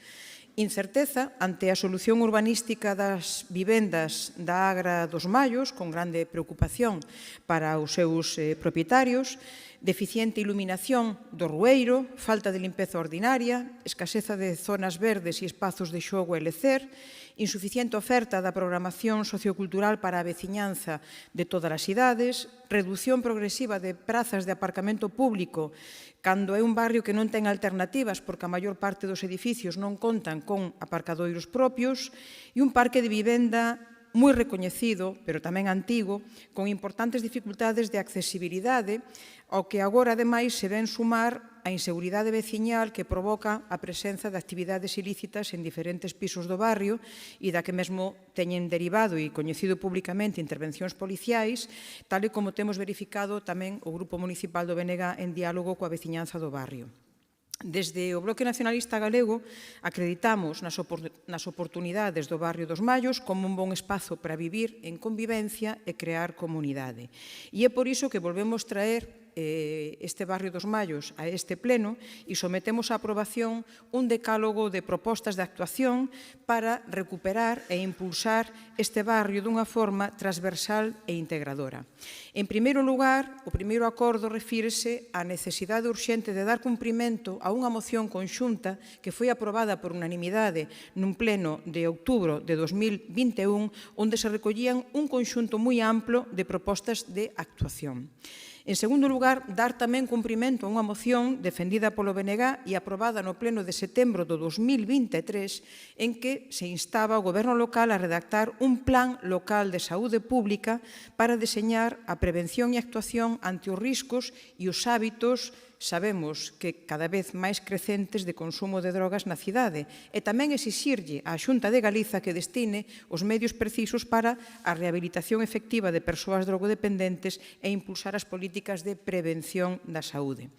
En terceiro lugar, o terceiro acordo consiste en impulsar programas de convivencia e cooperación social en colaboración coas distintas entidades sociais da cidade co fin de elaborar programas de sensibilización social para afrontar discriminacións e criminalización de colectivos en situación de vulnerabilidade. En cuarto lugar, reforzar os equipos de atención social do barrio para facer o seguimento necesario de situacións de vulnerabilidade, risco de pobreza e exclusión social. En quinto lugar, implantar no comercio do barrio a APP Coruña Segura como vía de comunicación directa coa policía local en caso de incidencias. En sexto lugar, desenvolver un plan de prevención e persecución da delincuencia en colaboración coas administracións competentes en seguridade, identificando os puntos conflitivos, as ocupacións ilegais con fins delictivos e reforzando a vixilancia e as medidas sancionadoras. En sétimo lugar, impulsar tamén desde a debida e necesaria colaboración con outras administracións, a rehabilitación de edificios antigos e vivendas en mal estado que favorezan o acceso ás mesmas. En oitavo lugar, reforzar as medidas de dinamización do comercio de barrio, que aínda segue a ser moi dinámico, e impulsar o uso diversificado dos baixos valeiros que axuden a crear vida nas rúas do barrio. E en noveno lugar, En noveno e penúltimo lugar, recuperar a liña 10 de transporte público, moi demandada pola veciñanza, e reforzar tamén as existentes co obxectivo de mellorar a conectividade do barrio co resto da cidade, co Hospital Aventilago e o Chuac e tamén co polígono industrial da Grela. E, en último lugar, ampliar a mellorar a oferta dos equipamentos socioculturais e deportivos do barrio cunha programación atraente e diversificada para todos os públicos, así como a dinamización das propias rúas do barrio, aproveitando os espazos peonís e zonas verdes para o encontro sociocomunitario. Por suposto, apelamos ao voto favorável dos diferentes grupos representantes neste pleno. Moitas grazas. Moitas grazas, señora Queixas. Turno do Partido Popular. Señor Amado. Muchas gracias, señora alcaldesa. Buenos días nuevamente a todos los presentes y a quienes nos siguen en este pleno desde sus casas o lugares de trabajo. Hoy nos encontramos ante una moción del Bloque Nacionalista Galego que cuando menos resulta paradójica y nos deja en una situación de absoluto desconcierto. Por un lado, el Bloque Nacionalista Galego señala, con razón, que este pleno ha aprobado mociones, incluso algunas por unanimidad, que llevan años sin aplicarse. Es decir, reconocen la inacción de un gobierno que ellos mismos sostienen. Pero, por otro lado, nos presentan una moción genérica de cartón piedra que podría aplicarse a cualquier barrio de la ciudad. Es, a todas luces, un cortapega que evita señalar los problemas reales y las soluciones concretas que necesita el vecindario. Aquí está el kit de la cuestión, la gran contradicción. El Bloque Nacionalista Galego, que presume en los medios de ser la fuerza que condiciona al gobierno de Rey y de lograr grandes hitos, pero hoy nos traen al Pleno una moción que es un simple brindis al sol. Y pleno tras pleno legitiman con su voto que la alcaldesa incumpla sistemáticamente los acuerdos que ellos mismos aprueban. Es de vergüenza. Señora Queixas, su moción, aunque no sea su intención, retrata con crudeza la realidad de este mandato. Les importan muy poco los barrios. Su interés se limita al reparto de poder y al bloqueo de la fuerza más votada en las ciudades. Mientras tanto, los vecinos de Os Mayos llevan 4 años esperando soluciones que ustedes, desde su posición de influencia en el Gobierno, no han impulsado. Porque el problema de Los Mayos no se soluciona con actuaciones puntuales ni con carril bici desconectados. Es un problema estructural, profundo, que empeora cada vez que se actúa a espaldas de quien lo sufre. Os Mayos no necesita maquillaje, necesita un compromiso real, empezando por entender que es el segundo barrio más envejecido de la ciudad y con la renta media más baja, 12.949,35 euros frente a los 16.190 de media en el resto de la ciudad. Que la juventud que nació en este barrio, en su inmensa mayoría, se ha marchado, dejando atrás a nuestros mayores, muchos de ellos atrapados en pisos sin ascensor y con pobreza energética. Que es un barrio de acogida, donde la población migrante encuentra las viviendas más asequibles de la ciudad porque están en pésimas condiciones, una realidad que organizaciones como Cáritas tratan de paliar día a día. Que esta situación, la de las viviendas, alimenta asimismo dinámicas de exclusión y de aumento de problemas derivados del tráfico de drogas, como son los narcopisos de la calle Vizcaya, Ramón Cabanillas o Ronda Outeiro, de los que la administración más cercana al ciudadano no ha querido saber nada, como bien están anunciando las asociaciones que se encargan del tema. Y a todo esto se suman los problemas de movilidad, que los vecinos llevan años denunciando, pero las actuaciones se hacen sin escucharlos y estos señores empeoran su vida diaria. Eso sí que es grave. Señores del Bloque Nacionalista Galego, si de verdad quieren dejar de hacer el papelón y empezar a trabajar en serio por los barrios, tienen en los próximos presupuestos una oportunidad de oro. Condicionen su voto a que incluyan y se ejecuten partidas para los Mayos. Primera, con partidas reales para la rehabilitación energética y la accesibilidad con criterios flexibles que permitan a la gente acceder a ellas de forma sencilla. La actual ordenanza no sirve. Segundo, que doten a los servicios municipales implicados en estas cuestiones de los medios necesarios para atender los problemas aquí enunciados. Tercero, que frenen la especulación y protejan el patrimonio del barrio, rehabilitando en lugar de demoler edificios con historia como las casas del Agra de los Mayos. Cuarto, que planifiquen la integración de la estación intermodal en la vida del barrio, resolviendo de una vez los problemas de movilidad que traerá consigo y haciéndolo junto a los vecinos, no desde un despacho. Y quinto, que escuchen y respeten a todas las asociaciones de vecinos, comerciantes y sociales que existen en el barrio, no solo a las que le resultan afines. Señora Queixas, si de verdad quiere hacer algo útil por los Mayos, deje de presentar mociones genéricas, condicione sus votos en los presupuestos, exija partidas concretas, ejecutables y evaluables. Señora Rey, comprométase con este pleno a cumplir las mociones aprobadas. De no ser así, su palabra cada día vale menos para los coruñeses. ¿Cómo puede explicarle a un vecino que vota a favor de algo si después no lo lleva a cabo? Muchas gracias. Moitas grazas. Señor Amado, turno do Goberno, señora Paz. Desde o Goberno municipal recoñecemos a relevancia de atender as necesidades dos barrios de forma integral e impulsar políticas públicas que promovan a conciencia e a cohesión social. Neste contexto, o Centro Cívico dos Mallos é un referente para a dinamización e intervención social. Este centro dispón dun equipo de intervención social consolidado que traballa coas persoas e familias en situación de vulnerabilidade. Ademais, trabállase de forma estreita e coordinada coas entidades do terceiro sector presentes no barrio. Vexamos os investimentos do Goberno no barrio. No Plan de Barrios presentado pola alcaldesa, o investimento no Distrito 4, ao que pertence o barrio dos Mallos, supera os 26 millóns de euros, resaltando, entre outras, a humanización e rexeneración urbana do barrio, infraestrutura verde, melloras no centro cívico e melloras de eficiencia enerxética no mercado. Así mesmo, e co obxectivo de seguir impulsando o barrio, dende o Goberno municipal elaboramos unha candidatura á convocatoria de fondos EDIL, cos Mallos e Sagrada Familia, como espacio destacado para a rexeneración da contorna urbana en diferentes eixos: accesibilidade, humanización, dotación cultural, innovación.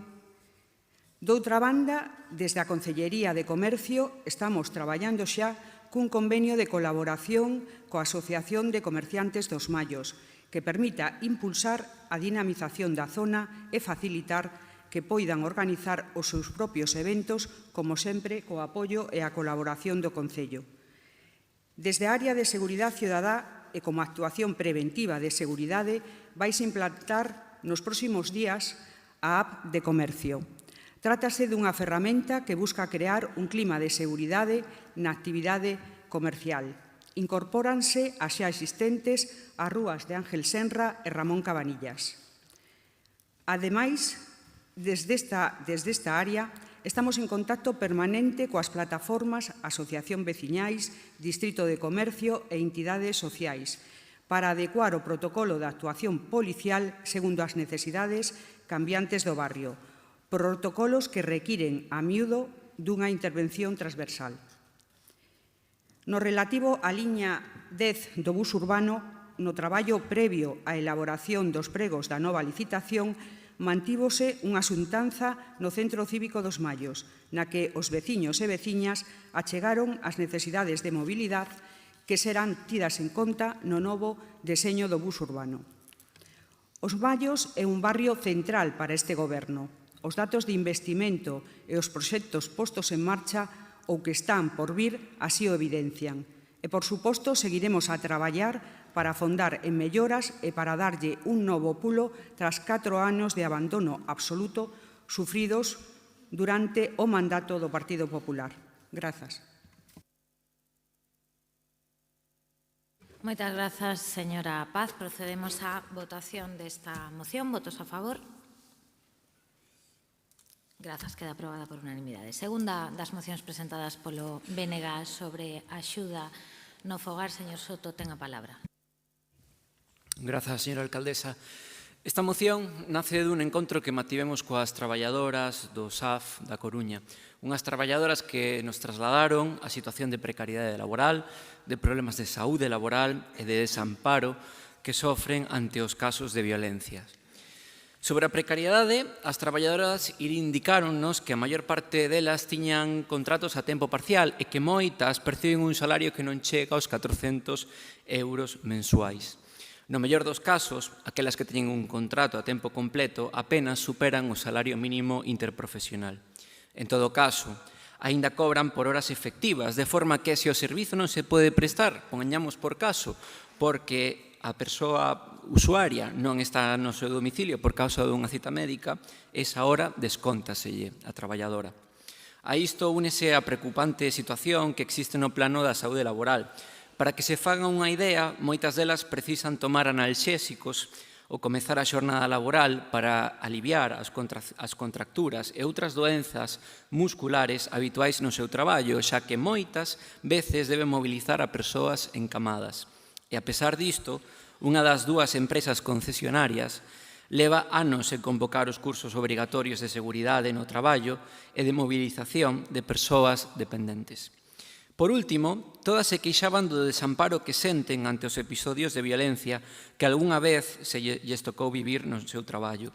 Botan de menos que o Concello lles explique ás familias cales son as súas funcións e que poden esperar do servizo. Botan de menos protocolos que impidan, poñamos por caso, que se obriga a unha traballadora a prestar servizo nun domicilio en que teña vivido un episodio de violencia, como se fai agora, e que foi o que lamentablemente aconteceu este ano no Porriño. E ante esta situación, que temos? Pois que o principal financiador do Servizo de Axuda ao Fogar, a Xunta, nin está nin se lle espera. Saben que porcentaxe do custo total do servizo financia de media a Xunta? O 27%. Os concellos galegos poñen o 30% e o Goberno Central o 31%. É dicir, unha administración que manexa 13.000 millóns de euros pon o 27% e un concello como o de Samos, que conta cun orzamento de 1,3 millóns, pon o 30%. Eu convídolles que lean a Lei de Dependencia para que vexan quen teñen as principais competencias na materia. Se o fan, verán que son as comunidades autónomas as principais encargadas de xestionar as competencias relativas á dependencia. Tal é así que, mentre o País Vasco inviste 2.800 euros por persoa dependente e Extremadura 2.500, Galiza apenas chega aos 1.070 por ano. Moito menos da metade, e por riba pídenlle un aumento da aportación do Estado. A pesar de que entre 2020 e 2023 o Goberno Central incrementou a súa aportación nun 139%, mentre a Xunta reducía a súa. Así que permítanme explicarlle a quen nos escoita o que están facendo vostedes. Que están facendo cando presentan unha emenda por parte do Partido Popular na que lle exixen ao Goberno Central que aumente o financiamento da dependencia? Están facendo o mesmo que cos lumes, lanzando trolas para confundir a xente, para tapar a súa inoperancia e para, aproveitando a confusión, intentar facerlle dano aos seus adversarios. Pero cada vez teñen vostedes menos credibilidade, porque esa inoperancia é cada vez máis patente. E atopamos outro exemplo na súa emenda, na que manteñen unha das nosas reivindicacións, a de promover dende a FEGAMP a redacción dun protocolo de prevención de violencias. Díxenme explicar por que eu incluín esta demanda nesta moción. Eu tómome as mocións que redacto moi en serio e sei perfectamente que a FEGAMP non é quen debería redactar ese protocolo, como tamén espero que o saiban vostedes, porque a coordinación do Servizo de Axuda no Fogar non lle corresponde a FEGAMP, senón a Xunta. E por que facía e fago alusión nesta moción a FEGAMP? Por un despiste, se cadra? Non. Porque sei que xa se está traballando dende a FEGAMP nese protocolo. Estáse facendo porque a Xunta non tivo a ben responder aínda a día de hoxe, 11 de setembro, os requirimentos que as traballadoras presentaron en xullo. En fin, presentamos unha moción consensuada coas traballadoras, axustada a dereito e honesta, algo que non podemos dicir da emenda do Partido Popular, a que, por suposto, imos votar en contra. Moitas grazas. Moitas grazas, señor Soto. Turno para o Partido Popular, señora López.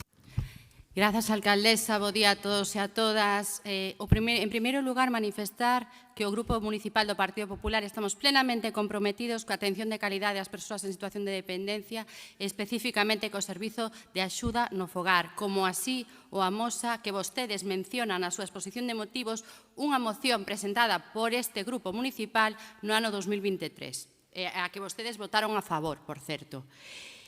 Pero o que non compartimos de ninguna maneira é o enfoque que vostedes fan desta moción. Un enfoque que o único que busca é facer oposición á Xunta. Vostedes non están no Parlamento, están no Concello da Coruña.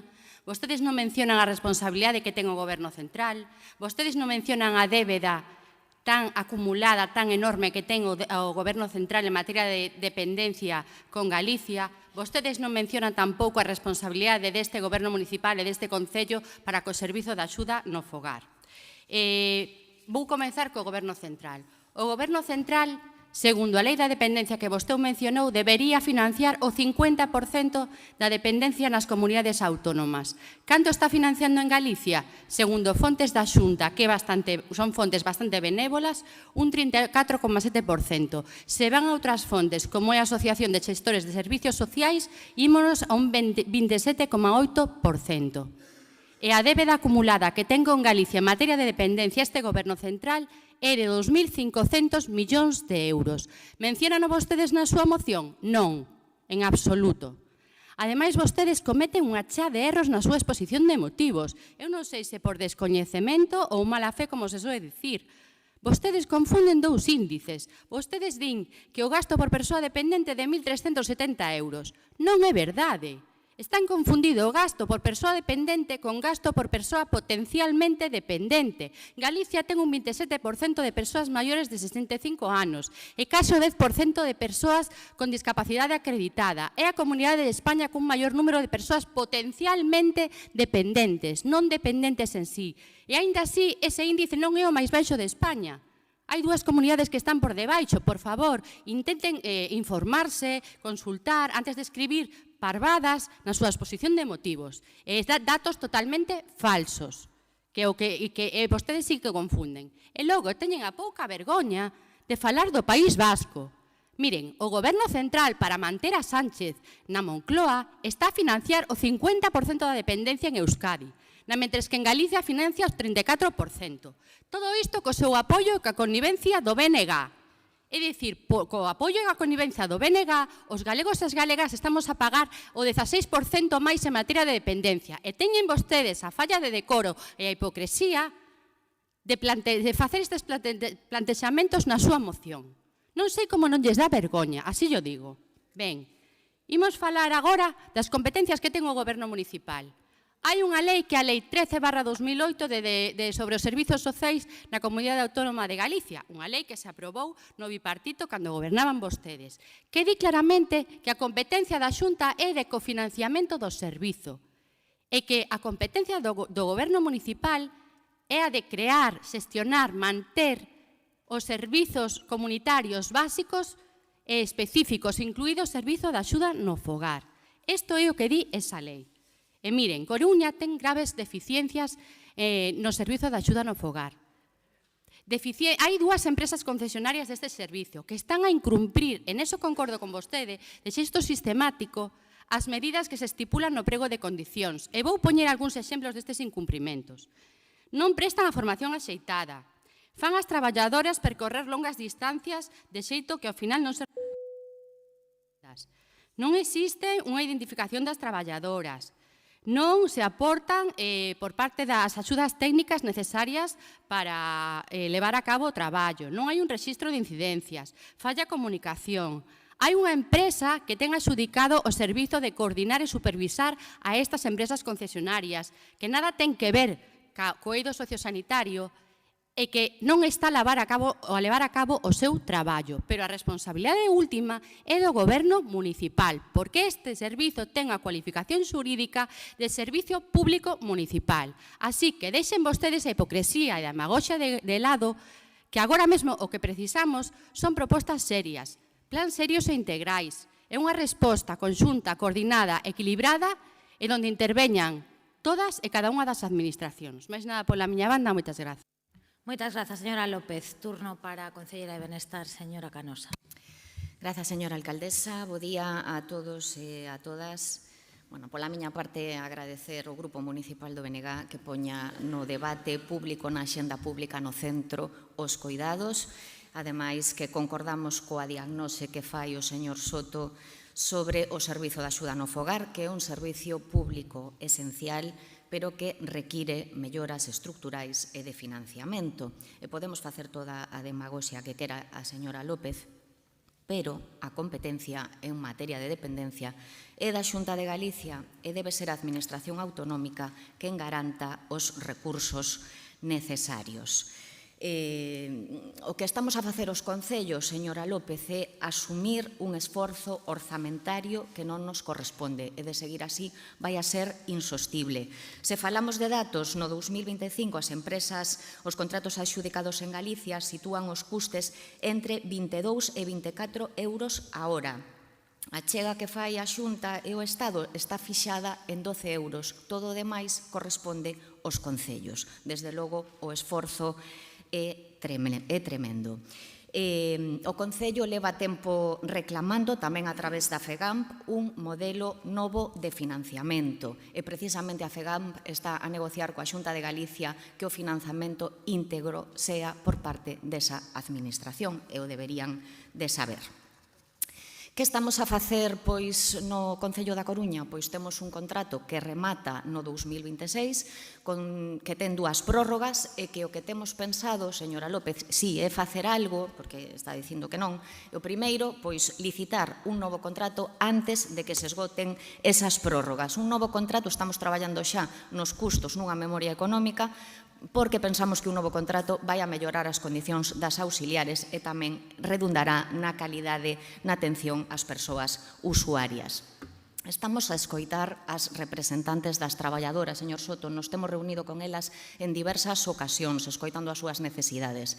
E, por suposto, estamos velando para que as empresas cumpran co contrato e, cando non é así, se fan os requerimentos oportunos. Invítolles a que consulten o expediente cando consideren oportuno para que saiban que iso é así, é unha realidade. Ademais, estamos a traballar nunha ordenanza municipal de servizo de axuda no fogar e nunha ordenanza fiscal, por certo, para aliñala coa normativa autonómica. En esa ordenanza fiscal analizaremos a capacidade económica de cada usuario, de tal xeito que aporten en función da súa capacidade económica. Empezábamos este pleno cunha declaración institucional, nos parece absolutamente relevante o asasinato da auxiliar Teresa Jesús, que denunciara previamente acoso, puxo de manifesto o grave problema que están a vivir as profesionais, fundamentalmente mulleres deste sector, pero tamén todas as traballadoras e traballadores do eido social. Pola nosa parte, máximo compromiso neste aspecto. Vamos a votar a favor da súa moción, por suposto, señor Soto, e seguiremos cumprindo cos nosos deberes, actualizando custos, mellorando pregos, reforzando a saúde laboral e, por suposto, o problema vai a seguir sendo o mesmo, un infrafinanciamento da Xunta de Galicia que deriva unha competencia impropia aos concellos. Nada máis, moitas grazas. Moitas grazas, señora Canosa. Entendo que o señor Soto non acepta a emenda presentada polo Partido Popular, daquela haberá que votar primeiro a emenda e, de non prosperar, se votará a moción. Votos a favor da emenda. Grazas. Votos en contra. Queda rexeitada. Votos a favor da moción. Grazas. Votos en contra. Grazas. Queda aprobada. Ben, neste punto, por circunstancias de forza maior sobrevidas hai pouco tempo, teño que abandonar o pleno. Nunca abandonei ningún pleno, asistín a todos os plenos neste mandato e no anterior, pero hoxe me resulta imposible agora mesmo continuar na presidencia. Serei sustituída polo primeiro teniente de alcaldesa e agardo poder voltar nesta sesión, pero en todo caso, se non chego a tempo, moitísimas grazas a todos e a todas polo debate, que teñan bo comezo de curso. Señor Laje, para a terceira das mocións do BNG.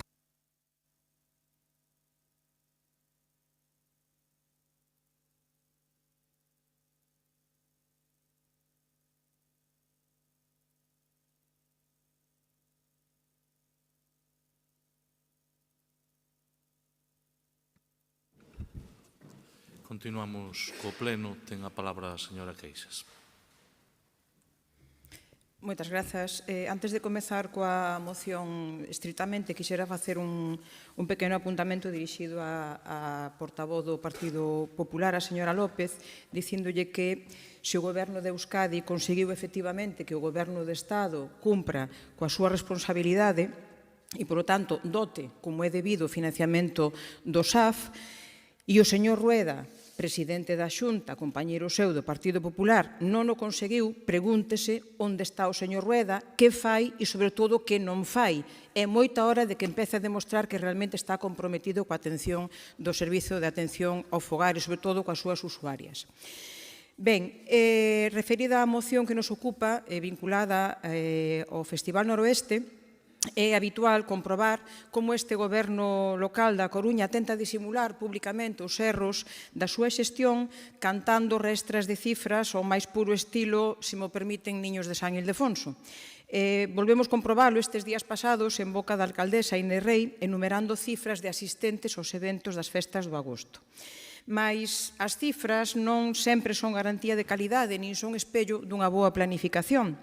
Evidentemente non imos falar de gustos persoais porque sabemos que nunca poderán ser satisfeitos con ningunha proposta de programación que se faga, senón que imos falar do que a opinión pública valorou obxectivamente, é dicir, das formas coas que o goberno local abordou as festas da cidade, nomeadamente o Festival Noroeste.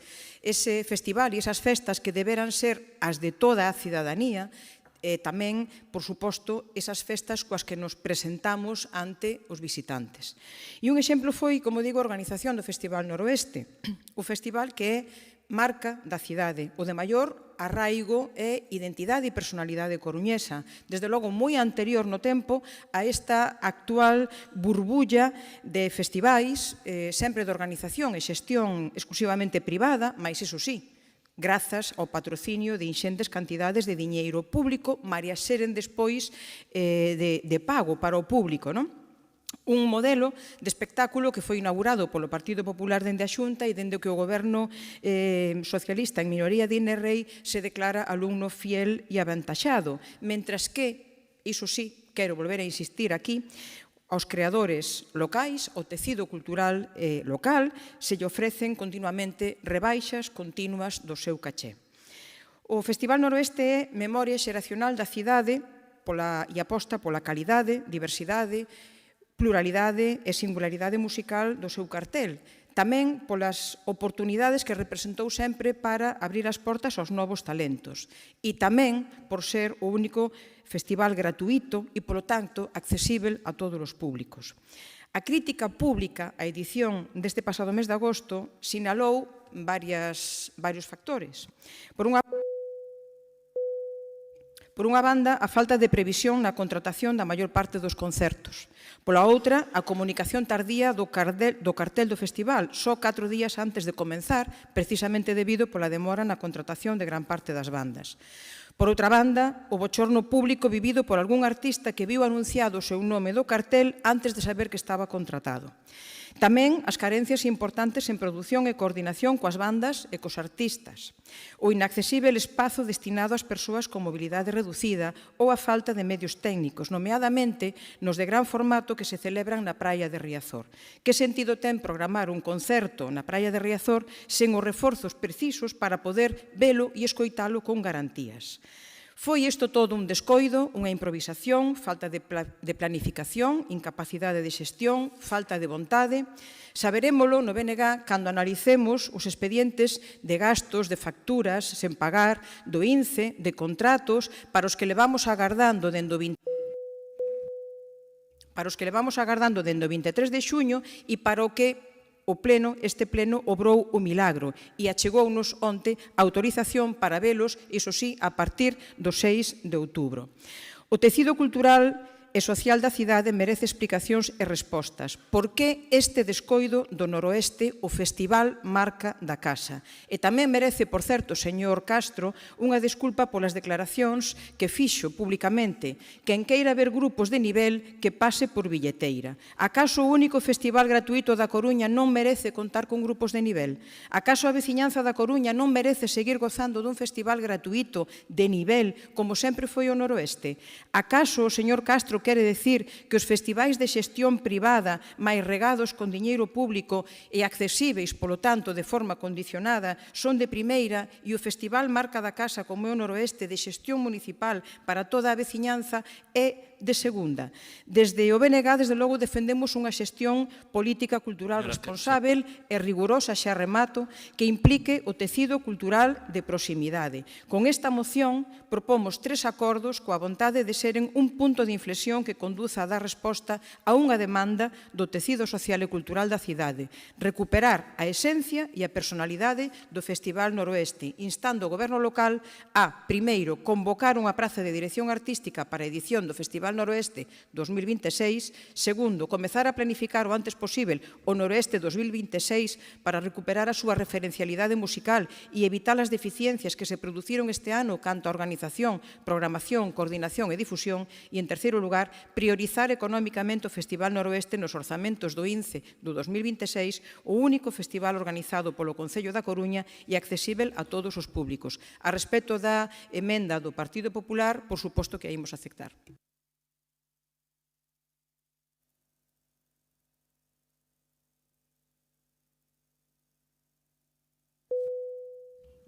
Señor Coira, ten a palabra. Muchas gracias. Esta moción del Festival Noroeste, la verdad es que es un ejemplo magnífico de los problemas de gestión, no solo del INCE, sino probablemente de toda la gestión presupuestaria de las diferentes áreas de este ayuntamiento, como acreditan los 6 años de INERREI, y no hay más que ver los reparos, no hay más que ver la ejecución presupuestaria, capítulo 6, capítulo 7 sin ejecutar, para ver lo mal y la desidia que tienen ustedes a la hora de gestionar sus áreas y sus presupuestos, el dinero de los coruñeses que pagamos vía impuestos y que ustedes no son capaces de revertir en servicios e inversiones. Ahí están los capítulos 6 y 7 sin invertir, que son millones y millones de facturas. Demora en la presentación del cartel, 4 días antes de empezar el festival. Problemas de sonido en la primera jornada y de visión. Problemas con las pantallas inadecuadas. Problemas de acceso. Estos son los comentarios que todos hemos leído en la prensa o en redes de los ciudadanos que se han acercado este año al Noroeste, al Festival Noroeste. Ya iba a decir Noroeste por Rock, después me riñen, porque soy mayor y en mi época se llamaba Noroeste por Rock, ahora se llama Festival Noroeste, que cuesta más de 500.000 euros a los coruñeses, del bolsillo de los coruñeses. Está claro que falta presupuesto, falta proyecto para el Festival Noroeste, para el INCE, para Cultura y proyecto para la ciudad, falta absoluta de transparencia y, evidentemente, todo esto se podía solucionar con la contratación, como propone la moción, de una dirección artística adecuada y aceitada a un festival de estas características, con planificar con anterioridad, presupuestariamente, orzamentariamente necesario, con anticipación, el dinero necesario para hacer el Festival Noroeste que todos queremos, pero como no sabemos mucho el Festival Noroeste que queremos, pues no lo dotamos adecuadamente presupuestariamente. Y después vamos a salto de mata, tarde, mal y arrastras, y nos sale más caro y a lo mejor de peor calidad. Con lo cual, yo creo que eso, que ahora que están ustedes negociando el presupuesto del próximo año, seguro que lo van a tener en cuenta y van a dotar al INCE del presupuesto necesario para las fiestas que todos queremos en la ciudad y al Festival Noroeste también. Recuperar la participación tradicional que había antes de grupos musicales de la ciudad. Yo recuerdo que se hacía una especie como de festival o de concurso entre diferentes grupos de la ciudad para que después, como premio, por decirlo de alguna manera, actuaban de teloneros en el Festival Noroeste. Pues eso es una buena cosa. Pues tener en tiempo y forma también una web del festival, que la tuvimos pues también 2 o 3 días después, lo cual pues evidentemente ayuda a que el número de asistentes pues sea más reducido del que debiera. 400.000 personas disfrutaron de las fiestas de María Pita, según el señor Lajetuñas. Yo le recomiendo que vaya a la hemeroteca y vea que en el 2014 las personas que disfrutaron de las fiestas de La Coruña fueron 2.500.000 personas. También esta anticipación y esta organización adecuada de un concierto evitará, de este concierto y con la presupuestación adecuada, pues evitará, señor Laje, que tengamos reconocimientos extrajudiciales, que usted debe saber que no es lo mismo un reconocimiento extrajudicial por facturas pagadas pendientes de años anteriores que indemnizar a unas empresas por un contrato verbal, que es lo que se ha hecho con el Güemes y con las facturas de la cena de la Talship que se trajeron aquí. Aquí se pagaban indemnizaciones a empresas por haber contratado verbalmente. Eso me gustaría matizarlo. Insisto, estoy plenamente de acuerdo, creo que es un diagnóstico adecuado de cómo funciona el INCE y cómo funciona este ayuntamiento. Y, por supuesto, vamos a votar favorablemente porque creo que las medidas que se proponen solo pueden mejorar la realización de este festival. Gracias, señor Coira. Señor Castro. Moi bo día a todas e a todos.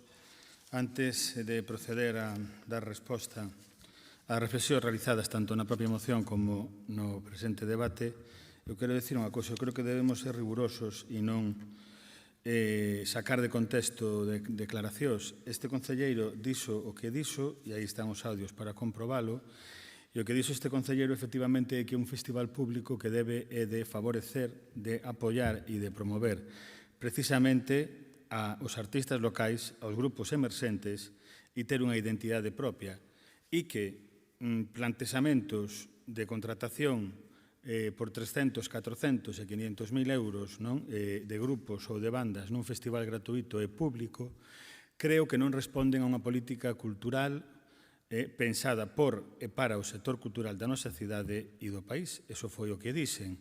Efectivamente, se dixen algo co que non concorda o BNG, defendemos modelos obviamente moi opostos. Eu non defendo iso. Eu creo que non se debe de facer iso. E, efectivamente, quen queira pagar un caché de 300 ou 400.000 euros terá que asumir o risco e ventura desa operación e terá que asumilo pola súa conta. Pero non pode facerse iso nun festival público. Eso foi o que dixen. Bueno, aclarado isto, eu estaba preocupado cando vin a moción. O que pasa é que agora mesmo estou triste.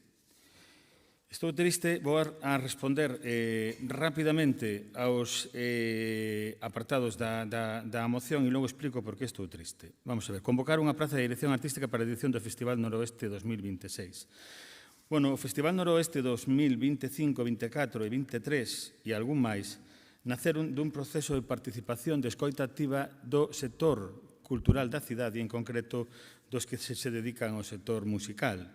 E quero facer un agradecemento público, me van a faltar algúns, sempre, efectivamente, a memoria non retén todo, pero quero facer un agradecemento público a persoas como Marta Orjales, como Héctor Lendoiro, como Gandhi, como Nonito, como Tomi Legido, etcétera, etcétera, que aportaron moito para que este Festival Noroeste saíse adiante e saíse con un cartel, creo que modélico. En canto á dirección artística, temos unha directora do INCE que leva, se non me falla a memoria, 41 días no INCE. Se len os estatutos do INCE, unha das súas funcións é precisamente isa, a de coordinar a programación cultural do INCE e a de dirixir, efectivamente, artísticamente o INCE. E o que fai o INCE, e o que promove o INCE. Temos unha oportunidade. Creo que a merece, non? Creo que a merece. Fundamentalmente porque acaba de chegar. Efectivamente, podo admitir que hai que planificar, que efectivamente temos que anticiparnos, etcétera, etcétera. E en canto á priorización económica do Festival Noroeste, bueno, o Festival Noroeste, cando chegou a nosa alcaldesa Inés Rei, tiña un 14% do total do orzamento dispoñible no INCE e na actualidade supera o 20%. Creo que sí que se está priorizando. Que se pode facer máis, efectivamente. E esa é, efectivamente, a intención deste goberno. E estou triste por unha razón. A ver, eu non vou a pedir, obviamente, a oposición ten que facer oposición, non vou a pedir aquí que me aplaudan, nin que me fagan fillo predilecto do BNG, nin moito menos, non aspiro a eso. Pero eu creo que un mínimo recoñecemento ao cartel do Noroeste sí que debería haber. Porque o cartel máis galego da historia do Noroeste, con moitísima diferencia, cuantitativamente e cualitativamente. Por que razón? Porque, efectivamente, na Praia Riazor, o maior escenario que existe neste país, estivo xente como Guadi Galego, bandas como Grande Amore, Luar na Lubre. Creo que é incuestionable que hai unha aposta clara e decidida por unha identidade no festival e por unha defensa da nosa cultura. E aparte de todo isto, efectivamente, foi o festival máis femenino da historia, e se o sumas a programación de María Pita, sin ningún xénero de dúbidas. Pregoeira Rosa Cedrón, Uxía Senlle, Sex no Parque Europa, Vega, etc. Bueno, Vega incluso tivo unha intervención no seu concerto de María Pita onde daba as grazas pola valentía de facer unha programación tan femenina. Pero que isto o apoio, digamos, a unha programación galega non se circunscribe só ao noroeste. Hai un proxecto estratégico que vai por aí.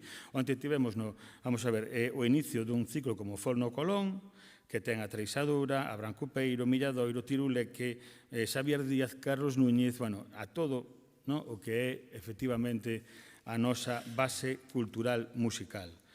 A Romería de Santa Margarita non ten nada que ver na actualidade co que había hai uns anos. Se impulsou decididamente coa colaboración tamén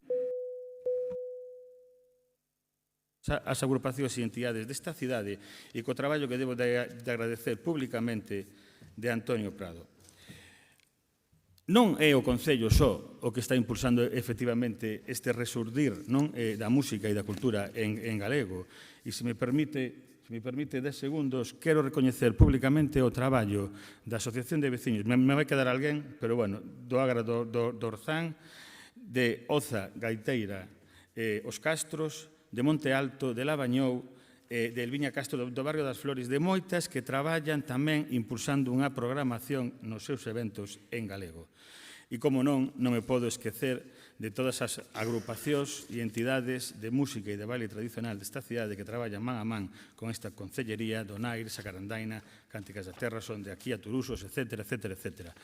Efectivamente, a mí non me teñen que aplaudir, pero un recoñecemento a todo isto sí que deberíamos facelo.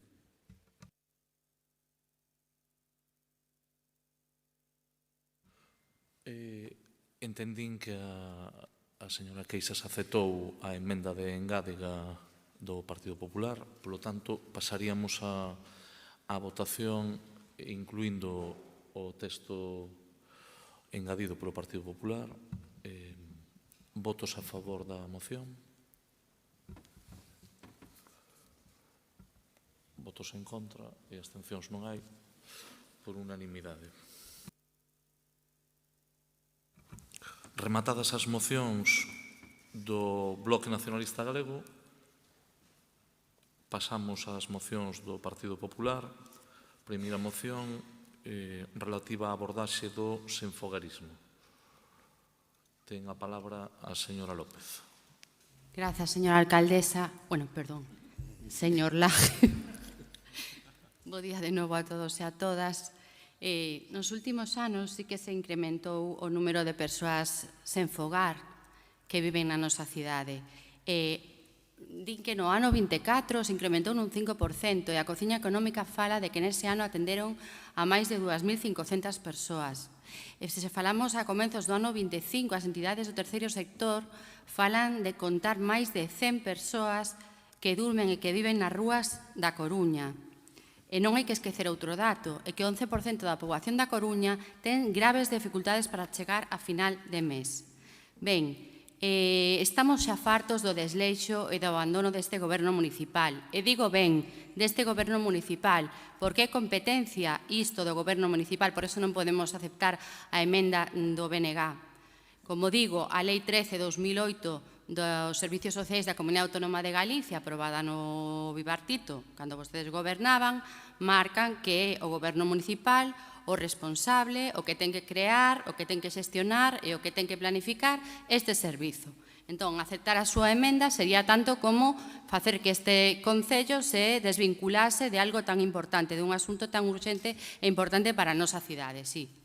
Ben, señores e señoras do Partido Socialista, ante este deterioro social que está a sufrir a nosa cidade, que vai aparellado a un enfado social en moitos puntos da cidade, que medidas levan vostedes adoitados das que xa lle propuxemos desde este grupo municipal na última moción que presentamos relativa tamén ao senfogarismo hai un ano aproximadamente?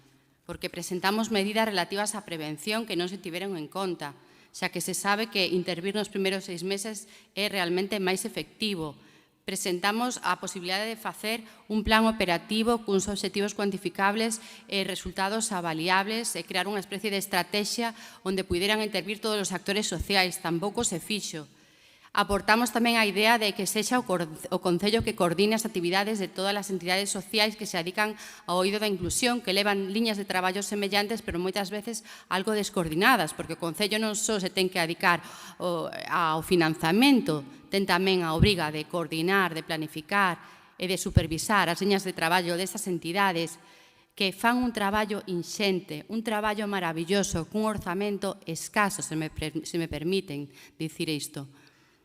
Despois, aportamos tamén a idea de incrementar o número de pisos de transición como as iniciativas Housing First. Aportamos a idea de incrementar o número de prazas de baixa exigencia no centro de atención continuada, tampouco fixeron.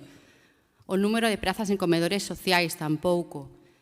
A creación dun protocolo onde se, digamos, integrasen a acción dos servizos sanitarios, de atención a persoas migrantes, de atención a vítimas de violencia de xénero e o sistema de protección de menores, tampouco. E a creación dun rexistro de entrada única, tampouco. É dicir, deixen por fin a hipocresía, deixen de lado, deixen os discursos valeiros de lado, e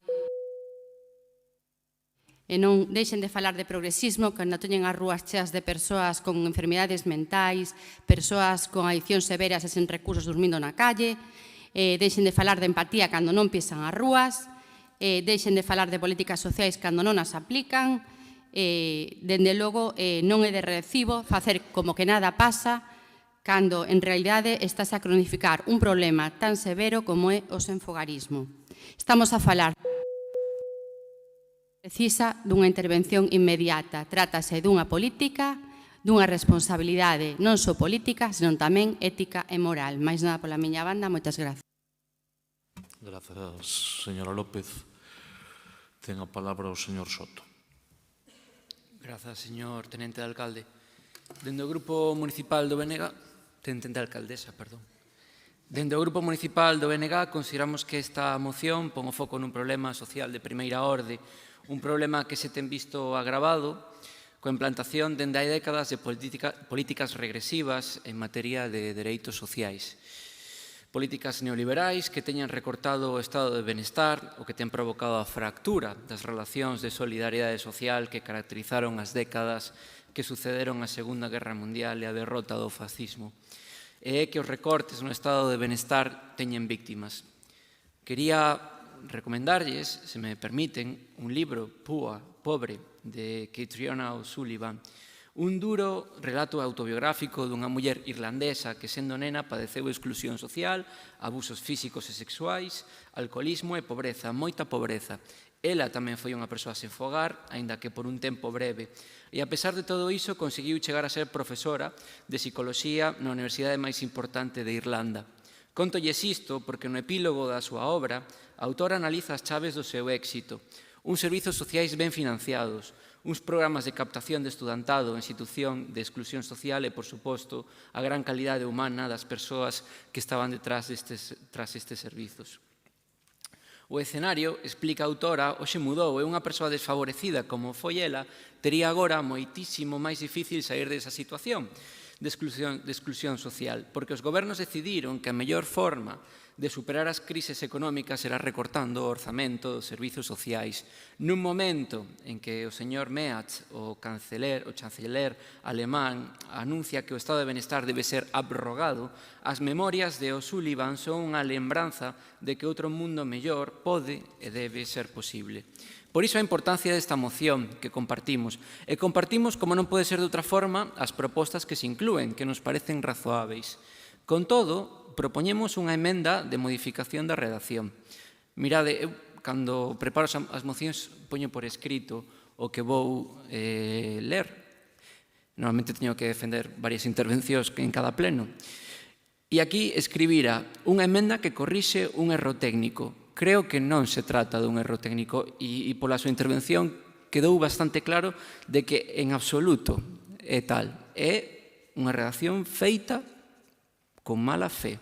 Pois o reparto competencial establecido nesa lei galega que eu tamén lín de servizos sociais no Estatuto de Autonomía determina que as principais competencias en materia de planificación xeral dos servizos sociais e a xestión dos servizos sociais especializados, como sería, neste caso, o que teña que atender a persoas sen fogar, corresponden á Xunta de Galicia e non ao Concello da Coruña. Así se dispón no artigo 59b e I da Lei de Servizos Sociais de Galiza. Os concellos, como ben saben vostedes, teñen como principal competencia a primeira atención a persoas usuarias de servizos sociais, non algo como a planificación dos servizos sociais, repito, e a xestión de servizos sociais especializados.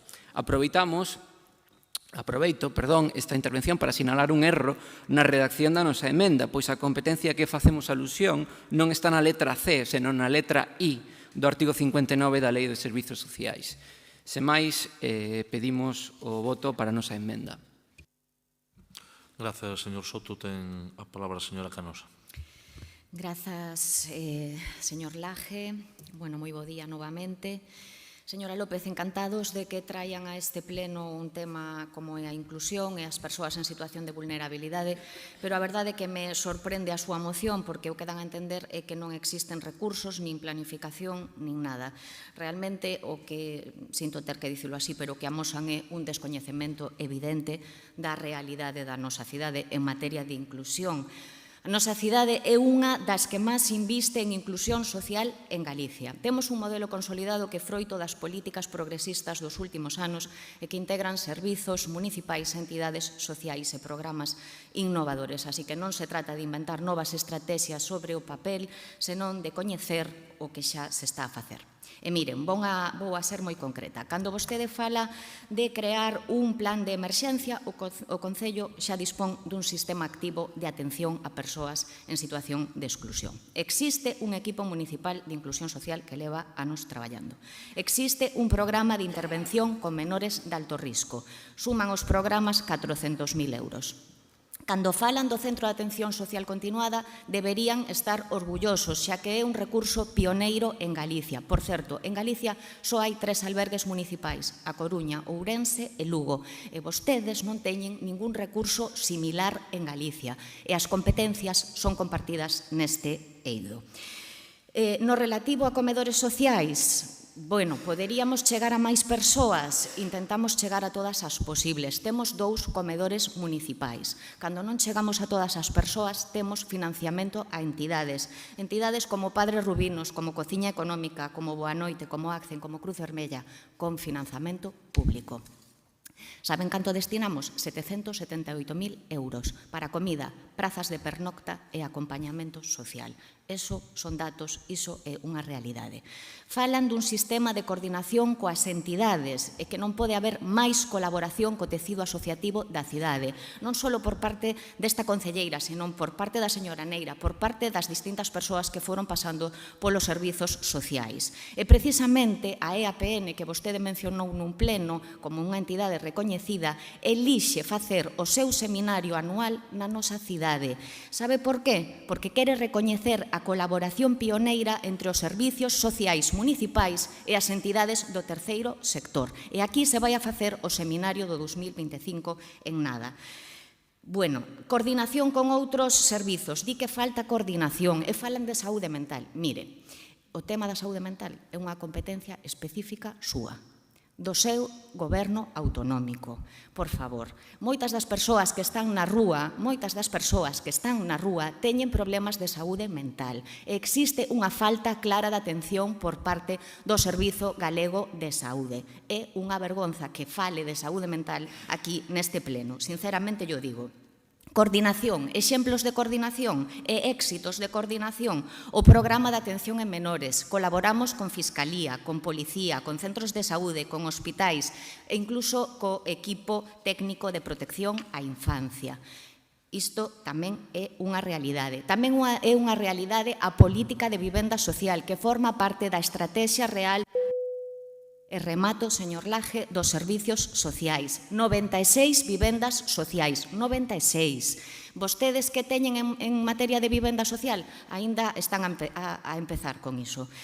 Pero, bueno, coordinámonos na medida do posible. Se non nos coordinamos máis, é lamentablemente porque a Xunta non está á altura desta filosofía, non está á altura de colaborar. Reforcen os servizos sanitarios, reforcen a saúde especializada, reforcen e invistan en vivenda social e intenten colaborar. Nos 1,8 millóns de euros é o que este goberno, 1,8 millóns de euros, é o que destinamos á inclusión na nosa cidade. Deberíamos estar orgullosos. Grazas, señora Canosa. Pasamos á votación. Antes, aclarando si a moción, na moción de sinfavorismo, si aceptan a emenda por parte do Partido Popular, a emenda que formulou o Bloque Nacionalista Galego ou non. Non aceptan a emenda, polo tanto, primeiro imos a votar a emenda do BNG.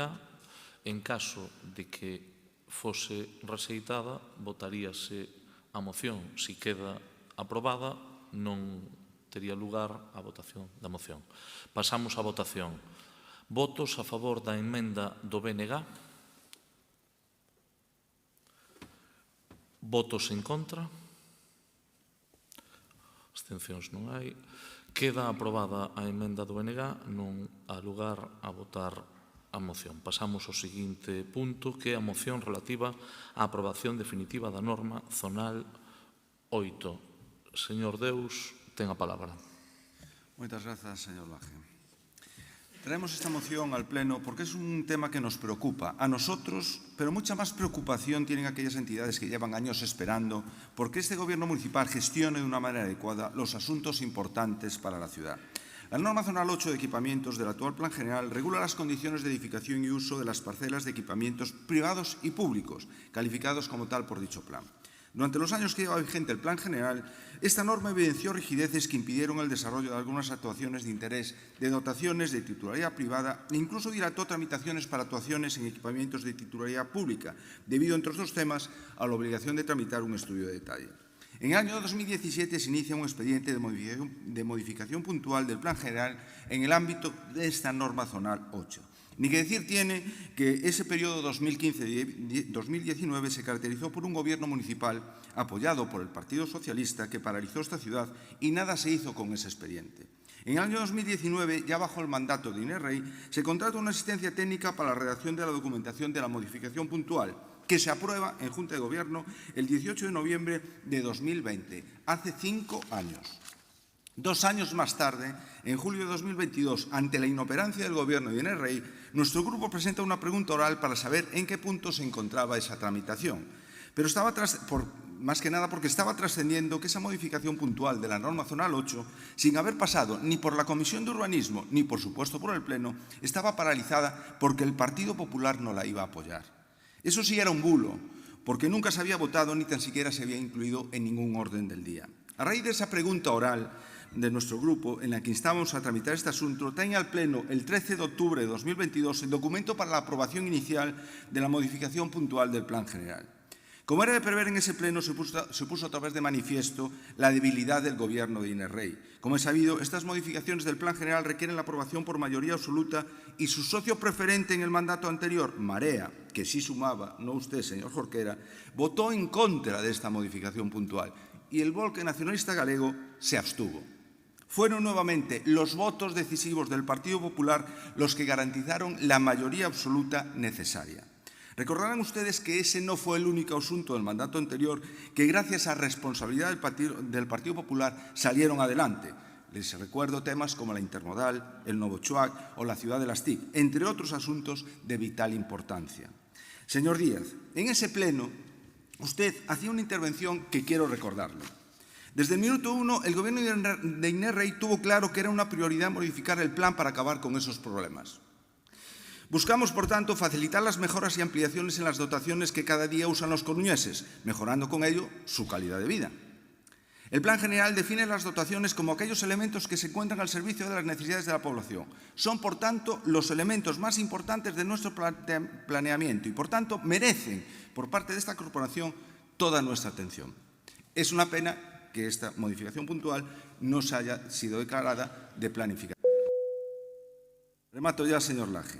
Pero la realidad es que ni una palabra ni una buena acción. Es impresentable que desde octubre de 2022 tengan ustedes paralizada esta modificación puntual que, según decía, era una prioridad para Inés Rey, sabiendo que cuentan con la mayoría en este pleno para esa aprobación. Bien es cierto que las prioridades cambian con el tiempo. Les instamos, por tanto, a que tramiten esta modificación puntual de la norma zonal 8 de equipamientos, por la que llevan esperando más de 6 años los titulares de los equipamientos, tanto públicos como privados, para desempeñar sus actividades asistenciales, educativas o sanitarias, y que nos expliquen realmente cuáles son los motivos para tener paralizada esta tramitación. Muchas gracias. Gracias, señor Deus. Señora Beira, ten a palabra. Sí, moitas grazas. Señor Deus, un pequeno comentario sobre a súa moción e despois varias reflexións.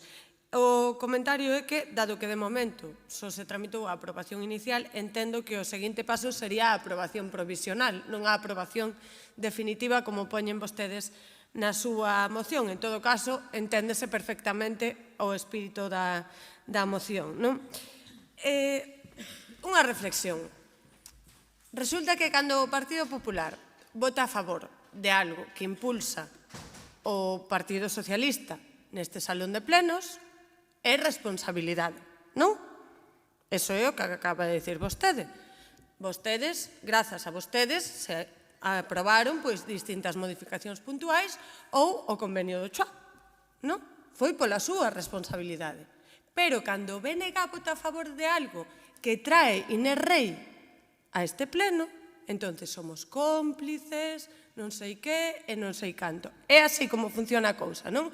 O Partido Popular é a organización responsável e que axuda a que saian as cousas adiante e non somos uns cómplices de non sei que, de non sei cuánto. Moi ben, pois xa queda todo bastante claro. En fin, nós imos votar a favor desta moción porque creemos que unha vez que se comezan a tramitar as modificacións puntuais, o seu é continuar con elas, non só coa modificación puntual da norma zonal 8, senón, por exemplo, no seu día xa denunciamos que non se estaba a continuar coa modificación puntual da Ría do Burgo ou a modificación puntual do catálogo do Pexón, etc., onde precisamente había unha folla de ruta marcada no pasado mandato que non se continuou.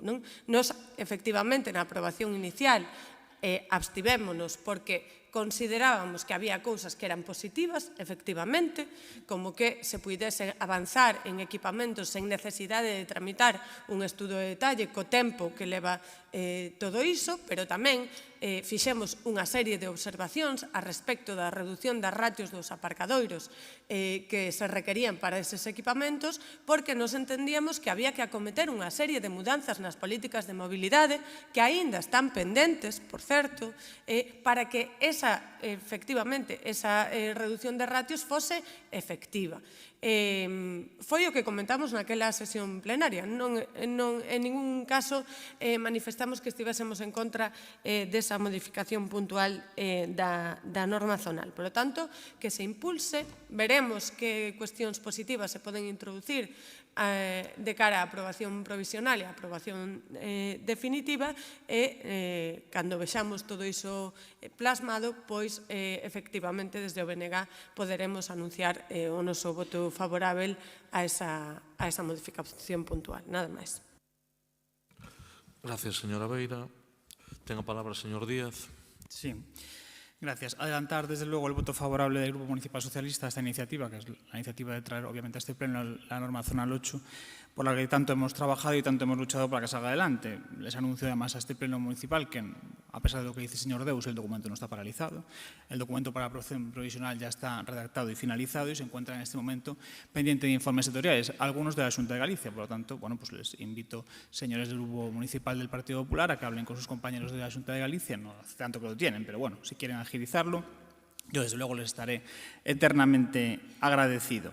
Entendemos desde luego la relevancia y la importancia por tantas instituciones y tantos edificios, instituciones, entidades incluso privadas y públicas para que tiene la norma zonal 8, no solo por las tramitaciones que se van a acortar, sino por algunas facilidades en cuanto a ampliación de centros educativos, ampliación de centros hospitalarios, que son necesidades que se nos llevan solicitando a este Gobierno municipal y a los gobiernos anteriores durante mucho tiempo, y por eso, como decía, hemos estado trabajando, desde luego, en este documento todo este tiempo, un documento que empezó siendo menos ambicioso, cuando en 2017 efectivamente se iniciaba esa tramitación con el Gobierno de Marea, desde luego no tenían la idea de hacer el documento que estamos haciendo ahora, pero que se ha convertido desde luego en una revisión muy amplia del plan general, con una carga de trabajo y con una necesidad de tiempo que no ha sido la que inicialmente se esperaba y que desde luego ha conllevado, como digo, más tiempo del que a lo mejor hubiésemos deseado.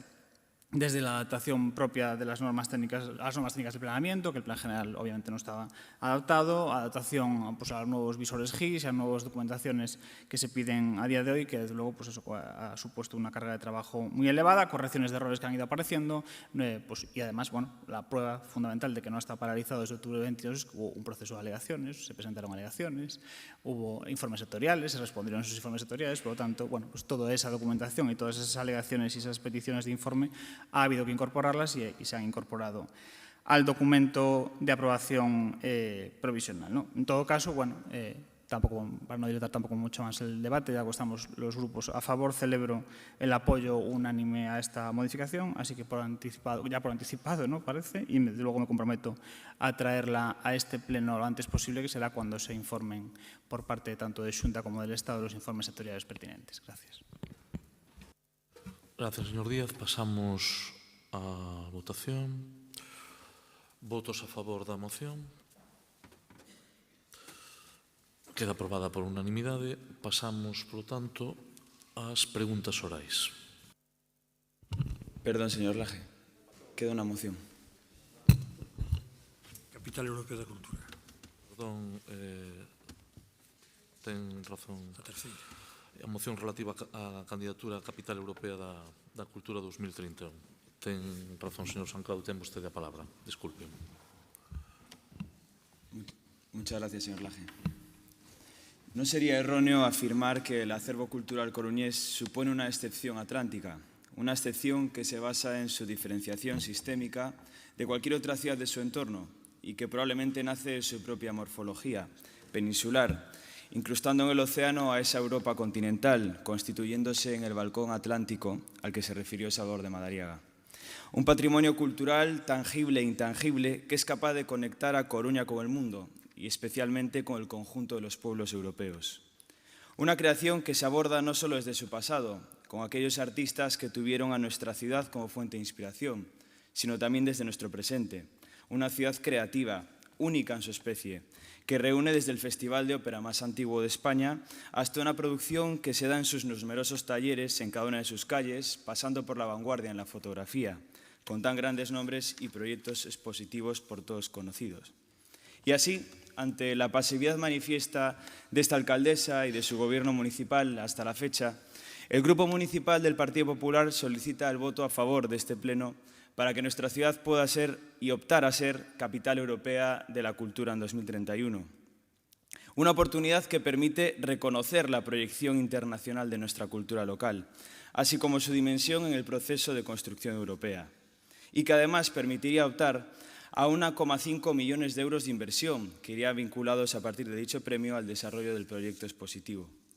Y en este sentido, la designación de Capital Europea responde a valorar la riqueza, diversidad y las características comunes de las culturas europeas donde perfectamente se encuadra la cultura en nuestra ciudad. Hay ejemplos numerosos de resultados obtenidos en ciudades que han optado a dicha candidatura. Porto 2001, un legado cultural urbano que se cristaliza en su reconocida Casa de la Música. Liverpool 2008, más de 20.000 empleos relacionados con la cultura en un año. O Essen, en la región del Ruhr alemana, en 2010, con su proyecto cultural basado en la reconversión de fábricas. Con todo, este proyecto cultural único, que se llama Coruña, se encuentra una vez más con el desprecio de un gobierno municipal y de una alcaldesa, Inés Rey, que no tiene ambición ni proyecto de ciudad a largo plazo. La convocatoria, y a prueba ante el Boletín Oficial del Estado, en medio de prueba suficiente me refiero, fue de 27 de diciembre de 2024. Hay otras ciudades que han optado a ello. Y sin embargo, enfrente tenemos la pasividad de una política cultural que una vez más no se encuentra a la altura de las circunstancias de esta ciudad, Coruña. Ustedes no pueden renunciar ni dejar pasar esta gran oportunidad para la ciudad. Y sobre todo, ¿a qué responde esta pasividad? ¿Cómo es posible que otras ciudades españolas, Granada, Vitoria, Palma de Mallorca, Toledo u Oviedo, ya se hayan postulado y ustedes permanezcan parados? ¿Pero qué proyecto de ciudad defienden a largo plazo? Hoy, además, pueden contar con el apoyo principal del primer grupo de esta Cámara, del Partido Popular, para sacarlo adelante. Háganlo, nuestra ciudad la merece. De lo contrario, confirmarán el vacío estratégico de su gestión cultural. Más nada, muchas gracias. Gracias, señor Sanclodo. Señor Jorquera. Moitas grazas. Coincidimos co grupo proponiente na importancia que ten a cultura non só como un elemento fundamental do benestar das persoas.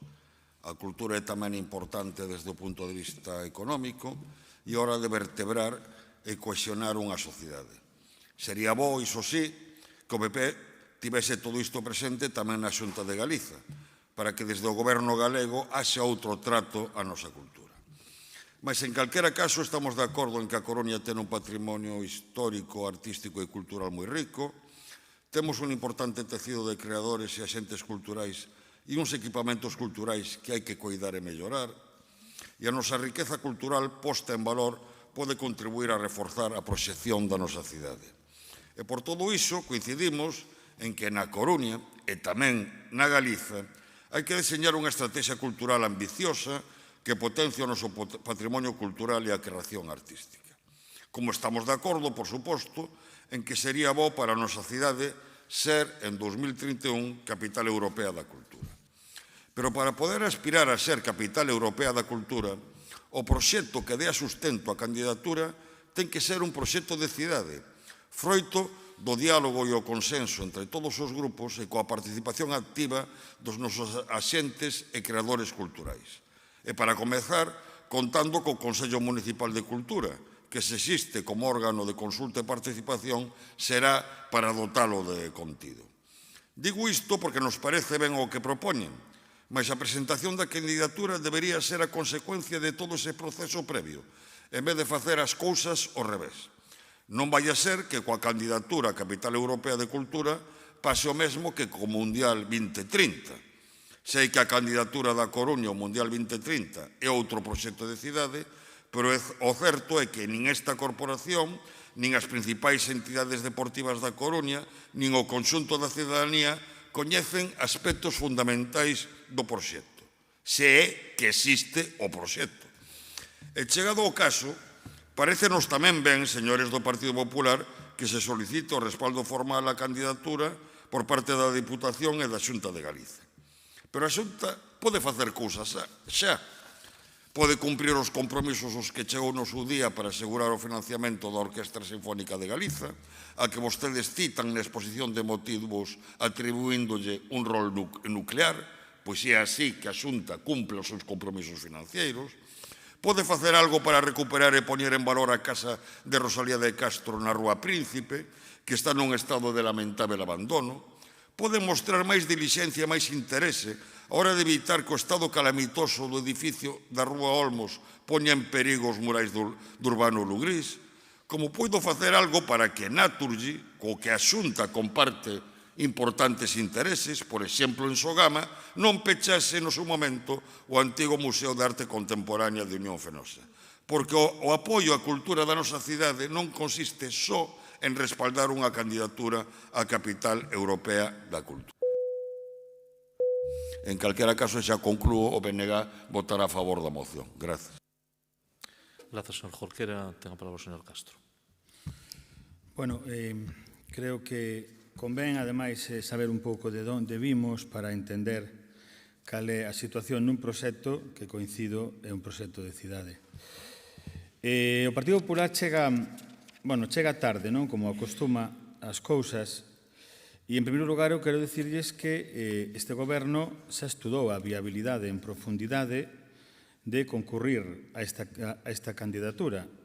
Xa estudou, pois, efectivamente, hai un ano aproximadamente, e hai varias razóns que, efectivamente, plantexan dúbidas e serias en canto a esa concurrencia. E nalgúna delas, creo que nunha que fío conductor de todo o que vou a dicir, ten responsabilidade o propio Partido Popular. E me explico. A última capitalidade europea da cultura no Estado foi en Donostia. É evidente que o equilibrio territorial é un argumento que se utiliza, non? E que se utiliza por parte do Ministerio, como nos teñen feito chegar, e que nesta ocasión a capitalidade europea da cultura mira cara ao sur. Mira cara ao sur porque, efectivamente, como digo, Donosti xa foi capital europea no 2016 e o foi cando lle tocaba ao norte ter unha capital europea. Pero aquí hai unha cuestión que creo que é relevante, que creo que é moi relevante. Os prazos para presentar a candidatura á capital europea 2016 transcurriron cando gobernaba o Partido Popular esta cidade. E o Partido Popular non presentou a candidatura á capital europea da cultura, cando efectivamente podíase competir a esa candidatura de 2016 e non se presentou. Entón, efectivamente, hai cidades que xa se presentaron no 2016 como Granada ou As Palmas e que levan traballando desde aquela en poder concurrir a esta que teñen ventaxa, obviamente. A mellor é que o Partido Popular non concurriu naquela, se me permiten a brincadeira, porque se cadra a potencia cultural da cidade naquel momento non é o da actualidade, o cal é un recoñecemento incluso da xestión cultural deste goberno, non? Non tiñan potencial ou entendían que non había potencial cultural naquel momento para concurrir e agora sí. Bueno, brincadeiras á parte que eu creo que teñen algo de realidade, bastante. O certo é que esa é a cuestión e o marco de xogo. Bueno, dentro desta valoración, o goberno o que plantexa é priorizar liñas emerxentes e especializadas, o sea, digamos, baixar á terra. Coruña xa é, efectivamente, un referente cultural, cunha visibilidade global, e, efectivamente, o que temos que ter, xa partindo dese recoñecemento, é que baixar a... En concreto, eu creo que, efectivamente, hai sectores como o audiovisual, a música, as artes escénicas, a gastronomía, que poderían xustificar, a parte de apostar polo reforzo de Coruña como capital desa Galicia do futuro, por valorar a presentación da candidatura á cidade creativa da UNESCO no marco audiovisual e do cinema. Creo que, efectivamente, hai infraestructuras envesables, hai unha industria audiovisual moi potente e hai, efectivamente, creo que masa crítica para deseñar unha estrategia planificada, participada, obviamente participada, e con indicadores medibles e realistas.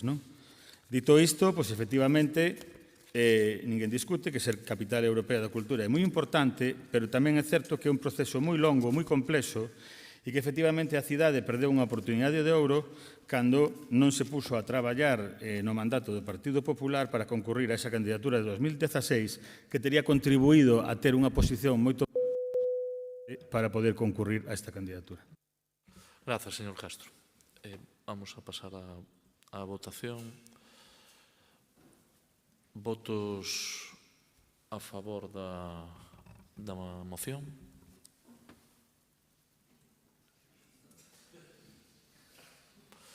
Non hai votos en contra, nin abstencións, polo tanto, queda aprobada por unanimidade.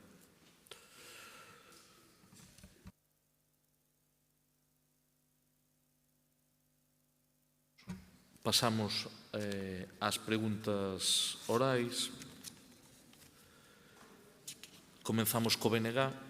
Non sei se quere sair o señor Rodríguez. O señor Amado. Primeira pregunta do BNG para a súa resposta oral sobre o Wake Up and Dream. Señora Beira. Sí. Considera o señor Castro Prado que foi correcta a tramitación e a concesión da licenza Wake Up and Dream asinada por vostede? Sí, considero que foi correcta e conforme á legalidade. É unha pena que marchase o señor Rodríguez porque falou do Wake Up e creo que non sabe o logo que aparece ao lado do Concello da Coruña no cartaz deste festival, porque é o logo da Xunta de Galiza, aínda que imagino que o ano que ven non colaborarán con este festival despois da intervención que vou facer. Mire, señor Castro, por que no expediente de concesión de licenza o Wake Up and Dream non hai unha solicitude realizada conforme o que recolle o decreto da alcaldesa 1/2020?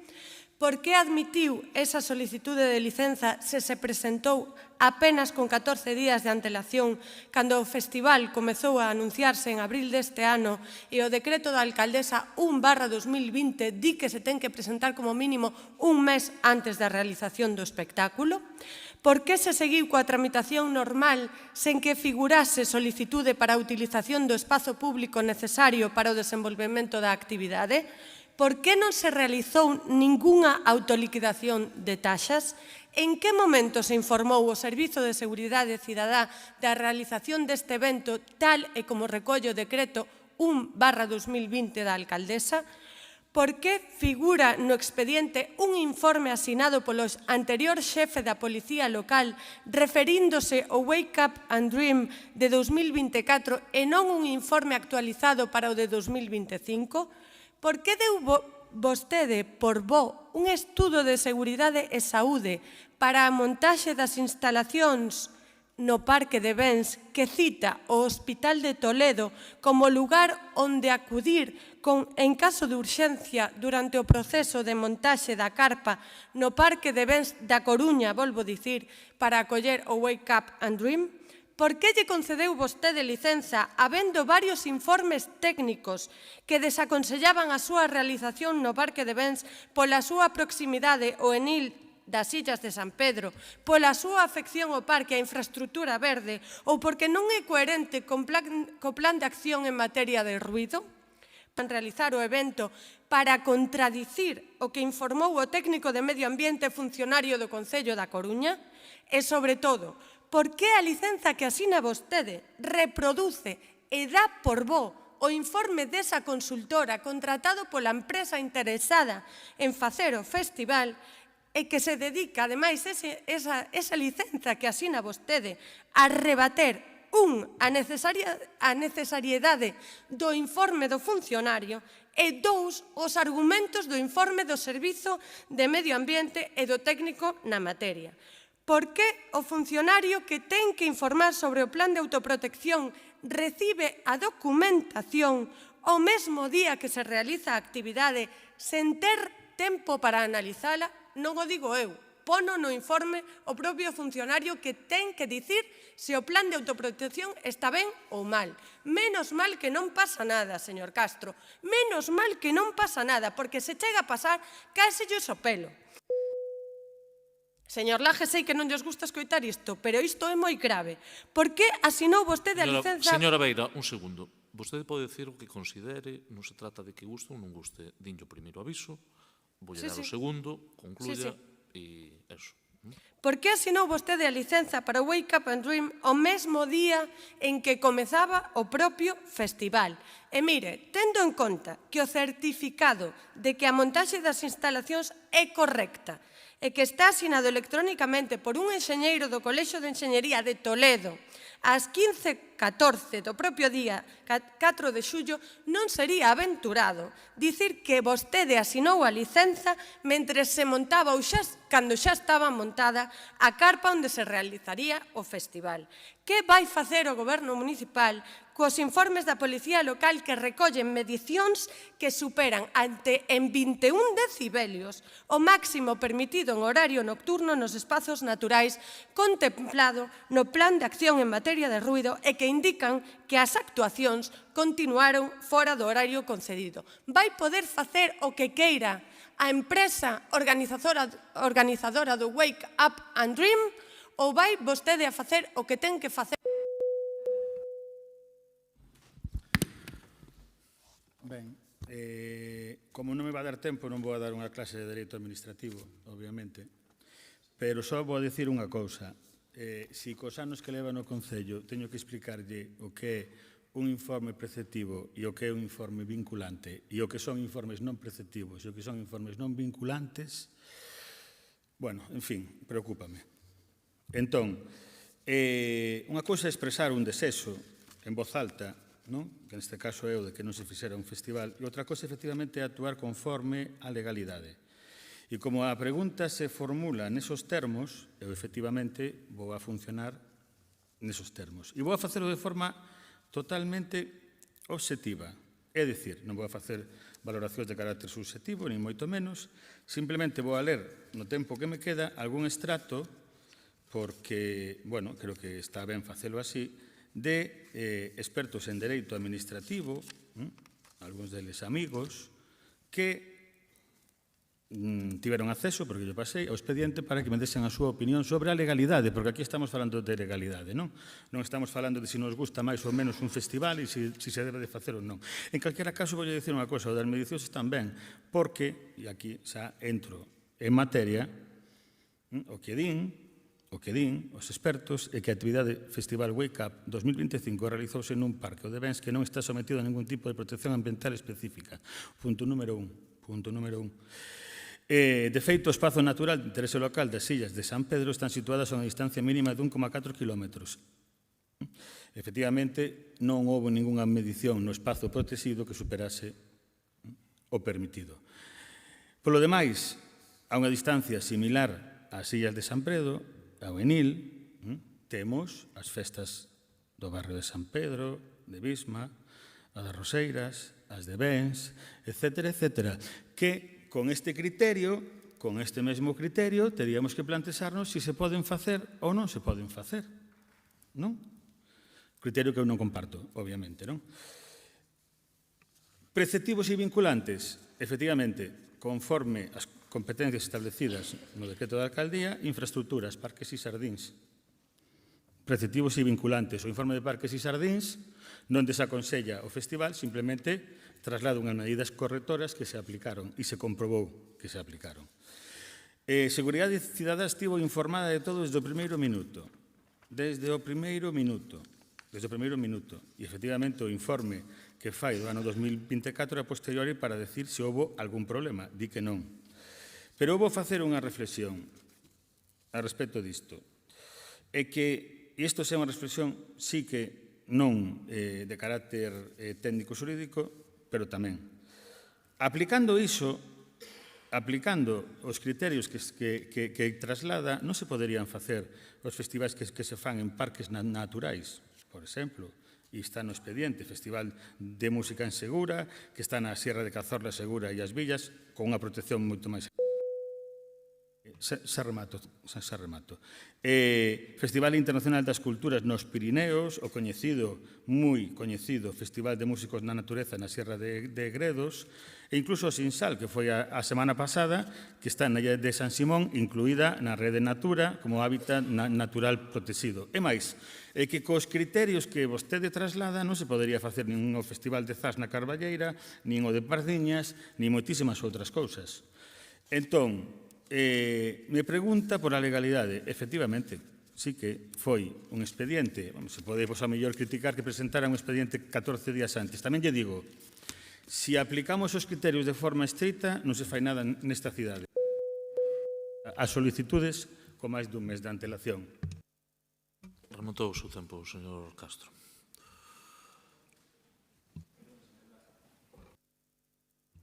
Señor Laje, un pequeño apuntamiento en interés de la claridad y suya que preside el Pleno. El 10 de julio de 2010 terminó el plazo para presentar las candidaturas a San Sebastián 2016. Gobernaba el señor Losada, no el señor Carlos Negreira. Señor San Claudio, non ten a palabra. Rogaríalle que para que levemos o mellor posible o Pleno, respetemos os turnos de cada un. Creo que está habendo flexibilidade e creo que non está habendo ningún tipo de problema, pero se é posible que o fagamos así, pois vai ir todo moito mellor. Segunda pregunta do BNG.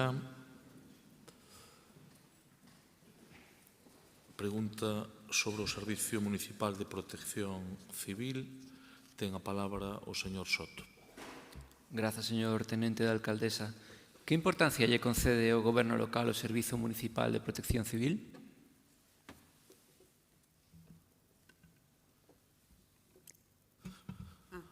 Señora Paz. Este Goberno local considera o Servizo Municipal de Protección Civil como esencial e prioritario.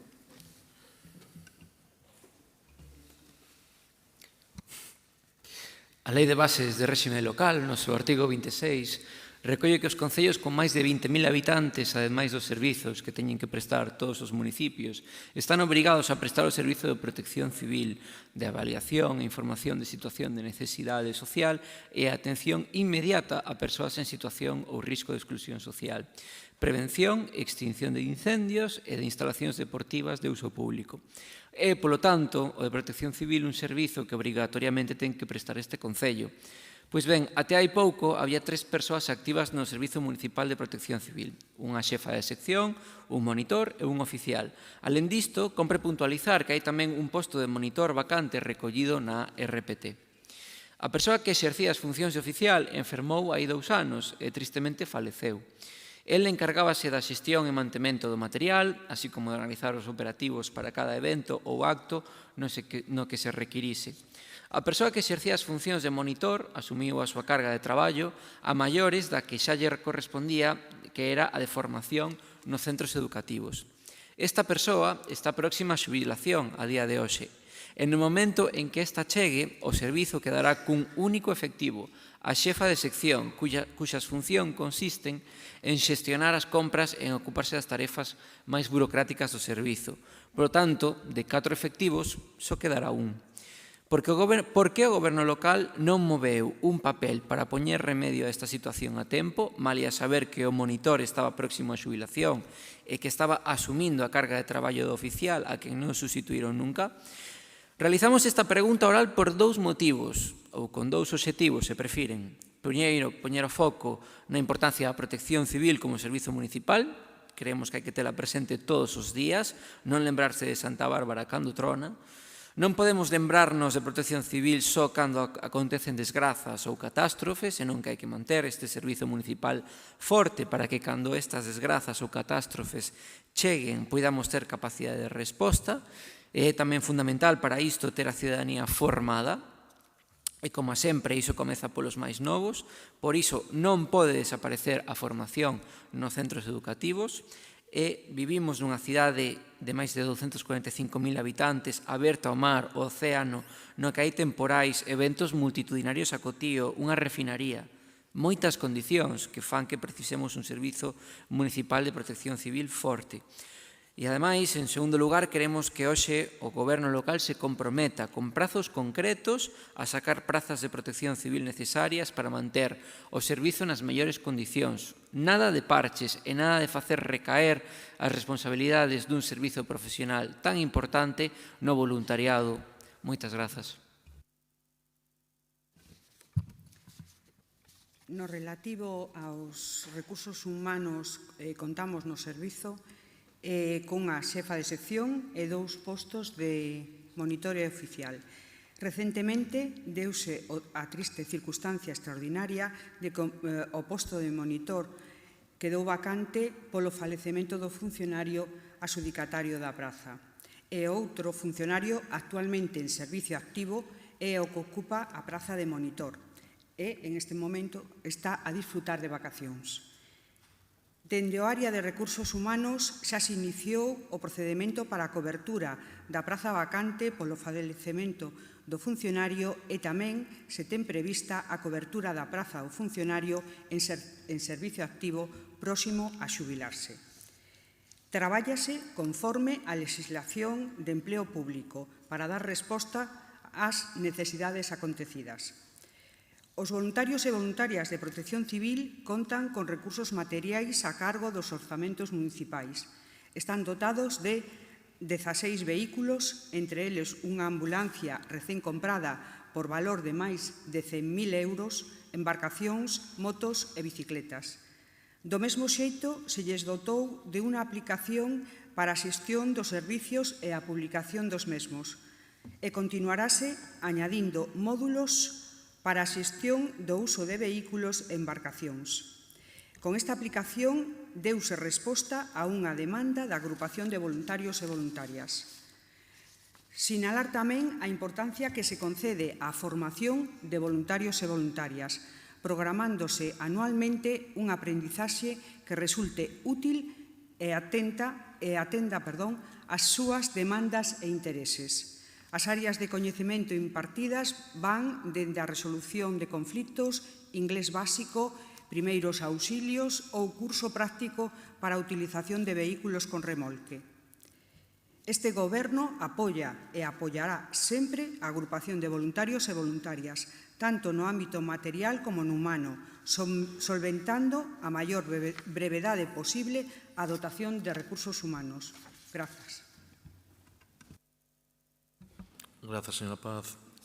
Terceira pregunta oral do Bloque Nacionalista Galego, señora Beira, pregunta sobre a accesibilidade universal. Sí. Señora Rei, a accesibilidade universal, para cando? Ten a palabra a señora Díaz para contestar esta pregunta. Grazas, señor Laje.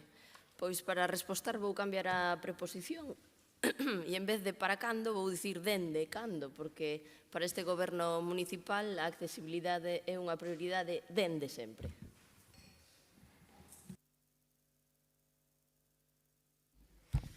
Evidente que nin eu son J-Lo, nin vostede é Alex Rodríguez, o exxogador de béisbol co que Jennifer López mantiña unha relación cando saiu a canción que parafraseamos con esta pregunta oral. A canción é o himno de todas as persoas que poñen o seu tempo e esforzo nunha relación agardando que a outra parte o valore e dea un paso importante. Este grupo municipal puxo en riba da mesa nunhas cantas ocasións no pasado mandato e neste a necesidade de que a Coruña conte cun plan municipal de accesibilidade universal. Tivemos paciencia, rexistramos iniciativas, fomos propositivas, pero de momento non hai anel. Quero dicir, non hai nin plan nin accesibilidade universal. Ademais, levamos todo o pasado mandato e todo este mandato rexistrando iniciativas para procurar que este Goberno corrixa os déficits de accesibilidade que ten esta cidade. No Acordo de Orzamentos de 2024, sinalando o que está a pasar en moitas rúas da nosa cidade, nas actividades e eventos culturais cada vez que teñen lugar, nas instalacións culturais, nos centros educativos, nos semáforos, nos pasos de peóns, nos buses, nas paradas dos buses, etc. etc. Este Goberno municipal parece non ter abondo claro o que é a accesibilidade universal, o que é construir a cidade da Coruña con ese principio que busca que as persoas con diversidade funcional ou con discapacidade poidan vivir coa máxima autonomía posível e sen paternalismos. Que a cidade da Coruña sexa unha cidade cuxo espazo público e cuxos servizos públicos sexan democráticos e que todo o mundo poida empregalos en igualdade de condicións, independentemente da súa condición física, da súa idade, etc. etc. Iso é o que hai que aspirar e cara onde teñen que camiñar as políticas de todas as concellarías. Non se trata só dunha cuestión do servizo de mobilidade, trátase dunha cuestión de goberno. Porén, vemos como seguen a organizarse, por exemplo, as festas do verán sen garantir que estas sexan accesíveis para todo o mundo. Como seguen a organizarse festivais que non garanten a accesibilidade universal, etc. etc. Ou como se decide abrir os xardíns de San Carlos ao público sen garantir que estea operativa a única porta deste emblemático espazo que é apta para persoas con mobilidade reducida. Sexa ou non de competencia municipal, e de incumbencia municipal. Miren, exemplos estivais de como non facer as cousas. Temos uns cantos para redactar un manual. Da plataforma para PMR que puxeron na Praza de María Pita nos concertos caeu unha acompañante e tiña unha rampla que era insalvável para unha persoa que quixese acceder autónomamente nunha cadeira de rodas normal.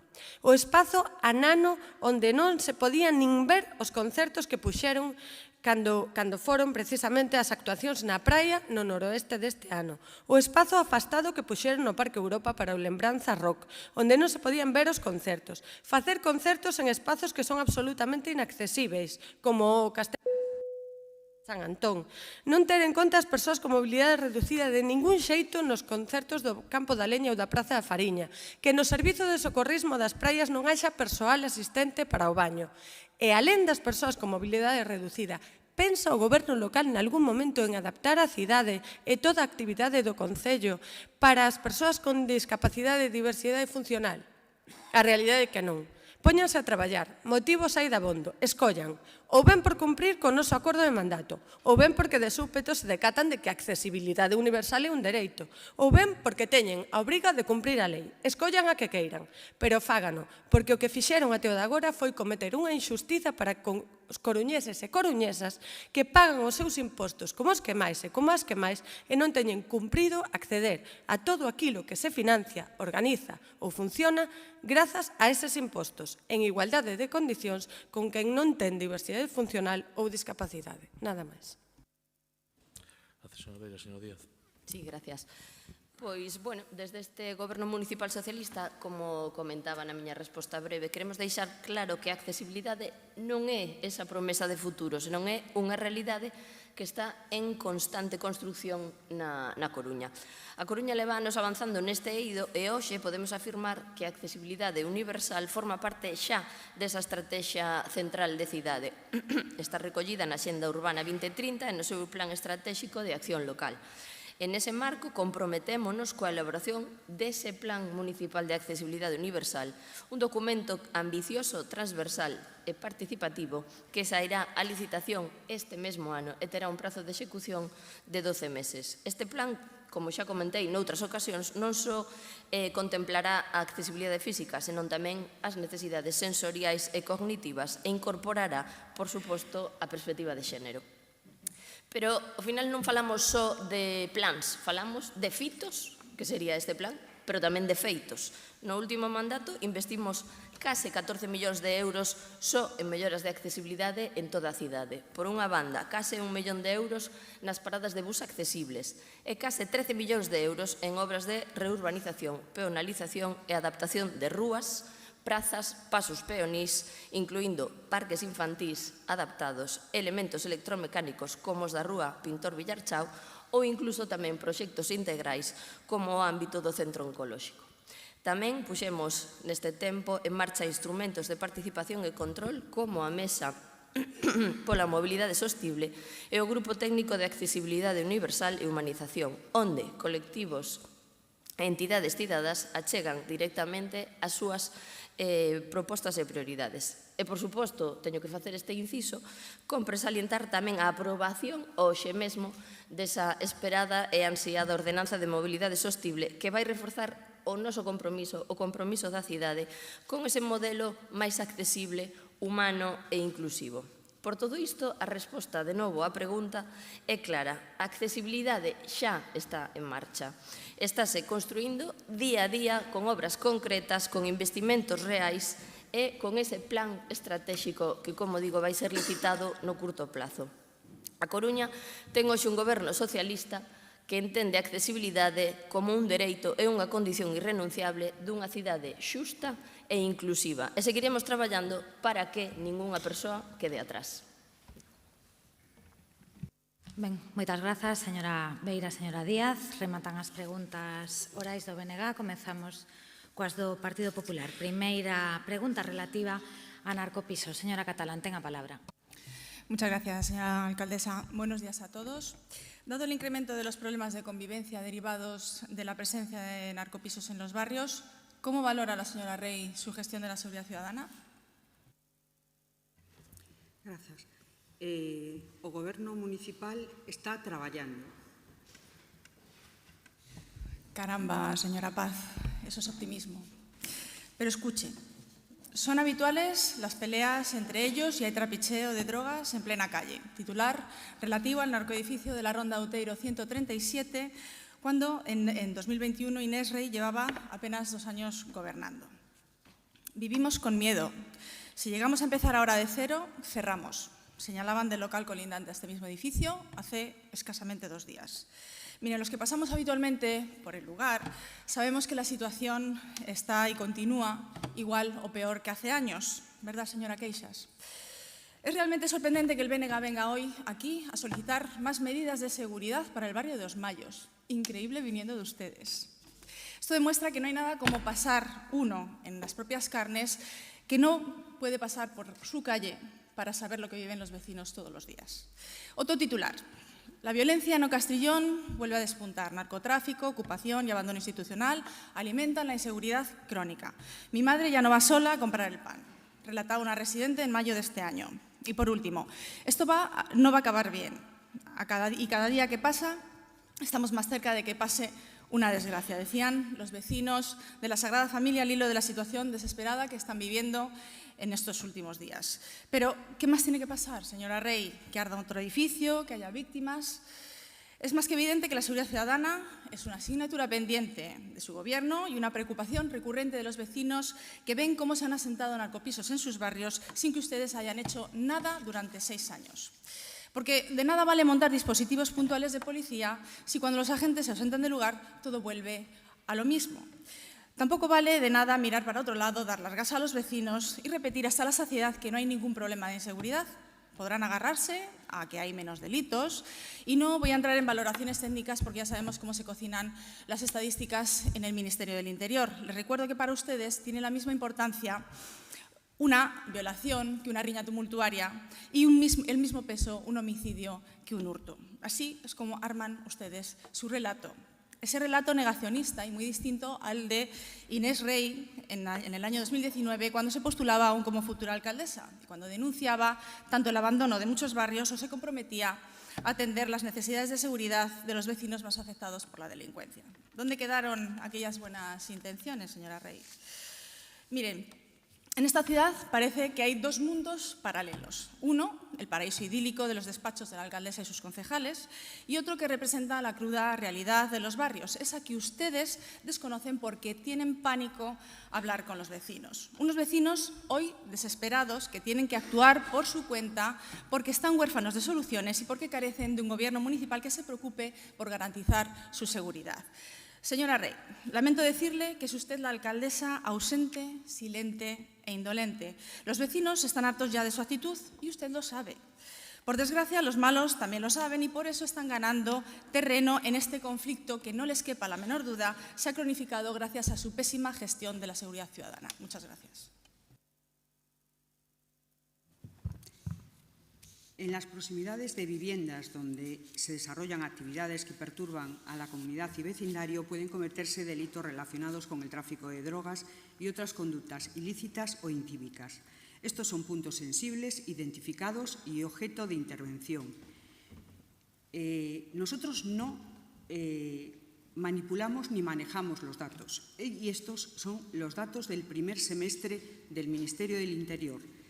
La criminalidad convencional en la ciudad ha disminuido un 14,1%, los robos con violencia e intimidación un 41%, los hurtos un 20,1% y los delitos de tráfico de drogas han disminuido un 9,1%. Estos son los datos, no el relato. En relación a las medidas adoptadas, estamos trabajando y estas son las medidas. Por el Gobierno municipal, en relación a su pregunta, como actividad preventiva, contamos con un servicio de mediación de policía local. Este servicio tiene como objetivo facilitar la resolución adecuada de conflictos vecinales, especialmente los que generan malestar en la comunidad y pueden ser tratados evitando la judicialización. Otra medida es la firma este verano de un convenio con el Colegio de Abogados para asesorar, por un lado, de las actuaciones a realizar respecto a las actividades insalubres o que perturben la convivencia de la comunidad, así como también asesorar a los propietarios y propietarias de los trámites a realizar cuando su vivienda ha sido ocupada. Los datos a día de hoy reflejan 0 solicitudes de asesoría de propietarios por ocupación de vivienda y 4 comunidades de propietarios por actividades insalubres, ilícitas o incívicas en su edificio. A través deste convenio, el Concello pone a disposición de las comunidades el asesoramiento gratuito y necesario para una resolución de conflictos dentro de la legalidad. La cita a estas comunidades por parte del Colegio de Abogados está siendo por debajo de 7 días.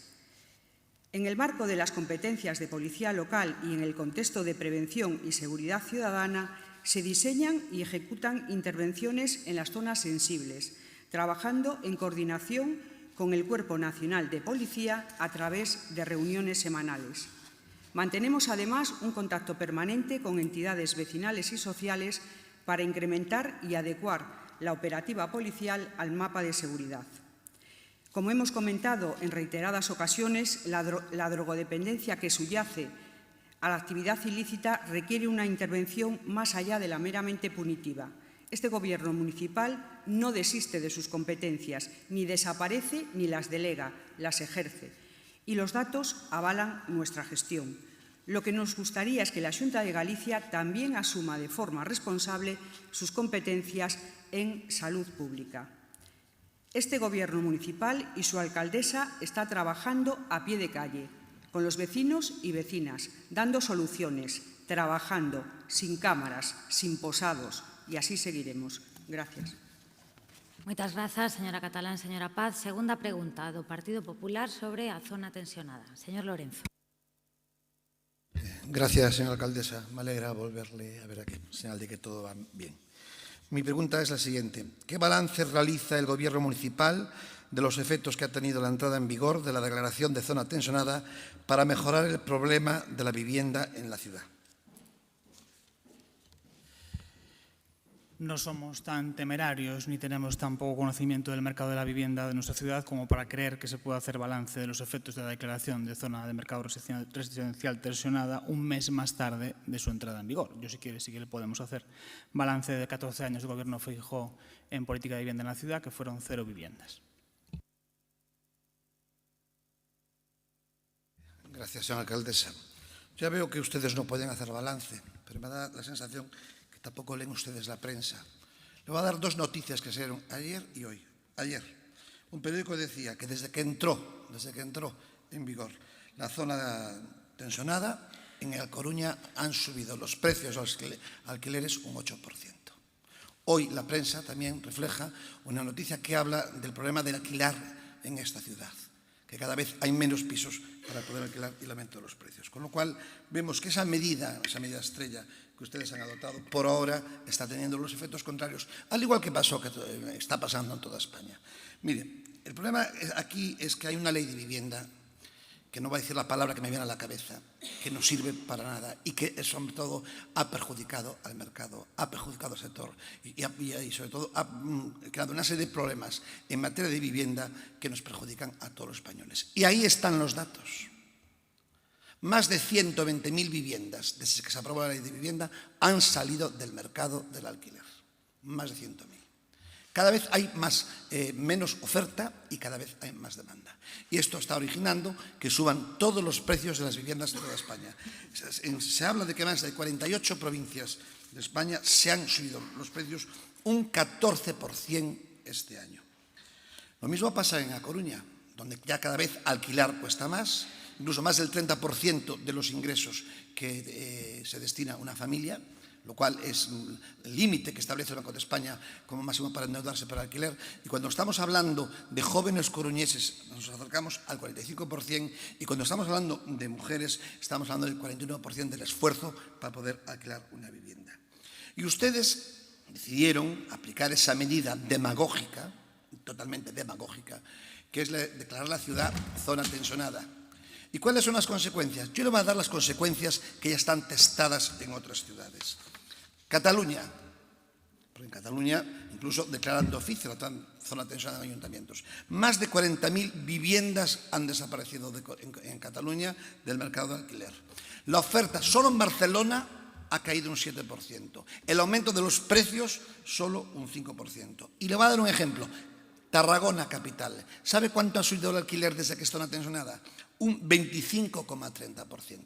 Ya sé que usted me va a dar un dato contrario, que ya fue denunciado por el sector. Ustedes van a utilizar la mediana y no la media, con lo cual el resultado es distinto. Pero la realidad es que en estos momentos alquilar en este país o comprar, los precios están desorbitados. Y aparte esta ley lo que ha originado que la gente saque del alquiler tradicional, o esta medida mejor dicho, que saque del alquiler tradicional los pisos y los conviertan en pisos de temporada por 9 meses que están fuera de la ley, o que los retengan para no poder alquilarlos. Porque mire, es la gran inversión de la clase media. El 97% de los pisos de alquiler están en manos de clase media. La segunda vivienda, etcétera, el tener al final de sus días, pues a lo mejor una renta que complemente su pensión, etcétera. Ustedes a estas personas que hicieron un esfuerzo tremendo en su vida para comprar un piso, que se empeñaron, que trabajaron, etcétera, y hoy lo tienen alquilado, les llaman especuladores. Y es más, la gente ahora tiene miedo, porque hay un partido político que está apoyando al gobierno central de Madrid, el señor Pedro Sánchez, que exige como condición para pagar los presupuestos que se rebajen las rentas a todos los alquileres a un 40%. Esto está originando mucho miedo en el mercado y esto ha hecho que muchísimas viviendas hayan salido del mercado, con lo cual, por en vez de solucionar el problema, ustedes lo han agravado. Y esto es en la realidad que nos movemos. Es cierto, y le voy a decir una cosa, que en esa declaración de toda zona tensionada hablan ustedes de 12 medidas que quieren aplicar. En el fondo es un órdago con ustedes mismos, es un reconocimiento de que no han hecho nada durante estos años, porque no hay una política de vivienda. Porque mire, le voy a decir una cosa, el problema de la vivienda no es instantáneo, no nace de ayer para hoy, nace de falta de políticas desde hace muchos años. Les recuerdo que llevan ustedes aquí 6 o 10 años gobernando, porque apoyaron ustedes durante 4 años al gobierno. Llevan en Madrid también 6 años gobernando y el problema surge ahora. Con estas nuevas leyes que ustedes hacen, estas leyes demagógicas, estas leyes que lo único que están haciendo es perjudicando un mercado. Y hoy la vivienda se ha convertido, tanto el alquiler como la compra, en el principal problema que tenemos los coruñeses, los gallegos y los españoles. Muchas gracias por su atención. Sí, gracias, señora alcaldesa. Efectivamente, señor Lorenzo, por eso lo decía antes, el problema de la vivienda no se soluciona de hoy para mañana, viene de antes, pues por eso lo digo. De 14 años, por ejemplo, el señor Núñez Feijóo y 0 viviendas públicas en la ciudad de A Coruña. Cuando podían ustedes durante 14 años hacer vivienda, no la hicieron. Ese problema obviamente creció esa bola y así estamos a día de hoy. Siempre reconocí en este pleno la intención de esa nueva consellera de vivienda de cambiar el rumbo, pero cambiar el rumbo se están ustedes autoenmendando, digamos, ¿no? Porque efectivamente ha llegado a un punto insostenible. Veo, ¿no?, que comprende y comparte el problema con nosotros y el diagnóstico. Usted dice que es complicado alquilar en Coruña, complicado comprar vivienda, pero claro, no veo ninguna solución, ¿no? Parece que ustedes comparten las soluciones que tiene Martínez Almeida en Madrid, ¿no?, su compañero de partido, que ya dice orgullosamente que su plan de vivienda en Madrid es no tener plan de vivienda. Nosotros, por nuestra parte, desde luego, compartimos las líneas de trabajo que sigue el Ministerio de Vivienda y el Gobierno de España en materia de vivienda, que son nuevas viviendas públicas, regulación y ayudas públicas, líneas de trabajo que seguimos desde el Ayuntamiento, que instamos a seguir a la Xunta de Galicia y que me consta que sigue el Ministerio. Las podemos contraponer sin ningún problema a las líneas de trabajo del Partido Popular que ha aplicado allí donde ha podido gobernar, ¿no?, que es venta de viviendas públicas a fondos buitre, liberalización de todo el suelo de España, que no ha solucionado absolutamente nada, y desde luego la supresión, ¿no?, de las ayudas públicas de alquiler, de las que todos nos acordamos que fue lo primero que hicieron ustedes cuando llegaron al Gobierno de Madrid con el señor Rajoy. El discurso de la clase media, que tiene unas viviendas y que la ley de vivienda y la zona tensionada le va a afectar, yo no sé si desde luego si es desconocimiento de la ley de vivienda y lo que supone la zona tensionada o es pura demagogia. A una persona que, como usted acaba de relatar, tiene una vivienda para completar unos ahorros y la tiene alquilada, no le afecta la declaración de zona tensionada en la ciudad de A Coruña, no le afecta, tiene un contrato en vigor en alquiler, con la declaración de la zona tensionada ese contrato de alquiler puede seguir con el precio que tiene porque no le afecta y no tiene ningún problema ni ningún inconveniente, no le estamos afectando ni a su capacidad de ahorro ni al alquiler que tenía en vigor. No es un gran tenedor, entiendo, usted no está hablando de un jubilado que tiene 10 viviendas, ni tiene la vivienda vacía desde hace más de 5 años. Por lo tanto, el índice de precios del Ministerio de Vivienda no le afecta. Por más que lo repitan, no le afecta. Alguien que tiene un piso en alquiler en Coruña, lo quiero repetir hasta la saciedad para que quede claro, alguien que tiene un piso alquilado en Coruña, que lo tenía alquilado los últimos 5 años, aunque se haya declarado la zona tensionada, no tiene por qué rebajar el precio del alquiler. No tiene por qué rebajarlo, porque la ley de vivienda no dice eso. Dice que voy a darle unos datos contrarios. Los datos de la agencia tributaria son los que están sacando la Generalitat de Cataluña. En Barcelona no es cierto que se haya rebajado la oferta, ni es cierto que haya subido el alquiler. El alquiler en Barcelona ha bajado un 8,9 en Barcelona capital.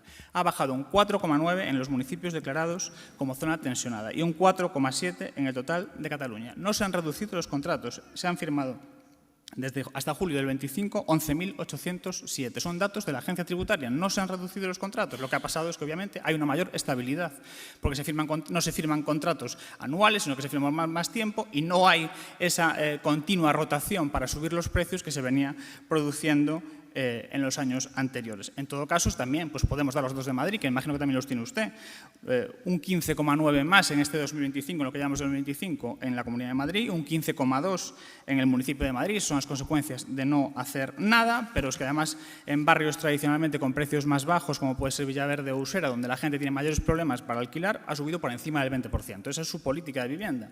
Contrapongamos los dos modelos, modelo de Barcelona-Cataluña, gobernado por un gobierno socialista, los dos, en los que ha bajado el precio del alquiler y no se han reducido los contratos como consecuencia de la ley de vivienda, sino que ha habido contratos más estables, contrapuesto con el no hacer nada del señor Martínez Almeida y del señor Ayuso, que se ha traducido en más de un 20% en los barrios más humildes de la capital. Y que en todo caso, por ustedes en Galicia, por más que se camuflen, no son diferentes del PP de Madrid. Ustedes, efectivamente, nos han dejado aprobar la zona de mercado residencial tensionado, pero desde luego no van a hacer nada, desde luego, para que tenga éxito, ¿no? Estamos viendo como otras comunidades autónomas en las que se han declarado zonas tensionadas, con las que nos estamos reuniendo en los últimos meses, están tomando medidas, están elaborando censos de grandes tenedores que la Xunta se niega a crear y que facilitarían el trabajo de este ayuntamiento para poder bajar el precio del alquiler. Díganles que queremos bajar el precio del alquiler y que queremos ese censo de grandes tenedores en el ayuntamiento para que la Xunta lo ponga en marcha. No podemos ponerlo en marcha nosotros. También están facilitando, desde luego, datos a los ayuntamientos para que puedan trabajar en esa declaración como zona tensionada en los años una vez que está declarada, cosa que tampoco van a hacer ustedes, y desde luego han desarrollado el régimen sancionador. El régimen sancionador le corresponde desarrollarlo a la Xunta de Galicia como no somos nosotros los que tenemos que desarrollar el régimen sancionador de una ley estatal, son ustedes, la Xunta de Galicia, la que tiene que desarrollarlo como lo ha desarrollado Navarra o como lo ha desarrollado Cataluña. Si no lo piensan ustedes hacer, pues bueno, pues efectivamente. Como ya dije en alguna entrevista, cuando se aprobó la zona tensionada, va a ser una profecía autocumplida. Ustedes creen que va a fallar la zona tensionada porque van a poner todas las piedras en el camino para que falle. En todo caso, traigan ustedes esta pregunta cuando es razonable hacer un balance, traigan el año que viene, hablemos a un año vista, no con el mes de agosto por el medio, con valorar lo que suba o baja un alquiler o suban o bajan los contratos en el mes de agosto en Coruña, pues, hombre, en fin, no parece muy razonable, y haremos balance de lo que ha ocurrido en la ciudad, pero desde luego no nos hagan trampas, ayúdenos a que esta declaración que está en marcha funcione y así dentro de un año podremos ver con las medidas que ha puesto la Xunta y el Ayuntamiento si ha funcionado o no ha funcionado. Gracias. Grazas, señor Díaz, grazas, señor Lorenzo, e grazas polo seu interese. Era forza maior, pero afortunadamente non era nada grave nin de saúde. Terceira e última pregunta do Partido Popular sobre mantemento de barrios. Señor Lorenzo. ¿Cómo tiene previsto el Gobierno municipal solucionar los numerosos problemas derivados de la falta de mantenimiento que denuncian los vecinos de todos los barrios? Sí, grazas. Pois a verdade é que non hai falta de mantemento. De feito, que hai planificación e récord de investimentos e orzamento adicado a este fin.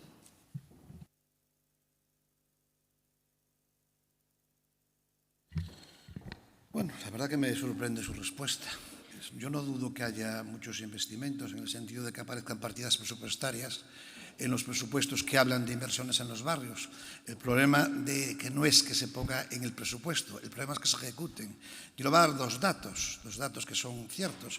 En estos últimos 6 años hay más de 300 millones de euros sin ejecutar en inversiones en los barrios. En el mes de junio, que lo recordar, hablábamos de más de 100 millones de euros sin ejecutar en inversiones en los barrios. No me hable usted de presupuestos y hábleme usted de realidades. Mire, hoy aquí escuché, por cierto, decía la señora Nereida, que nosotros no teníamos conocimiento de lo que pasaba en la ciudad.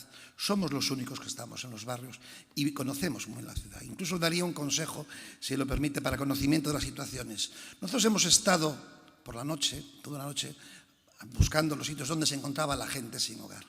Contabilizamos más de 100 personas donde estaban situadas en distintos asentamientos en la ciudad, en distintos lugares. Es más, también fuimos a hablar con muchas ONGs que trabajan en este tema y, por cierto, ninguna de ellas había recibido a una visita de la señora Nereida. Entonces, no diga usted que nosotros no conocemos la ciudad, que nosotros estamos a pie de calle, igual que estamos con el tema de las obras. Bien, es cierto que, ya digo, ustedes no están en la calle, de hecho, hemos denunciado durante el mes de agosto a las llamadas de los vecinos toda la agitación, sobre todo de falta de mantenimiento de los barrios, falta de mantenimiento de los bancos, falta de mantenimiento de los jardines. Hoy que hablábamos de movilidad, y ustedes dicen que ponían al peatón en el centro de la movilidad en La Coruña, yo les dije claramente, si quieren poner al peatón en el centro de la movilidad, lo primero que tienen que hacer es un plan especial para todas las aceras de esta ciudad, que tal como se encuentran en los barrios. Y además, que los vecinos, aún por encima, están sosteniendo todo esto, piden, porque pagan sus impuestos. Una familia media de un matrimonio, un hijo, suele pagar alrededor de 576 euros al año para el mantenimiento de los barrios. Y sin embargo, ese mantenimiento no se traduce. Ese dinero que pagan no se traduce. Decía antes una señora concejala que ustedes estaban trabajando. Yo no sé si están trabajando o no. Lo que les digo siempre es que no se les nota nada su trabajo en los barrios.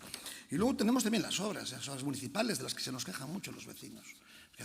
Porque no consuenan con ellos y muchas veces, incluso antes de inaugurarlas, vamos a verlas y vemos que hay una falta total, una mala ejecución de la obra e incluso muchos de ellas que han problemas de movilidad, como han pasado en algunas zonas donde han quitado ustedes zonas de aparcamiento a los coches y ahora tienen un grave problema porque los vecinos no tienen dónde aparcar, porque por supuesto no han consultado con ellos. Y hoy también ustedes hablaron aquí, por cierto, de presupuestos, y los presupuestos, lo dije antes, son importantísimos los presupuestos, son muy importantísimos que haya presupuestos en la ciudad, pero lo más importante de los presupuestos es que se ejecuten. Y como dije antes, en inversiones dejan mucho que desear. Pero ahora ya que hablaron de presupuestos, les voy a poner un ejemplo claro de la falta de inversión en los barrios, porque pasó ayer. Ayer ustedes aprobaron en la Junta de Gobierno retirar de unas inversiones en la ronda de Outeiro de más de 548.000 euros. Es lo que yo les estoy diciendo. Ustedes dicen que invierten en los barrios, pero después aparecen las partidas presupuestarias, después no las ejecutan y después las modifican. ¿Qué es lo que pasa? Que antes esto pasaba por aquí, pasaba por el Pleno. Hoy, con la modificación de las bases del presupuesto que aprobó el señor Jorquera, con ustedes, ese presupuesto que aprobó, esto ya no se somete a la fiscalización del Pleno. Decía la señora Beira, se preguntaba, le conté más de, creo que 25 porqués. El por qué, preguntaba, ¿por qué pasa esto? ¿Por qué pasa esto? ¿Por qué pasa esto? Yo le voy a contestar el por qué. Porque ustedes están apoyando, ustedes juegan a la oposición y están apoyando todas las desfeitas que hace este gobierno municipal. Hoy ha sido un claro ejemplo en este ayuntamiento de los temas que ustedes han aprobado. Primero los critican, pero luego los apoyan. Seguirán igual, seguirán haciendo todo lo que quieran. Y esos porqués, esos veintitantos porqués, señora Beira, que el bloque se pregunta, ya le doy yo la respuesta. Porque ustedes, como bien dijo el otro día mi compañero Roberto Rodríguez, tragan con todo. Ustedes critican, pero tragan con todos. Ustedes no se vistan ya de oposición. Ustedes son cómplices necesarios de todo lo que está ocurriendo en este ayuntamiento. Entonces, no se pregunte el por qué, sino haga usted un ejercicio, una reflexión, entone un mea culpa de que todo lo que pasa y todo lo que ustedes denuncian por detrás y luego apoyan es única y exclusivamente por el apoyo que ustedes están dando a todo y porque, ya le digo, no se disfracen más de oposición. Son colaboradores necesarios de todo lo que pasa. Y mucho de lo que pasa, y esa falta de inversión en los barrios, es por culpa de ustedes que no están haciendo oposición y que lo están permitiendo. Muchísimas gracias por su atención. Grazas. Perdón, sí, un minuto, porque senón, de verdad que non quero estropear a nosa relación. Señor Deus, non se ría. Que despois do verán, pois estamos así, ben, pero teño que dicirlo. Señora Nereida non, é señora Canosa. E sinto moitísimo, porque é unha teima que teño eu, e como sempre lle digo ao señor Coira, que xa se ríe, e ao señor Deus, pois claro, non podo facer diferencias entre os concelleiros. Enténdame ben, a igualdade aquí na gramática é para todos. Señora Canosa. E señor Lorenzo, grazas. Turno da señora Díaz. Grazas, señora alcaldesa. Ben, pois, a verdade é que a que lle fai gracia é a min que digan vostedes que nos non imos aos barrios e vostedes sí, porque cando van é sempre despois de nós para sacar fotos descontextualizadas e a eses bancos que piden que incluamos na ordenanza. A verdade é que é curioso, porque, ademais, esa falta de coñecemento, vostede acaba de dicir que temos un gravísimo problema de accesibilidade, por favor, está a acta aí, e está emitido en streaming, dixo que tiñamos un problema de accesibilidade porque retiramos prazas de aparcamento e a xente non ten onde aparcar. A señora López seguro que non está de acordo con vostede, pero bueno, aí o deixo. Mezclamos churras con merinas.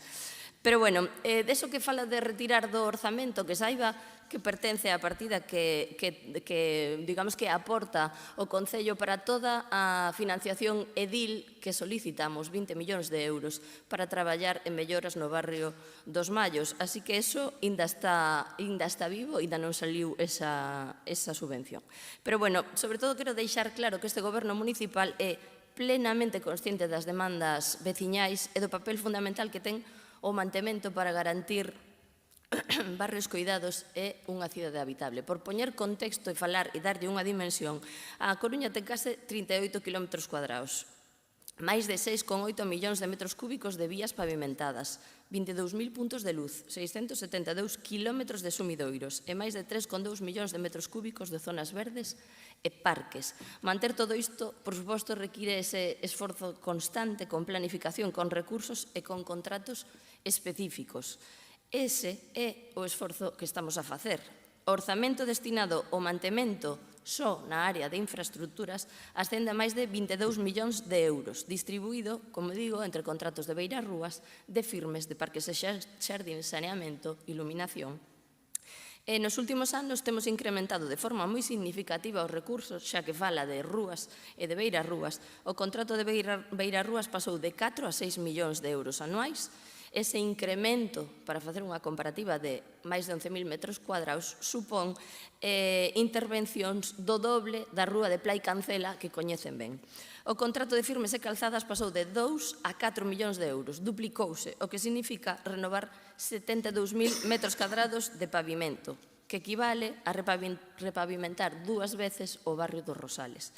En total, entre estes 3 contratos destinamos 10 millóns de euros, fronte aos 6 millóns que había destinados previamente. As cifras falan por sí mesmas. No ano 24 realizáronse 733 actuacións de mantemento. Ademais, no que vai de 2024 e 2025, instaláronse máis de 4.000 metros lineais de tubaxe e nesas actuacións de saneamento 13.000 metros cuadrados de pavimento.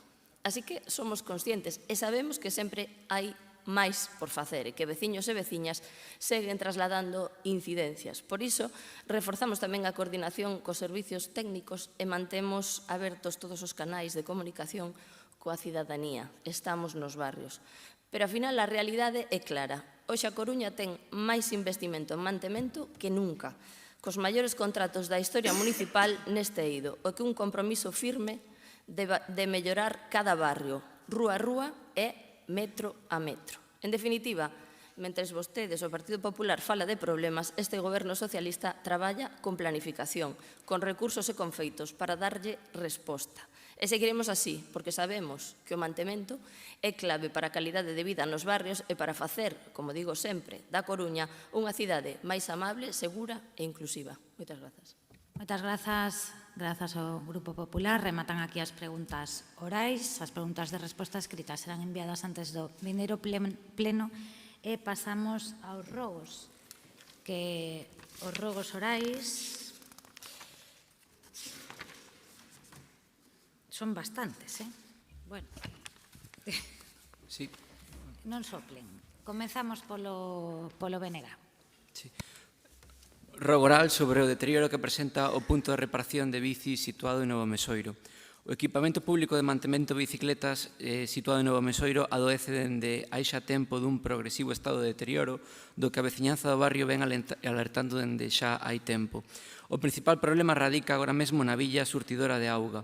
Substraída nun primeiro momento, aínda que inicialmente reposta, a solución achegada polos servizos municipais non permitía acoplar mangueiras, polo que a solución non foi válida e houbo que optar por instalar un mecanismo vello que un día rebentou.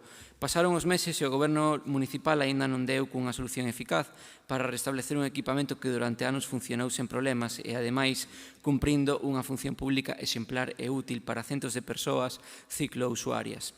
Mentres, o deterioro da estación de mantemento foi avanzando e hoxe o hinchador de ar para as rodas tamén deixou de funcionar.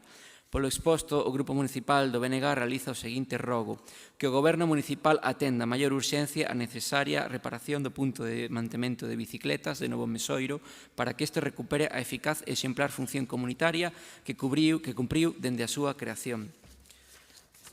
Rogo oral a respecto da área canina Luís Pérez Taboada de Novo Mesoiro. A área canina Luís Pérez Taboada de Novo Mesoiro leva xa máis dunha década de funcionamento. A pesar da súa importancia nun barrio como este, con gran número de animais de compañía, este equipamento non experimentou nestes anos melloras nin modificacións máis alá de traballos periódicos de desparasitización.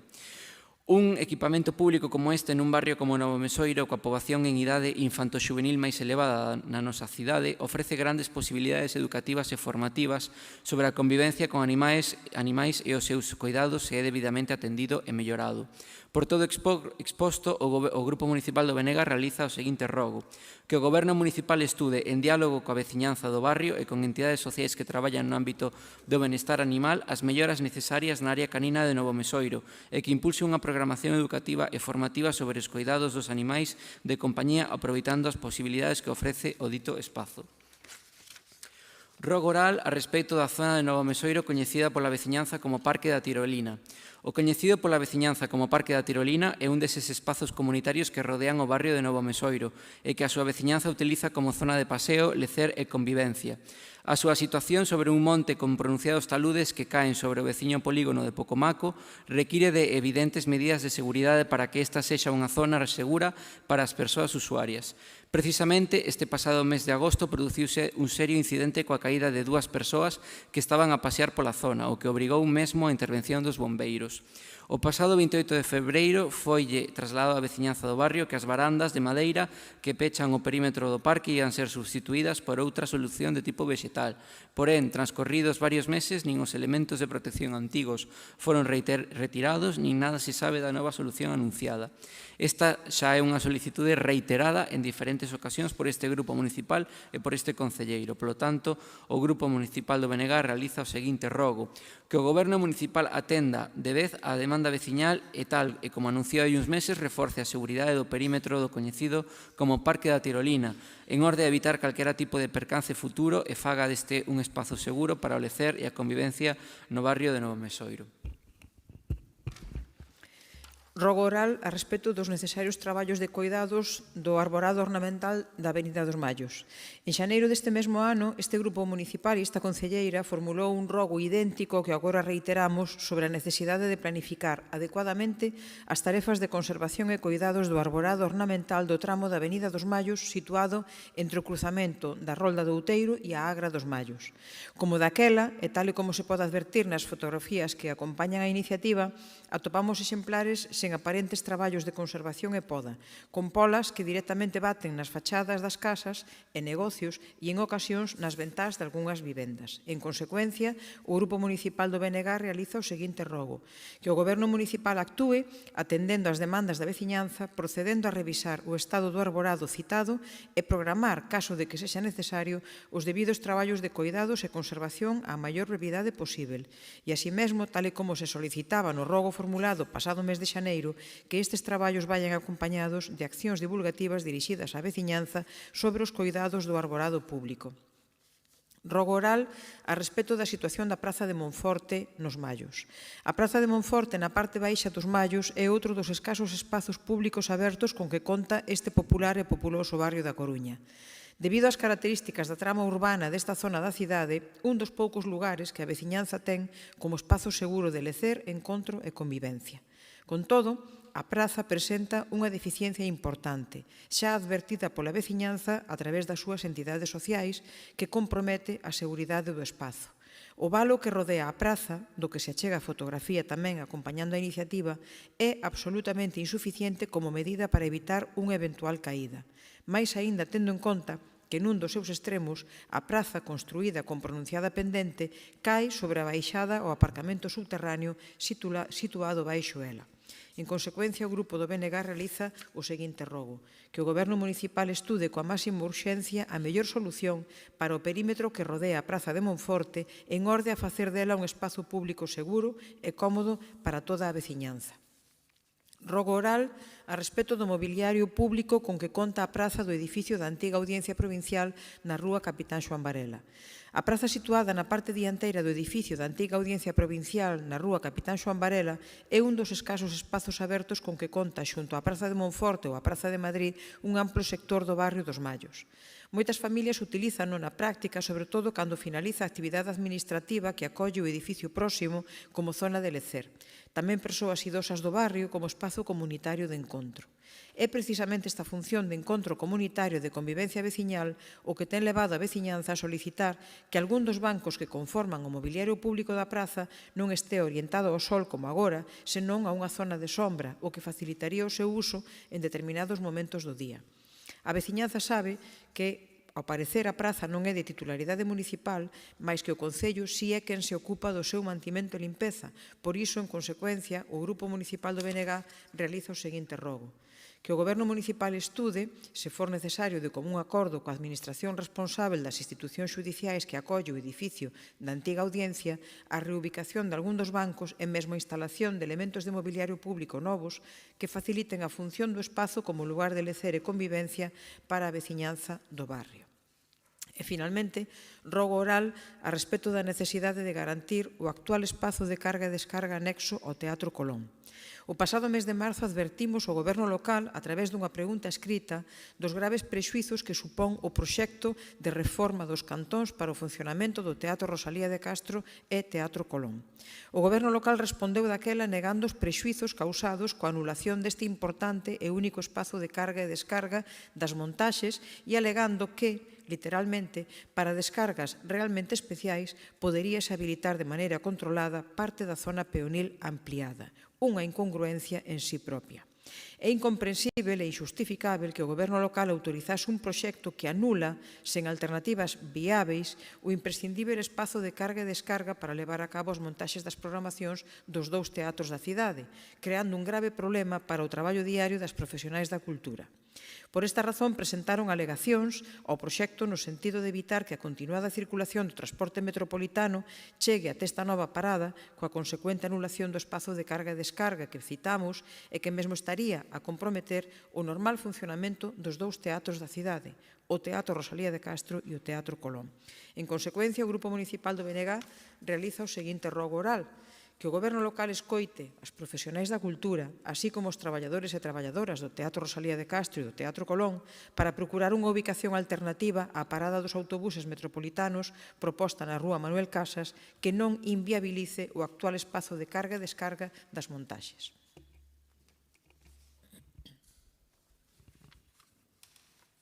Moitas grazas ao Grupo Municipal do BNG. Pasamos xa aos rogos do Grupo Popular. Grazas, alcaldesa. Rogo oral relativo á accesibilidade da residencia para nais escritoras.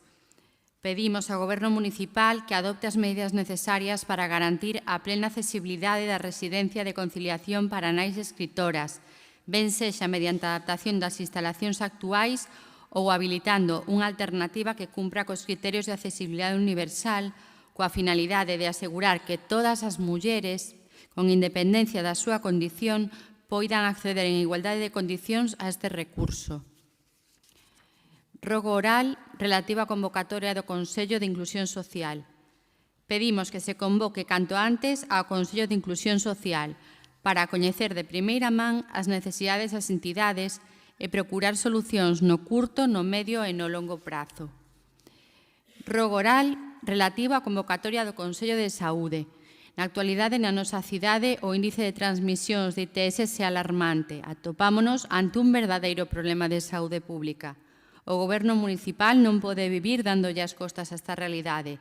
Por iso solicitamos ao Goberno municipal convocar canto antes ao Consello de Saúde para coñecer de primeira man a realidade ca que nos atopamos na actualidade e procurar medidas preventivas no curto, no medio e no longo prazo dende o eido municipal. Rogo oral relativo á necesidade dunha memoria específica do Servizo de Igualdade e Benestar Social. Pedimos que o Goberno municipal realice as xestións oportunas para formular a memoria específica correspondente ao Servizo de Igualdade e Benestar Social que permita entender con claridade as prioridades e distribución dos recursos nesta área. E, por último, rogo oral relativo á accesibilidade no Concello. Solicitamos o cambio do elevador da entrada, que non permite o acceso a moitos usuarios en cadeira de rodas automáticas debido ao seu tamaño, instalando un máis moderno que permita unha maior autonomía. A instalación dun timbre na entrada accesible para usuarios en cadeira de rodas que permita avisar ao persoal correspondente. Facilitar a orientación nas salas e no edificio a través de pictogramas ás persoas con discapacidade cognitiva. Facilitar os desplazamentos dentro do recinto, así como os contidos e a información usando braille, audioguías e vídeos audiodescritos a aquelas persoas con discapacidade visual e instalar un sistema de bucle magnético no salón de plenos, así como dispor de equipos de frecuencia modulada para persoas con discapacidade auditiva. Grazas. Muchas gracias. Ruego oral relativo a la situación de los vecinos de la calle Ángel Senra 8. Ruego que el Gobierno municipal tome cuanto antes las medidas oportunas y necesarias para dar solución al problema que llevan padeciendo los vecinos, comerciantes y hosteleros de la calle Ángel Senra 8 desde hace más de 7 años con la presencia de numerosos gatos en el primer piso. Un problema complejo y multifactorial con acciones desde el ámbito de los servicios sociales, área de medio ambiente y seguridad ciudadana. Ruego oral relativo a la situación de las aceras de la urbanización Balaire. Ruego que el Gobierno municipal revise las deficiencias detectadas por los vecinos de la urbanización Balaire que están cansados de ver y padecer el mal estado del mobiliario urbano, pavimento y aceras con el fin de que se subsanen cuanto antes estas y se evite así que puedan producirse más caídas con resultado de lesiones o daños materiales. Muchas gracias. Muchas gracias. Buenas tardes a todos. El Grupo Municipal del Partido Popular presenta el siguiente ruego instando al Gobierno Municipal a que establezca un diálogo permanente con el sector turístico de la ciudad con el fin de diseñar el futuro mapa aéreo del aeropuerto a la vista que en los próximos meses finalizan los principales contratos firmados entre el Consorcio de Turismo y las compañías aéreas. También instamos al Gobierno Municipal a que solicite tanto al Estado como a AENA a que ejerzan el papel fundamental en el equilibrio territorial de España potenciando aeropuertos como el de Alvedro, instando al Gobierno Municipal para que solicite al Ministerio de Transporte y Movilidad Sostenible la convocatoria del Comité de Coordinación Aeroportuario de Galicia a la vista de la decisión comunicada por unas compañías aéreas hace unos días. Muchas gracias.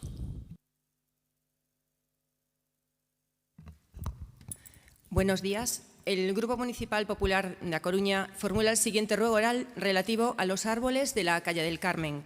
Ruego al alcalde Inés Rey o concejal competente de mantenimiento y de la zona para que poden los árboles de la calle del Carmen y de la zona de Monte Alto, ya que sus ramas chocan en los edificios e impiden abrir las ventanas. Adjuntamos las fotografías y ya de paso procedan a la poda regular de los árboles que existen en las calles de los distintos barrios de nuestra ciudad, para no crear molestias innecesarias en los ciudadanos. Ruego oral relativo al mantenimiento de las aceras de la Plaza Cantigas da Terra, calle Mondoñedo y Pelamios, entre otras muchas. Ruego al alcalde Inés Rey o concejal competente para que arregle las aceras levantadas y rotas de la Plaza Cantigas da Terra y calle Mondoñedo para evitar los continuos tropiezos y caídas de las personas que por ella caminan. Se proceda a la reparación o total supresión de los volardos caídos, rotos y oxidados por el riesgo que conlleva y eliminen las malas hierbas ya arbustos que crecen por el medio de las aceras y bordillos de la calle Pelamios. Es un total abandono y lo sufren muchas calles de nuestra ciudad. Muchas gracias. Y ruego oral relativo al contenedor de ropa de la calle Orillamar. Ruego a la alcaldesa Inés Rey y al concejal competente del mantenimiento de la zona para que sustituya el contenedor de ropa de la calle Orillamar, puesto que está muy oxidado y con la base levantada y carcomida, lo que supone un peligro para los usuarios y las personas que transitan por la zona, y se proceda a la limpieza, mantenimiento de los distintos contenedores existentes en toda la zona y limpieza del suelo que lo rodea. Y, por último, ruego oral relativo a la recogida de basura orgánica y actualización de contratos de servicio en los mercados municipales. Ruego a la alcaldesa Inés Rey o concejal competente en la materia para que ordene al servicio de recogida de basuras orgánicas en los mercados municipales que pase a ser diario, de martes a sábado, todos los días, para que no se acumule el hedor de desperdicios que generan la carne y el pescado. En este caso, les evito las fotos de los despojos y de los contenedores sucios.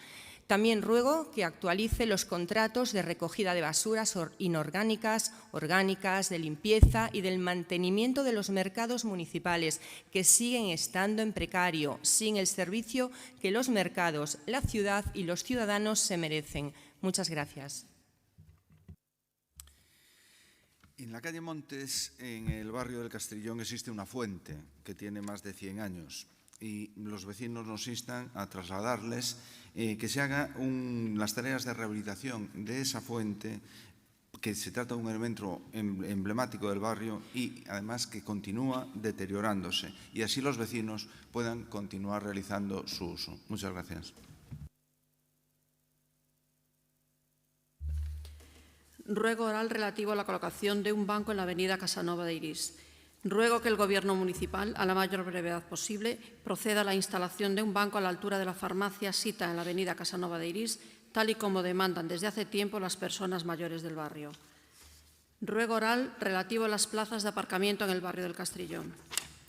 Ruego que el Gobierno municipal, a la mayor brevedad posible, subsane la eliminación de plazas de aparcamiento para motos eliminadas delante de la biblioteca del Castrillón. Y, por último, ruego oral relativo a la reposición de un contenedor en la calle Abegondo. Ruego que el Gobierno municipal reponga el contenedor retirado de la calle Abegondo a la altura del número 4 para dar servicio a los vecinos y varios locales comerciales. Y mientras no se reponga, señalice el hueco en la acera con el fin de evitar caídas. Muchas gracias. Ruego oral relativo al traslado de la parada de los autobuses metropolitanos a la calle Manuel Casas.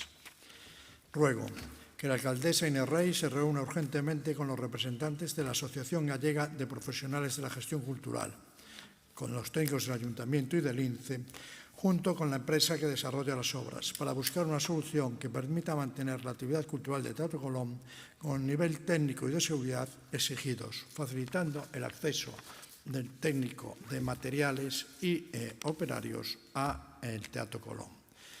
Número 2. Que la alcaldesa Inés Rey tome las medidas oportunas para evitar que el cambio de parada dificulte el funcionamiento del Teatro Colón, en lo que se refiere al acceso técnico, como ya mencionamos, acceso de materiales, y que garantice la seguridad de los usuarios técnicos del Teatro Colón y usuarios de las paradas de autobús. Ruego oral relativo a las deficiencias existentes entre los números 20 al 36 de la Avenida del Ejército.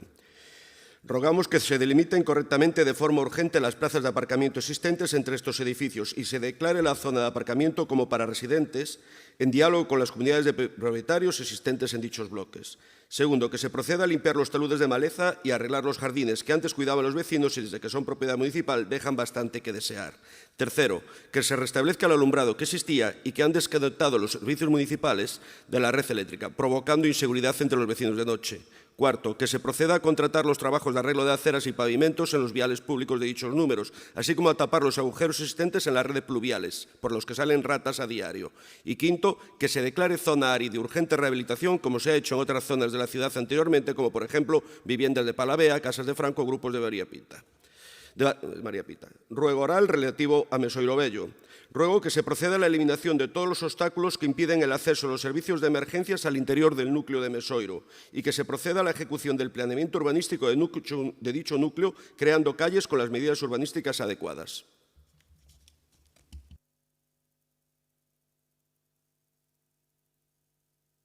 Ben, pois moitas grazas. Só un único apunte que non me resisto, que esa zona non se pode pintar de verde nin de azul. Podemos delimitar, pero que está fora da zona hora. Para pintalo de verde tiña que estar dentro. Digo, como antes se queixaban, non sei quen era, que se iba a ampliar moitísimo a zona hora e estaban en contra. E agora me piden que pinte de verde nunha zona na que non hai hora. Bueno, eu simplemente por apuntar, se delimitarán, pero se delimitarán. Bueno, dito isto, que era un apunte, señor Amado, que non nada máis. Moitísimas grazas a todos e a todas por este comezo de curso, tranquilo e no tempo bastante ben, así que teñan boa tarde.